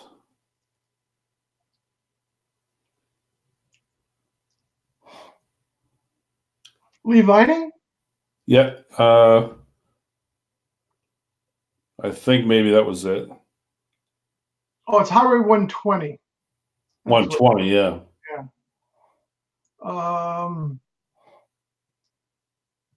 Lee Vining is probably what it is. That's right there as you get down, and it's right up there by the lake. Yeah. Yeah. Tiny little town, not big. Yeah. Yeah. Very small. But yeah, I miss being out in California and different things, and there he is, the legend. Happy New Year's, everyone. Same to you, Ron. How are you, sir? I'm doing pretty good. How's the weather? It was nice today. We were probably in the upper 40s, low 50s. Yeah, about the same here. Wow, nice. So, been working on this computer all day. Got it all where I want it. It's an AMD A10 processor. 8 gigs of RAM. It's got a 500 gig SSD drive and a 4 terabyte hard drive on it. So I got tons of room now. Wow, nice. Mm-hmm. That's about the same thing that I've got on mine. In fact, I bought it and I just haven't put it in yet. In fact, I pulled open my case and I duplicated it. I've got to just put the drive back into it. Right. Because I wanted to increase my, the OS drive, C drive. Right. Yep. It only came with 512 gigs, so yeah. I got a terabyte to put into it for that, and then it came with a 2 terabyte data drive. Right. But I bought a 4 terabyte, so I'm just going to add it in there because I've got the spots for it. So nice. Yeah, my Dell has a 256 SSD drive, and it came with a 1 terabyte drive, and it just when I put Windows 10. Well, originally I had Windows 7, and then I upgraded it, and it just filled up both drives. Oh yeah. But when I installed Windows 10, On this, it took up less than 100 gigs on here. So I've got like tons of room. Oh yeah. It's much cleaner, and you did it as a new install, right? Yeah. Yeah, definitely the way to go. Yeah. I'm going to get this to where I want it, and I'll take the old machine and I'll probably wipe both drives and redo that one, and that'll be like a backup in case something happens. Yeah, and it's I've had this duplicator for so many years now, and I'll tell you what, I love it because they'll take a 2.5 inch or a full regular hard drive, Right. pop in slot A, Yeah. put the other one in the other slot, and then you just say duplicate it. Even if it's partitioned with sub-partitions, Right. it duplicates it exactly, depending on how much data obviously you have on it. Right. Right. Because the one I did is I had a terabyte regular, hard drive, and Right. I put a solid state drive Huh? to put in it. Right. It took about 45 minutes, but in 45 minutes, I took the drive out, plugged it into the computer. I left the cabinet door open in case I had to get in again. Yeah. Started it up, it went up, it went out, it automatically got the drivers for Right. that drive, came back and rebooted once, and you couldn't tell the difference. Well, what my challenge was, the 4 terabyte drive had Linux on it.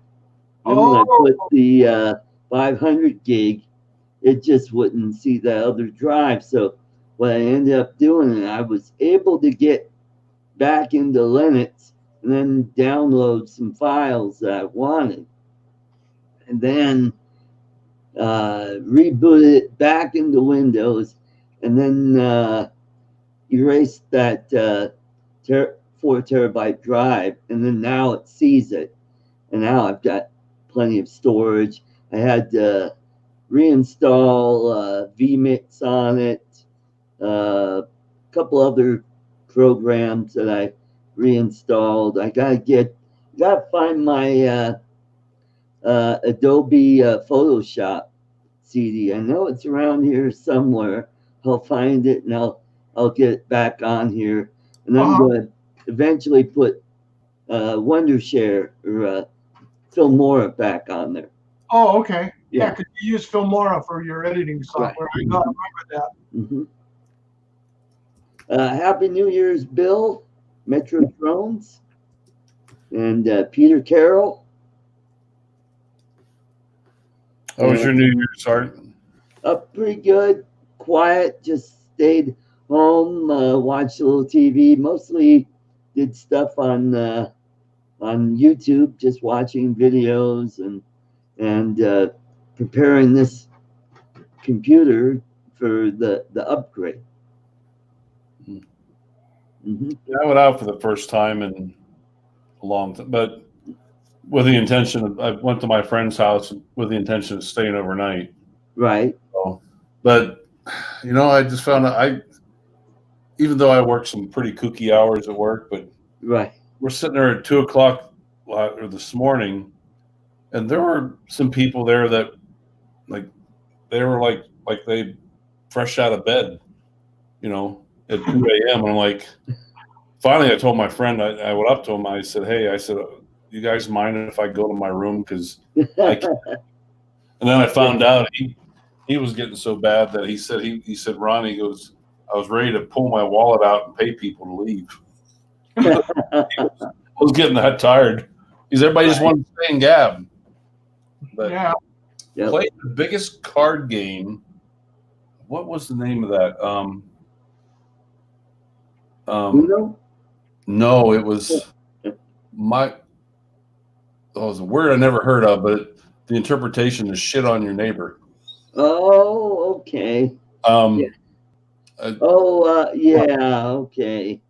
Yeah, it's a complicated game. Every card had a value or a purpose to it, and you could reverse and screw. Oh, yeah. It's not Uno. It's Starts with an M. Skip-Bo.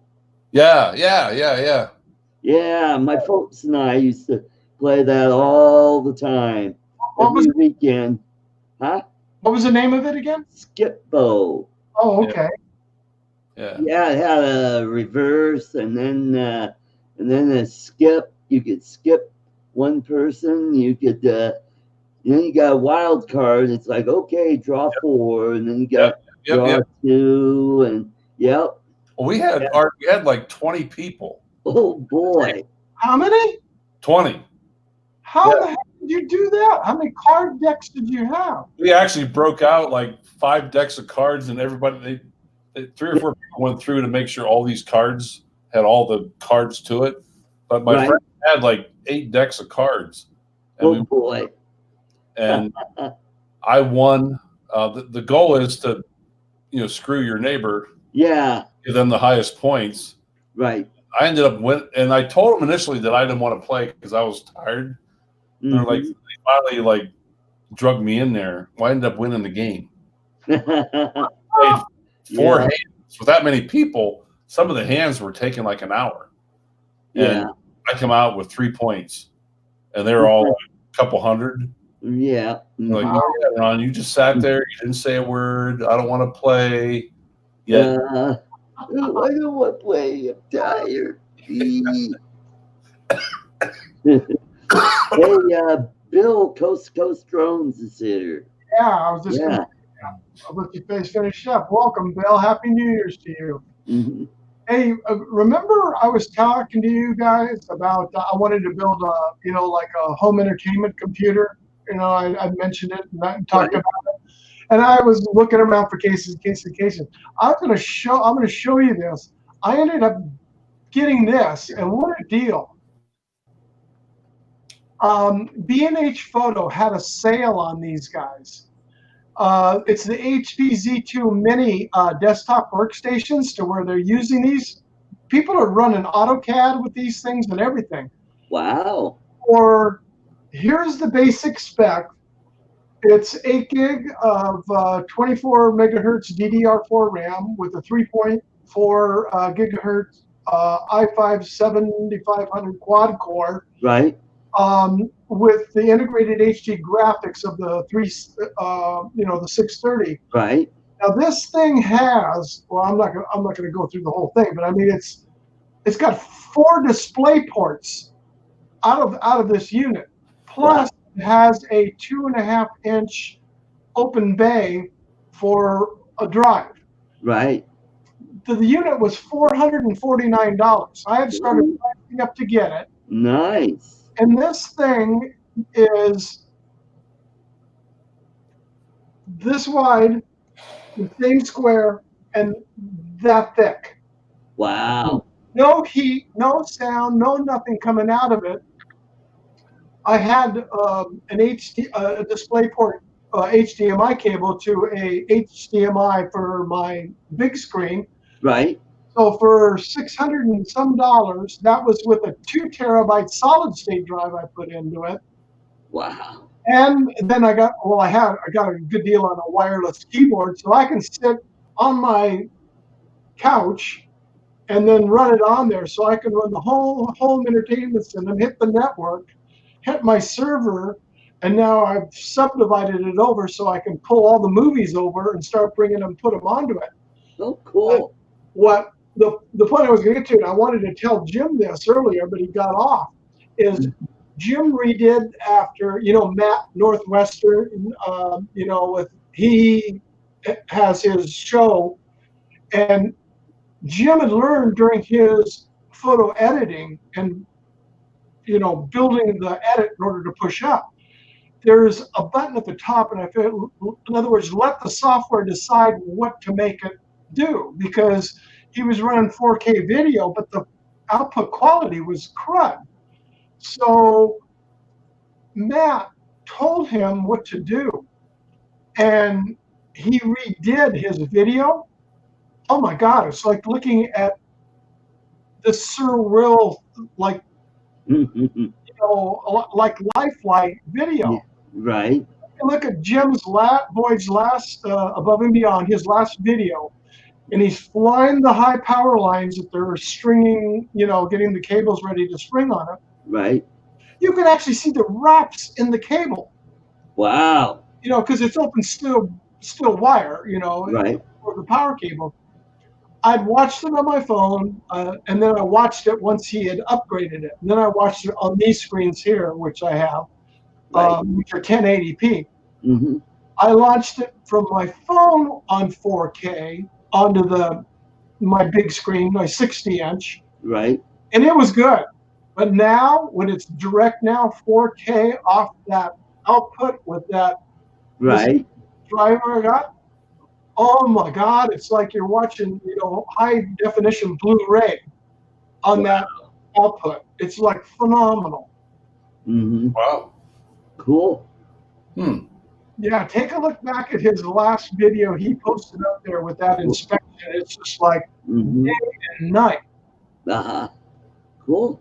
Wow. Yeah, he did I guess Matt has been using the same software for a long time, and he goes, "Oh no, you don't do that. You don't do that. You just let the software build, because you know you're recording at an output of, Right. you know, whatever 100 megabits that he has on his matrice, you know, Right. speed. Well, it was only coming down to like 50 or whatever on the output. Yeah. Well, this thing decides what it needs to do, and it gives you the best output that it's going to be able to provide. Cool. And it was like day and night. Wow. Well, Mm. well, Steve, I think I'm gonna call it a night. This is my last night of getting a good night's rest. Yeah. I'm gonna call it a day, and back to work Friday. So we getting up, going to bed tomorrow night, and getting up at 2:30, 3 in the morning to go to work. Boy. But hope you guys had a good New Year's. Well, thank you. Yeah, same to you. Good. What should I say? Good prospects for 2020. Thank you. Yeah. You as well. I wish you a very happy, safe, and healthy and prosperous New Year. Yes, things are looking good so far. Oh my gosh. I just said that. I picked it up. I found a thing on the web that says about prosperous. Oh, Siri picked me up. I don't know how it did. I have it turned off. but yeah, you guys be careful, be safe, and Will do. remember, don't do anything that you wouldn't want the paramedics to see. Yeah. Oh, that's for sure, Ron. Well, you be safe. What time you got to head in the morning? Well, I'll head out. I'm off tomorrow, but Friday morning I'll be here about 3:30 a.m. So, yeah. Yeah, because you said you're going to take your four-wheeler out tomorrow. That's right. Yeah. I go out and take the cameras out, tie them onto some trees, and yeah, see if I can find Mr. Kitty. Or Ah, there you go. yeah. Yeah. So, but and then my little lady friend will be coming to visit me next week. When I was telling her, yeah, Nice. she's pretty cool. Yeah, Wonderful. yeah. So she likes to go out in the woods. Really laid back girl. Oh, Yeah, she that's good. first time we went out on the four-wheeler, we got it stuck pretty good. Hmm. And just as I've never heard a female be this calm, but she just looked over at me, could see the thing is severely buried, and she just looked at me and she goes, "Well, Mr. Lockwood, how do you plan on getting out of this one?" Well, let's just chilled out about this, you know. It wasn't a panic. That's good. Yeah. That's good. Yeah, guys, take care. Good night. Be safe. All right. Take care, Ron. Look forward to talking to you again. Good to see you. All righty, guys. Good night now. Be safe. Have a good time tomorrow. All right, buddy. Bye-bye. Bye. Well, tomorrow I gotta take my car back to Jiffy Lube. It looks like they put too much oil in the engine, because ever since I had it from them, it's been running like crap. been idling really rough. And yesterday on my way home from work, I checked the oil, and I see the oil is past the top limit. Yeah. And I'm like, oh, no wonder it's. I should have known something was going to go wrong, because the gal that came up to my window, her face, it looked like a fishing tackle box blew up in her face with all the piercings in her nose, in her lips, her tongue. And I'm like, ugh. And then the guy that rang me up had tattoos all over his face and on his neck, and he had these like little triangle things above and below his eyes, like a clown would have. And I'm like, okay. Yeah, that has job prospect right there. Yeah. Well, hopefully it didn't damage the engine. Yeah, I hope not either. I haven't driven it around a lot. I don't go out really on the weekends, except to the store. Had pretty quiet. Well, last night I didn't go out, and so all I did was after work on Tuesday, just went and got some food, bought a pot roast and some veggies, and made a really nice pot roast. Let it cook all day, and boy, was it good. Oh, sounds like it. Yep. Yeah, like I said, I hope they didn't, because that happened with somebody I knew from at work. They had done service on their vehicle, put it too much, and it actually ended up bending the push rods because the amount of pressure on them. Yep. Did some severe, and of course they were going to deny everything. Said no. I says no. I says, well, he says, fine, I'm going to see an attorney. He says, well, hold on, let me call our, his supervisor. Yeah. And then the next thing they knew, they asked him, okay, we need you to bring it into one of their mechanics in order to do a test on it, and they had to rebuild the whole engine. Oh boy.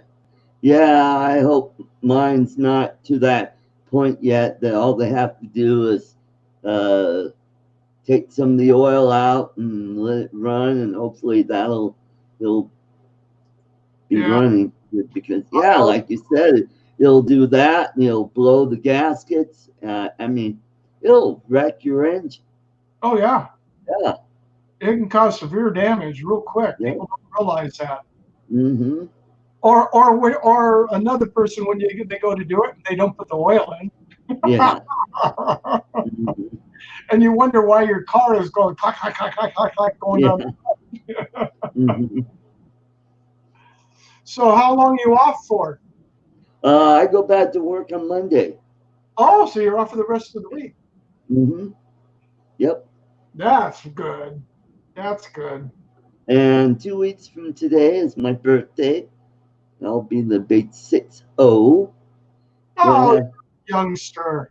Yeah, I'll have a party on the 18th at a club that's near my house, and one of my favorite local bands is playing there. I sort of have a tradition where I go see them on my birthday or somewhere near my birthday, because I always have a good time with them, and I figure, I like these guys. I like their music. They're I've known them for over 30 years. Oh, wow. And they changed the name of their band. They used to be called Psycho X, and now today they're called Project X. And what kind of music do they play? They play all kinds of music. They play mainly rock and roll, but they'll play heavy metal. They'll play classic rock. They'll do a little country. They'll do some pop music. They'll play Michael Jackson. That's what I like about it. because their music is so diverse. Oh yeah, talk about spreading the music. Yeah. Mhm. Yeah, the reason they changed the name is to try to get into more venues because they were having problems with some clubs didn't want to book them because of the name of their band. Uh-huh. Hmm. Wow. And they play at this one club every like. Well, they play once a month or every 6 weeks. Uh-huh. And plus, this friend of mine, he's the lead singer. He's kind of the leader of the band. He does a solo gig on Sundays and sometimes on Wednesdays or Thursdays at clubs around town. And I see him once in a while when I have some money. Mhm. And he's a one-man band where everything is all done digitally. It Uh-huh. sounds like he's got a whole band playing with him. Oh, cool. Yeah, They sound good. yeah. He's got the drum tracks and the bass and the rhythm guitar and sometimes keyboard, and oh, this guy is really good. Wow. And I've known so many musicians. He's the only one of the few that I know that was really smart with his money. Owns 2 or 3 houses, and yeah, he's done really well. Oh, good for them. And especially keep trying to do it in this day and age. It's Yeah. still tough. Hmm. I just wanted to say welcome in, and happy New Year's to Sky Yes, Drone Skies, and Timeless my Truth. drone and Timeless Truths. Welcome. We've just been on here since earlier today, and I was on Claude's channel when he broke 1K Ah, okay, cool. twice. He broke 1K, fell down 3. Uh-huh. It's Oh, back to like 197, I think it was. And then he right. was really went in emotional stress out. Before he finished, he had hit back to 1K again. Right. Well, there's a vlogger that I follow. He out in the Philippines, and I remember when he broke 1 million. Wow. You know, they were watching the counter, and he broke 1 million, and they were all yay! And then all of a sudden, it went under 1 million, and it kept bouncing back and forth. So that was. Now he's got like 2 channels, and he's quite popular in Asia. He does a Yeah. travel video, and he's kind of about positive thinking and good vibes and stuff like that. He's a cancer survivor. He's only 25 years old. Went Wow. through colon cancer, stage 1 or 2, so they caught it really early. And his sister, she's a vlogger. She's up to maybe 500,000 right now, and then he's got a girlfriend, and she's a gamer and a cosplayer, so she's like well over 1 million on her channel. Oh, wow. That's amazing. Yeah. Oh, Thomas is calling in tonight. I just want to break in real quick. Thomas, you take care and rest up, and thank you for stopping in. Yeah, thanks for coming in, Thomas or Tomas. Yeah, like I said, I hadn't been on very much when I was on Claude's. I said I hadn't been on the live streams very much over the past actually couple of months. It slowed down because Right. of work and my mom's health. So Yeah, it's tough. that fortunately comes first, you know. Yep. And Understand that. Yep. this comes in from wherever. Mhm. And I'll try to get on more often. But thank you, Thomas. I appreciate it. Well, I gotta get somebody booked for Saturday and then get someone booked for Sunday. Oh, yeah. I Yeah. know. I watched your. I haven't even got back to watch Sundays yet. Yeah. I was listening to your Saturday show in the background because I was Right. running around. I'll put my earbuds in and then keep doing what I need to do. Just can't Right. get on there and chat. Right. But especially on the Sunday show, that's when I wanted to. And the week before, and I was in, and I said I was in there for just a short bit. Right. I remember. Yeah. It's like I'm going, maybe if I just push in the air, I can telemetry will just send what I want to say to them. Yeah, it's a tough time of year because so many people are doing so many things, Right. Mhm. Yeah. So now that New Year's is done, hopefully I'll be able to start booking people again, and Yeah. and I gotta start flying, and I gotta start doing stuff with the RoboMaster and getting more content out. I haven't been doing that lately. Well, because of the holidays, been just so busy with the holidays, and Yeah, it's tough. yeah. I was going to tell you, I've told the other guys and the ladies that were in here earlier, my sister, as a surprise for Christmas, bought me a Xeno Pro. Oh, nice. But unfortunately, I'm here, the reviews, yeah. I went to open it up. It was in an Amazon box, and then another cardboard box, and then this was in there. And when I was opening it up, I go, it's from Amazon, because I got the big Amazon tape label. Right.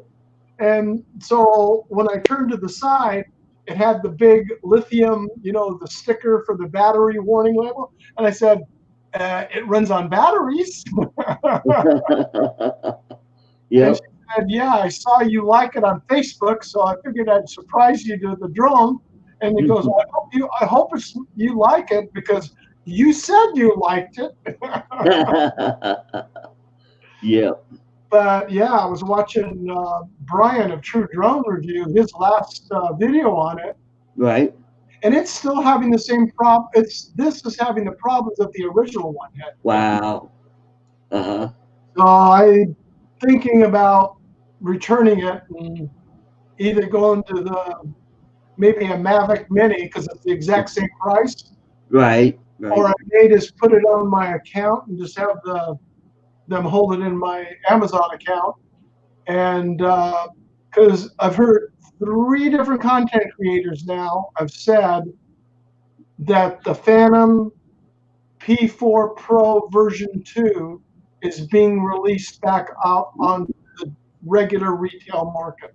Nice. And that would help me for what I would like to really get into, to do more of which you've done, of doing inspections. But mine would be more of construction. Right. More like what Jim Boyd does. Right. You're running it so you see time over period there of what's being done on the construction side. Of the stability and flight time of that, because then all the other outside software that you can use with it is compatible with that. Oh, wonderful. Because they're not really compatible, even with the Mavic 2 Pro. A drone deploy is, but to use on some of the other software, you don't want to do it on pay for that service. You can do it on your own too. Right. Mm-hmm. Mm-hmm. Well, I'm hoping to do more with my fishing channel, and I could do a little bit of both. I'm going to go down to Florida and visit Mitch for a week in March, do some fishing, and I get a lot of content done on that, and do some drone flying and get a lot of content there, and really bust out some videos and get it going. I want to get my fishing channel up over 1,000, because right now I'm at 240.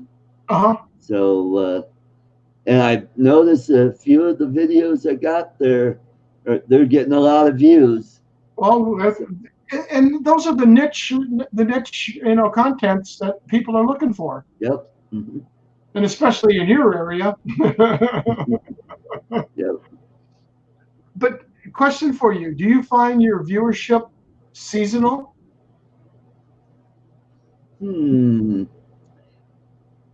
Obviously, you're posting more content during the fishing season. Yeah. Well, I mean, if I do some ice fishing, I'll get some content there. It's just that my problem is I get altitude sickness and I can't really go very high up in the mountains. So I've got to keep it to about 7,000, 7,500 feet, because if I get higher than 8,000, I start getting really lethargic and nauseous and just not really good. You got to let your body acclimatize to it. Yeah. Mm-hmm. And that's a problem that we have here, as they call the flatlanders, from the people that live up in the mountains. Yeah. Even you at a mile, you're a mile high. Yep. For us going to Mammoth to go skiing, right? My house here is at maybe 300 feet above sea level. Right. Within 6 hours, you're sitting at 8,000 feet in town, or at the main 9,000 feet. Right. Yeah, that's quite a big jump there. Yeah, and a lot of people have a problem with it. And, like if you get in, you stay in town, you spend the night, and then you get up the next day, you've had time at least to acclimate some before you get there. Because at Mammoth, you're at, and the fishing in the summertime is the same way, because the lake's back up in there. So at the bottom, at the main lodge, it's at 9,000. Right. And then you can, from that point, I don't know, you've probably heard of it, but Devil's Post Piles. Right.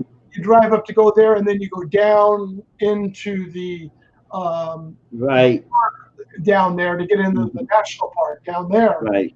And lakes and fishing back in there. But you're at 9,000, but you go up the mountain, you're at 11,053 feet high. Well, here in Colorado, we have a town named Leadville where it is at 10,000 feet. Wow. And, back in my youth, I used to handle that with no problem. Mm-hmm. But but it seems I do better in warmer weather. I don't know why. Huh. You'd think the cooler weather, the air would be denser. Yeah. And you would, but I don't know. Maybe it's because it's colder and your body is really working hard when you're colder. And when it's warmer, you're not expelling a lot of energy. Yeah. To keep warm. Yeah. We're more lethargic in the warmer weather compared to the hyperactivity of your body trying to keep you warm. Right. Mm-hmm. Mm-hmm. Because I've done some fly fishing up near Vail and up in Deckers, Colorado, and even in Georgetown, and I didn't have too much of a problem there. I just how do you drive over through Eisenhower Tunnel then? Well, back when I was doing stand-up comedy, I was much younger then, and Eisenhower Tunnel, you're only at that peak for a short time, and then you start coming down on the western slope. Yeah. Now, do you have a problem? Because we just met for the first time in person. Right. And Austin, do you have a problem with flying? No. Because of the altitude? Because you're pressurizing your body's acclimating technically to 9,000 feet. Mm-hmm. Wow. Oh, that's good. Yeah. Yeah, it is. It is beautiful. Yeah. On my drones over there, because where I'm talking about is Mammoth Mountain. It's on the east side of the Sierra Nevadas, and if you drew a line, it would be, if you crossed over, you'd be crossing over the path just a little further north, right into Yosemite and going into Yosemite Valley Oh, okay. through Tioga Pass. Right. In fact, on the Highway 395 going north, you've got Mammoth Lakes, and then you have June Lake, and then you hit Lee Vining, and just before Lee Vining and Mono Right. Lake, that's going up through Tioga Pass and into Yosemite. Right. Hmm. But we've got, of course, Mount Whitney there at over 14,000. Right. Hmm. Now, California doesn't have any active volcanoes, do they? I think the last active volcano was Mount Lassen. And that was like early in the 20th century. In California, yeah. Yeah. The only one before that was Mount drawing a blank where it blew the top off. Oh, Mount St. Helens? Yeah. Yeah, that was 1980. Yeah. Yeah. Mhm. Yeah. Mountain Rainier is not really, it's a dormant volcano. It's not really extinct. So if that ever goes, boy, Seattle is really screwed. Yeah. Yeah. Well, Mammoth, the whole area, there's a town of Bishop, which is down low in the desert, but that is at 40-some hundred foot Right. elevation. And then you immediately start climbing up. Right. Up, and then you hit Crowley Lake up there. From that portion on going north, that's the Caldera region of Mammoth Lakes. And the cinder cones in Mammoth, you can actually, in the summertime, you can walk up to them, or by snowmobile or Right. like in the snow, you can get up to the two dormant cones that were a part of it. Right. Because originally, the whole area there was 1,500 feet higher than it is today. Wow. It blew that whole entire area. Wow. Hmm. Well, down in New Mexico, there's Mount Capulin, which Yeah. is a extinct volcano there, but it's a cone volcano. Right. And when you drive by there, you see these great big boulders that the volcano just blew out all over the place. Yeah. Yeah. Well, on the way going up there, there's a couple of towns down low. You're still in the desert, but way before hitting Bishop. There's one huge cinder cone there, and then all the area called Little Lakes. It's all the volcanic rock Right. in that whole region through there of the eastern side of the Sierras there. Hmm. And you can see the same thing. It's just where it pushed up or overflowed out. Yeah. And places, it's not even because it got blown out. It was like it just came up out, and the molten lava came through the earth, Right. our ground, and just spewed out in sections and formed these huge rocks like you're talking about. Mhm. Well, if Yellowstone ever goes, oh boy, that'll be the big one. Yeah. Well, that's the hot spot still today. Yep. Mhm. That is a big hot spot there. And that's what's called a caldera volcano, Right. like the one in Hawaii. Kilauea is a caldera volcano, where Mauna Loa is a cone volcano. Right. Because you've got on the Big Island up there where you've got the Keck observatories. That's where the cones were up there. Yep. Hmm. That's beautiful. We were up there. It's been several years, but we were there in May, and because I wanted to go up to the observatory. And that's another thing up there is just real quickly. You talk about altitude sickness. Yeah. Years ago, I was talking with this one couple. We were camping, and their son was an astronomer, Right. and got invited to go up to the Keck Observatory up there to work on the telescope. And they Right. got observation time. Well, they had all these other people coming in, and he was used to high altitudes, which you think most astronomers would be, but the European nations, their mountain heights are a lot less than Yeah. because you're 14,000 something Yeah. up there. And when they built the observatory, they had so many astronomers coming up. They would go up there. They were getting altitude sickness because they couldn't acclimatize in time. Right. So they built a base camp. And now, if you've been up there, in order to go up there, you've got to stop for it's either 30 minutes or 45 minutes Right. there before they'll allow you to go up the rest of the way to the observatory to give you time for your body to acclimate a little bit. Right. I was there in '86. Okay. We went up to Mauna Loa, and I was smart enough to bring a jacket with me because everybody else is like in shirt sleeves, and it was February when I went there. It was, and I had my jacket, and I was nice and warm, and everybody else. Well, like I say, in May, there was snow piled along the edges still of the outside part of the observatory. And while we were there, we're having a snowball fight. You know, here I am in Hawaii, and I'm having a snowball fight in the month of May. And it actually started to snow mist. Yeah. The snow started forming. Yep. And then it was 4 days later, we went over to Oahu because we wanted to go see Pearl Harbor, which I'd never done. Yeah, I've been there. Went to the memorial. Yep. Yeah. And I'm in the shower, my wife's screaming, "Get out of here, come here, come here, come here." I said, "I'm sopping wet."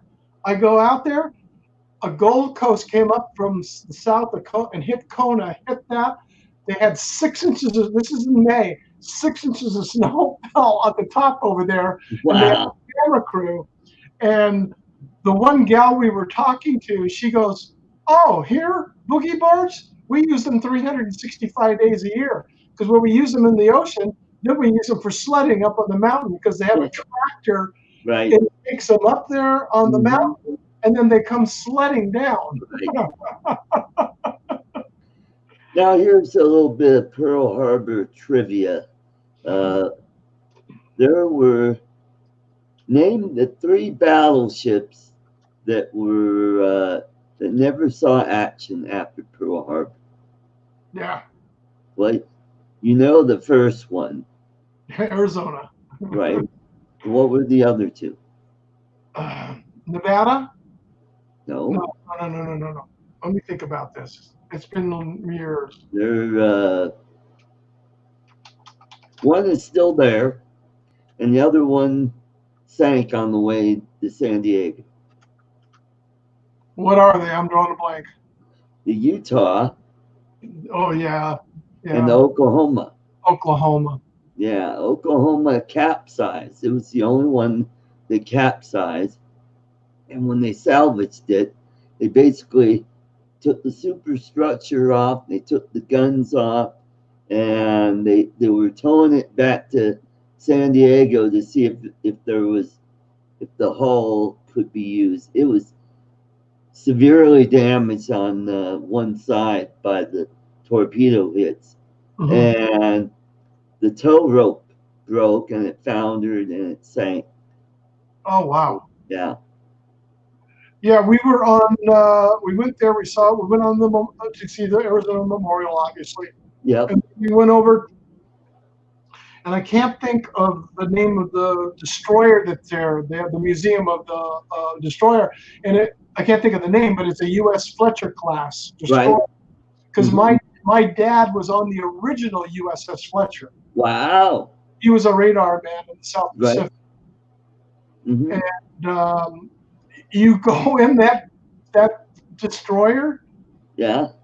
Oh my God! It's like you feel like you come back out the outside hatch door. It's like you got released from a sardine can, and that's what they used to call them. You know, remember the sardine can? And it was. You can barely move in the inside of that ship. Yeah. You Yeah. know? Now the Missouri is docked there, and it's part of the Pearl Harbor Memorial, where Right. it's the last battleship of the war. And Mhm. Arizona was one of the, the first to sink in Right. Pearl Harbor. Yep. So one saw the very first action, the other one was at the last action, the signing of the surrender. And then there's the Iowa here. I think it's the Iowa Uh-huh. that's moored down here in San Diego. Oh, it is? Okay. I think it's the Iowa.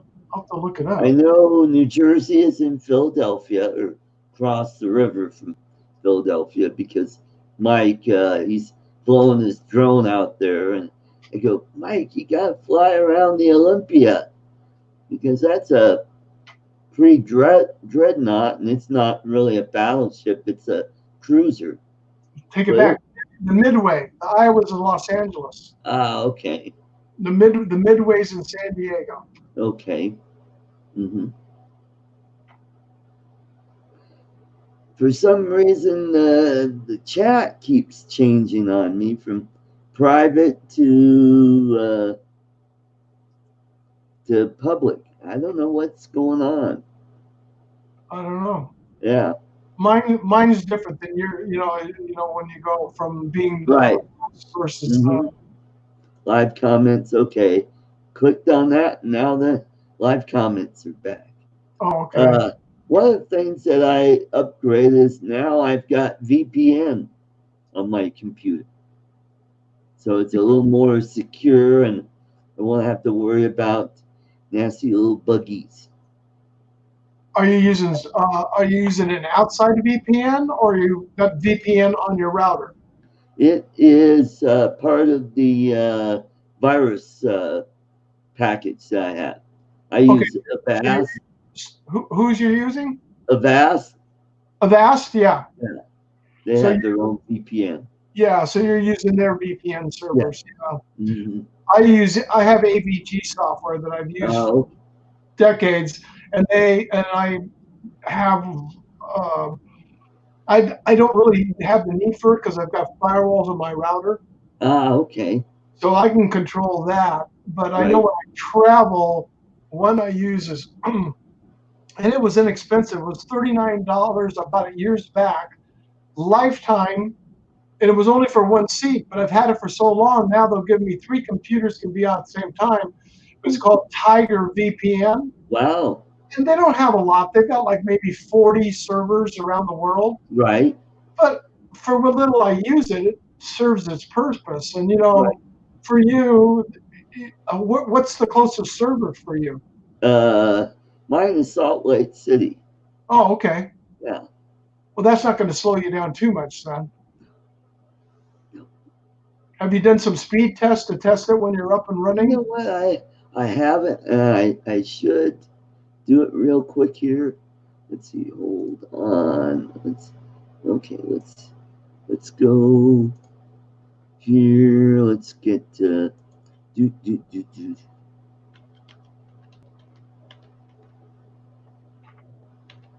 Speed test. Okay. So what the heck are you up to, Mike? He came on, he says, I can't believe you're still on. I go, yeah, I can't believe I'm still on either. I'm bringing in the new year with a bang. Well, I'm using Ookla speed test. Okay.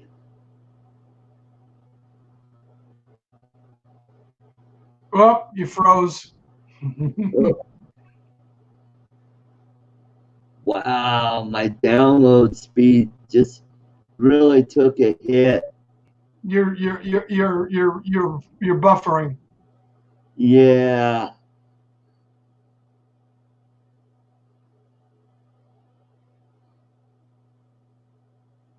Wow.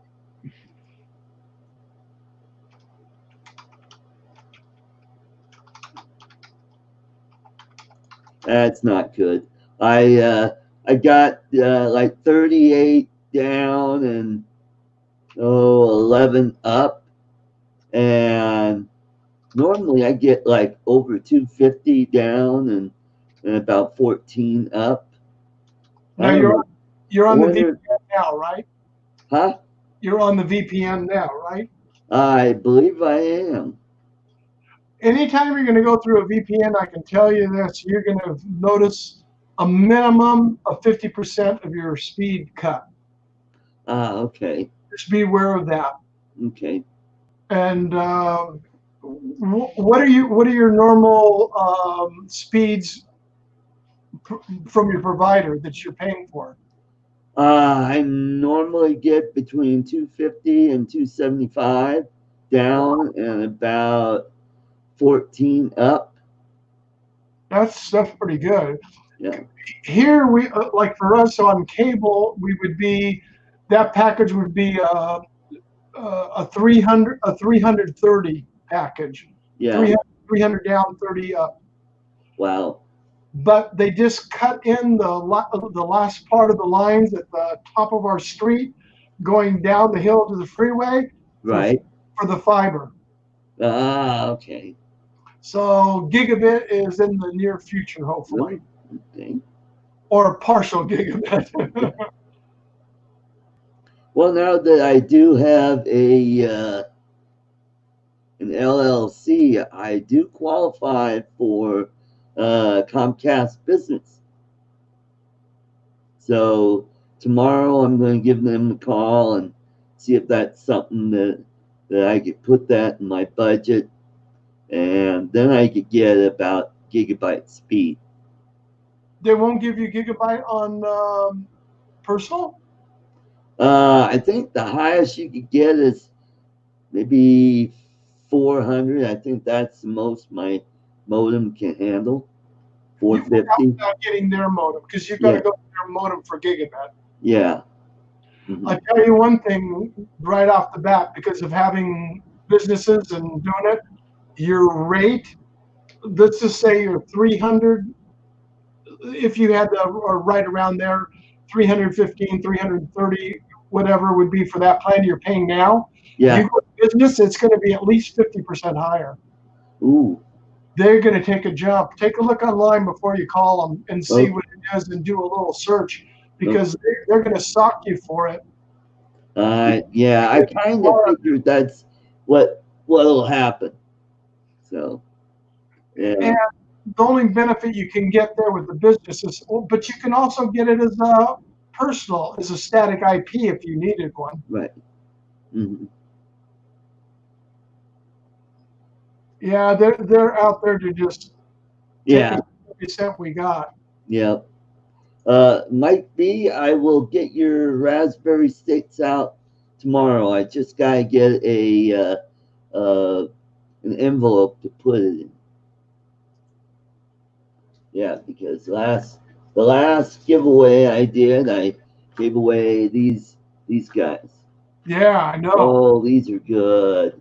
I gave them to my sister and my niece for Christmas, and they shared them with me. I gave my sister the orange and my niece the raspberry. I kind of like the raspberry a little better. Yeah. Got that little bit of tartness to it. Yeah. Sweeter. I don't know, something about raspberry. It's got a really distinctive taste, where orange is. Yeah. Oh, he's asking you if you need his address. I got his address, yeah. Yeah. Because I remembered that I went back to his email they sent me when he won the toffee. Right. Yeah, back about a month or so ago. Mm-hmm. Yeah. So. Yeah, I would take a look though with it before you start signing up for business, and that way you can just keep it on your own personal plan, but just run the costs through your business. Right. Well, unfortunately, I haven't gotten any business I've had it for a year, and I'm like on, yeah. I think the market got saturated, and I just got in a little too late. But however, with the YouTube, it'll be good to have the 107 license for that. So Yeah, it'll keep you out of trouble with the FCC. yeah, Well, not the FCC, FAA. yeah, FAA. Yeah, now listening to Mel and some of the other guys, they're saying, oh, this is going to kill the hobby, and drones are going to go away. And I'm like, I'm of the wait and see attitude. Let's see where this is going to go. Don't get all, get your undies into a bind, and just kind of let's see how it all plays out first, because maybe it's not going to be as bad as everybody thinks. Maybe it might actually be better. Who knows? We don't know, and it's 5 years before Yeah, that's things right. can happen. Mm-hmm. So you know what? I forget who said it. I think it was Love My Drone said it. Go out and fly. Yeah. Mm-hmm. Earlier. Yeah, that's what I'm gonna do, and plus I could use my drones in my fishing to kind of scout out the different fishing spots, Mhm. rather than walk all over around a pond or a lake. I could just send my drone out and do a reconnaissance. Speaking of drones, have you decided what you're going to do about now that you found that other information about your missing drones? Well, I don't think I'm going to get anything from this guy. Yeah. So I don't think filing small claims is going to help this guy. Well, we're going to make sure that this is the right guy, because we don't want to go off all half-cocked, and so yeah. So most likely this guy might be going to the pokey for a while. I think without having to bring it out or anything, is since he hasn't done something, you as a citizen can make a phone call. Uh-huh. That's right.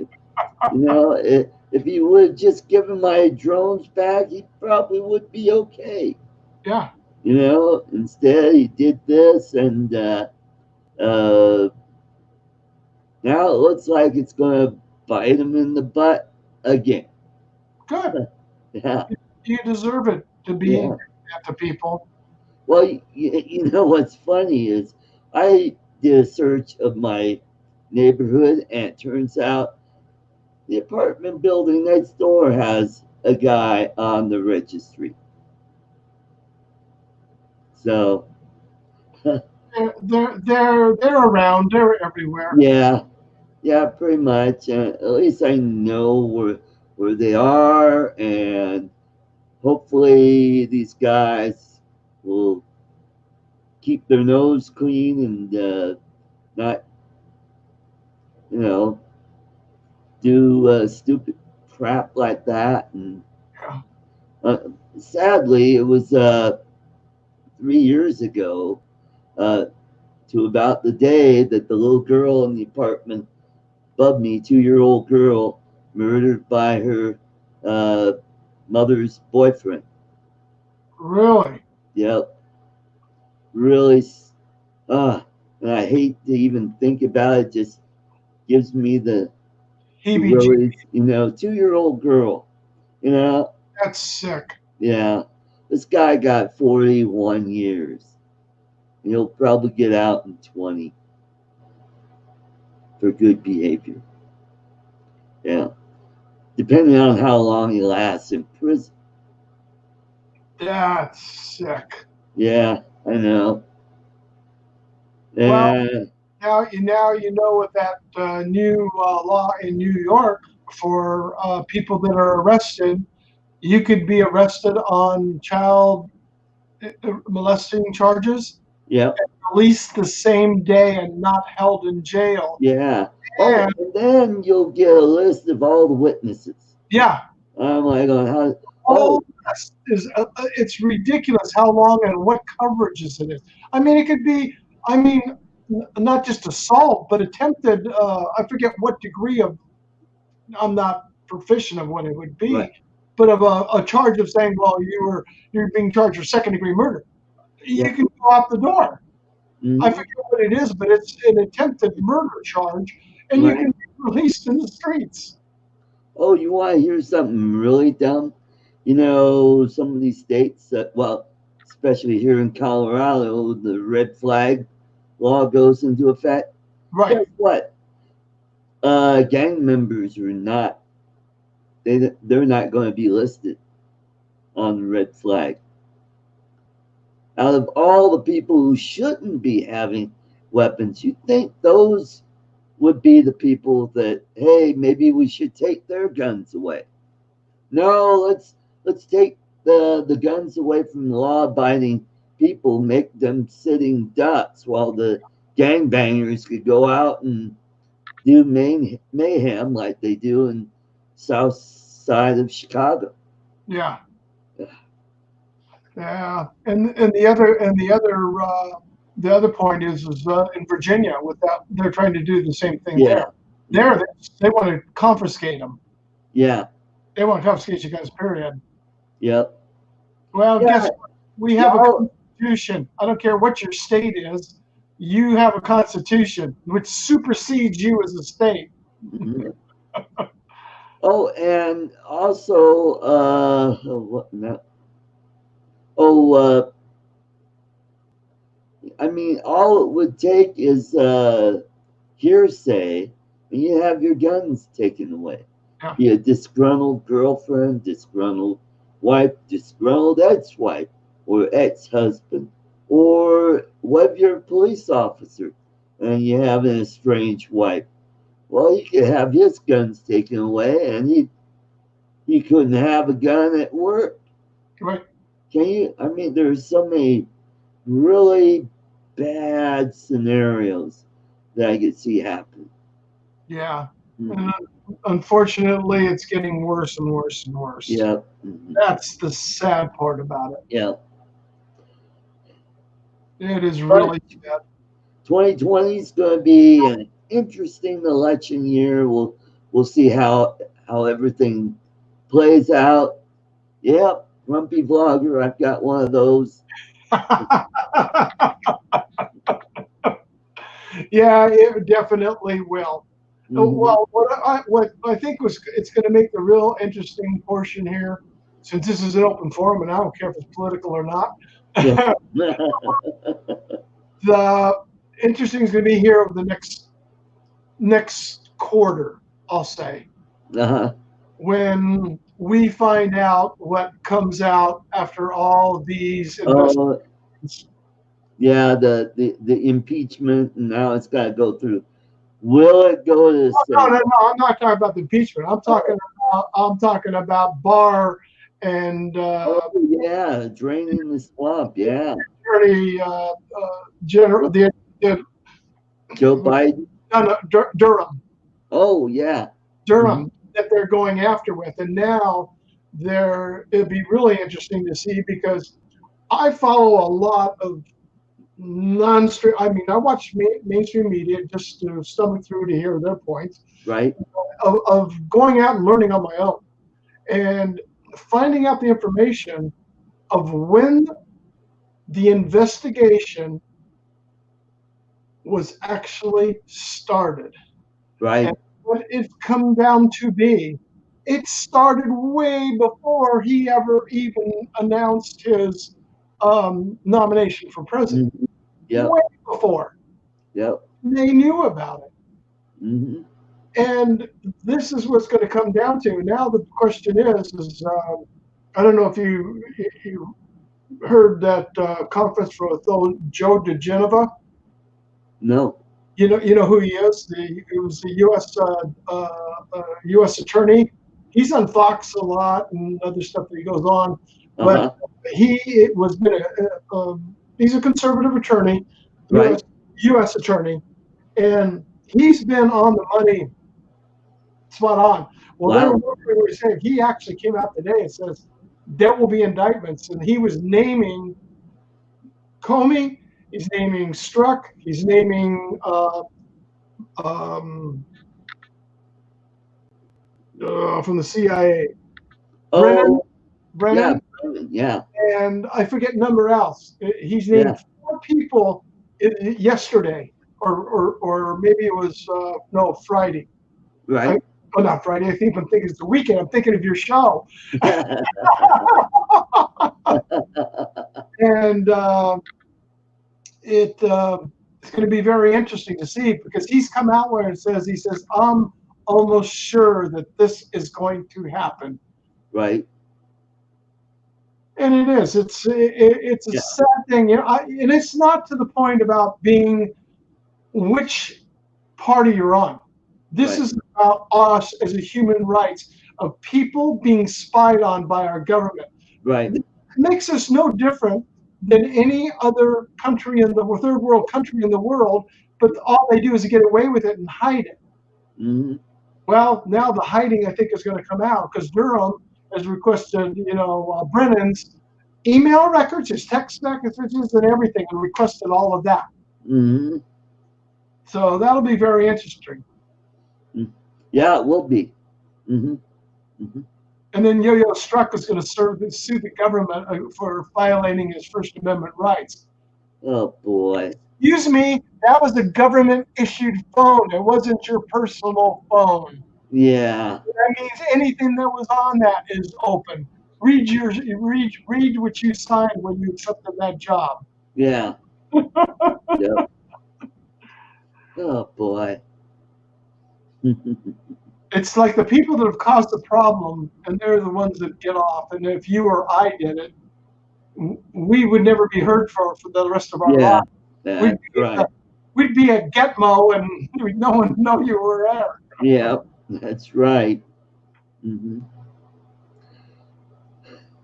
Well, Steve, I'm going to head on out. I think I've been at this computer all day and I need a break. I'm going to watch some DS9 and some Voyager and then Enterprise after that.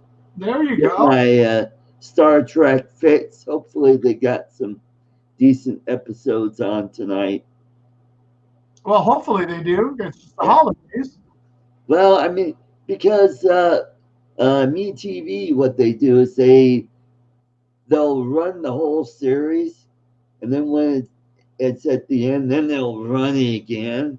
And it's not like each, because right now we're pretty well through the first season of DS9, probably going into the second season. And now it's going to start getting interesting. And Enterprise is getting near the end of their show, and then they'll probably start it over again. And same with the other shows, the original series. And that's how they do it. So that's what I like about MeTV is I could watch my favorite episode and go, oh, I didn't really care for that one. I'll wait until tomorrow night and watch it and see what happens. Yeah. Where Voyager really didn't start getting interesting till, towards the end. Right, exactly. I remember that. Mm-hmm. Yeah, I know. It's very interesting. Did you ever watch Babylon 5? Only parts of it.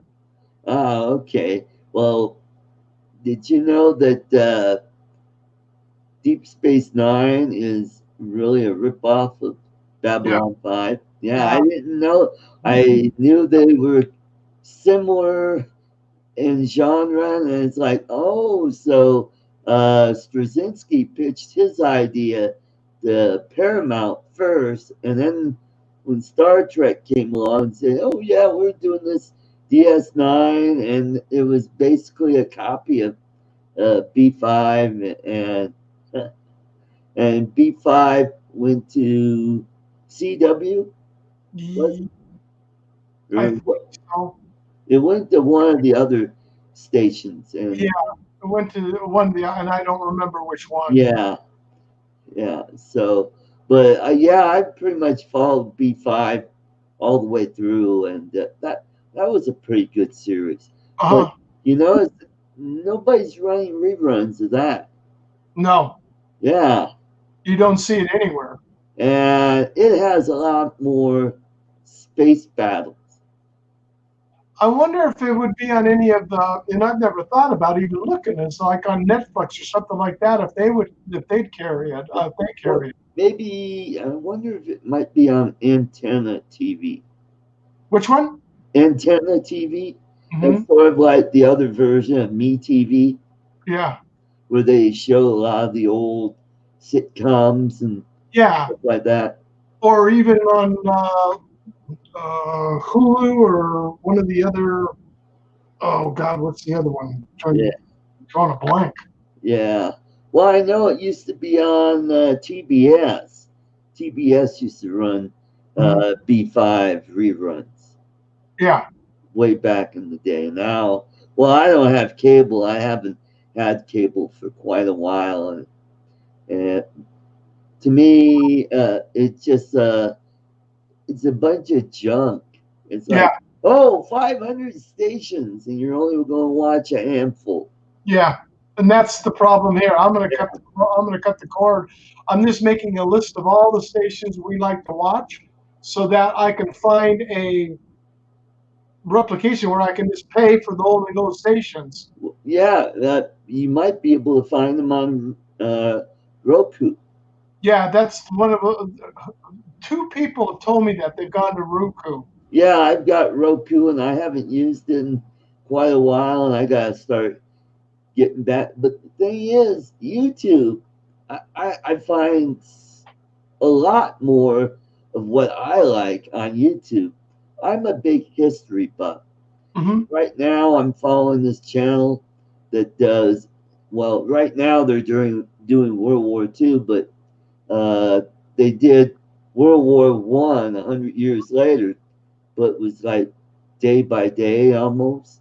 Wow. So and I'm like learning so much about the war and the different players in the war, like Conrad von Hotzendorf. He's the high command of the Austro-Hungarian Empire of the military. And then you have Falkenhayn and Mackensen and Hindenburg, of course. He was a big player. And then you have your British players and your French. And now I'm up to 1960.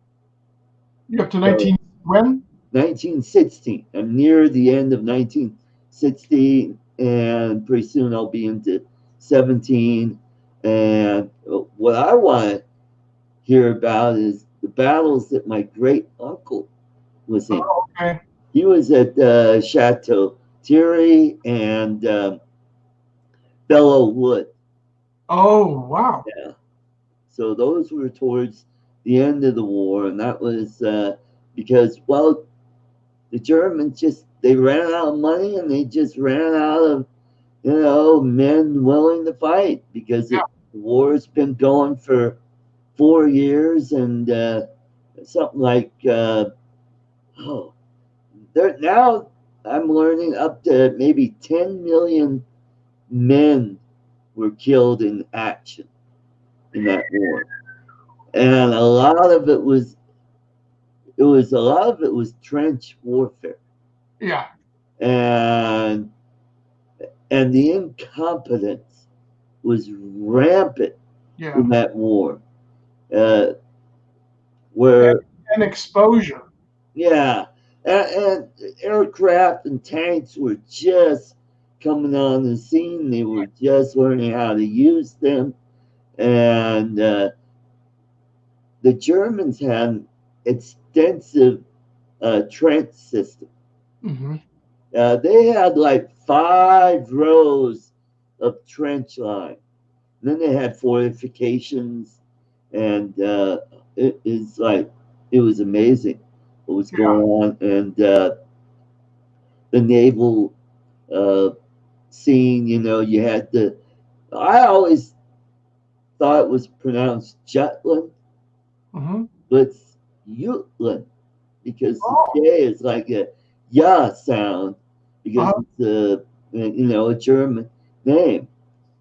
And so I'm like, oh, that's how it's pronounced. But that just happened in early 16, I believe, or mid 16. And then the Germans just started unrestricted warfare. And then you're learning about the battles in Africa, Yeah. down in Southeast Africa, because Germany had colonies there Right. in East Africa. And then you had battles in Ethiopia, and no, that was World War II. But and Greece, and then Bulgaria, Romania. Boy, and now I'm at the part where, okay, the Russian government is just about to, implode. Mm-hmm. And the Tsar just fired his cousin, made himself supreme leader of the military. But oddly enough, the Russians were doing very well in 1916. The Brusilov offensive was really pushing the Austro-Hungarian Empire back. And they were retaking a lot of territory that they had lost. And also, I'm learning names of towns that have completely different names today, like Lemberg. You know where Lemberg is today and what it's called today? No. It's called Lvov in Ukraine. Really? Yeah, it was part of the Austro-Hungarian Empire. Wow. Yeah. And some of the Baltic cities had different names. Like Vilnius was called Vilna back. Mm-hmm. And so that was interesting how the Germans actually captured Latvia. And the town of Riga was under German command. And you follow Pusha Studios? Every once in a while when I get to know his wife is from there. And every now and then I'll throw in a little trivia question about, Riga was once occupied by the Germans in World War I. And Andrew will say, yes, you're absolutely right, Art. What channel is this now you're watching this on? It's called The Great War. The Great War. Okay. I'll take a look for it. Mm-hmm. And they've got their current channel, another channel they have. It's called World War II. And this is on YouTube, right? Yeah. Okay. And then they have another channel called In Between Wars. Oh, okay. So now you're following from 1914 all the way up to 1945. So the in-between war is actually between one and two? Yeah. Okay. I thought maybe it was going back after, then going on into Korea. And... No. There's another channel called Cold War, which talks about history after World War II and the beginning of the Cold War. And I'm learning stuff about Indonesia. Mm-hmm. It's very interesting. Yeah. Oh, well, that's interesting. I'll have to check these out. Yeah. Mm-hmm. Well, Art, I thank you, and I wish you a very happy, safe, healthy, and prosperous 2020, sir. Thank you, and you as well, Steve. And we'll see you hopefully this weekend. Awesome. Okay. Thank And I wish everybody in the chat, thank you for stopping in, and Happy New Year's to everybody. A healthy, safe, and prosperous New Year to everybody. Take care, and thank you for stopping in. Bye-bye. Bye-bye.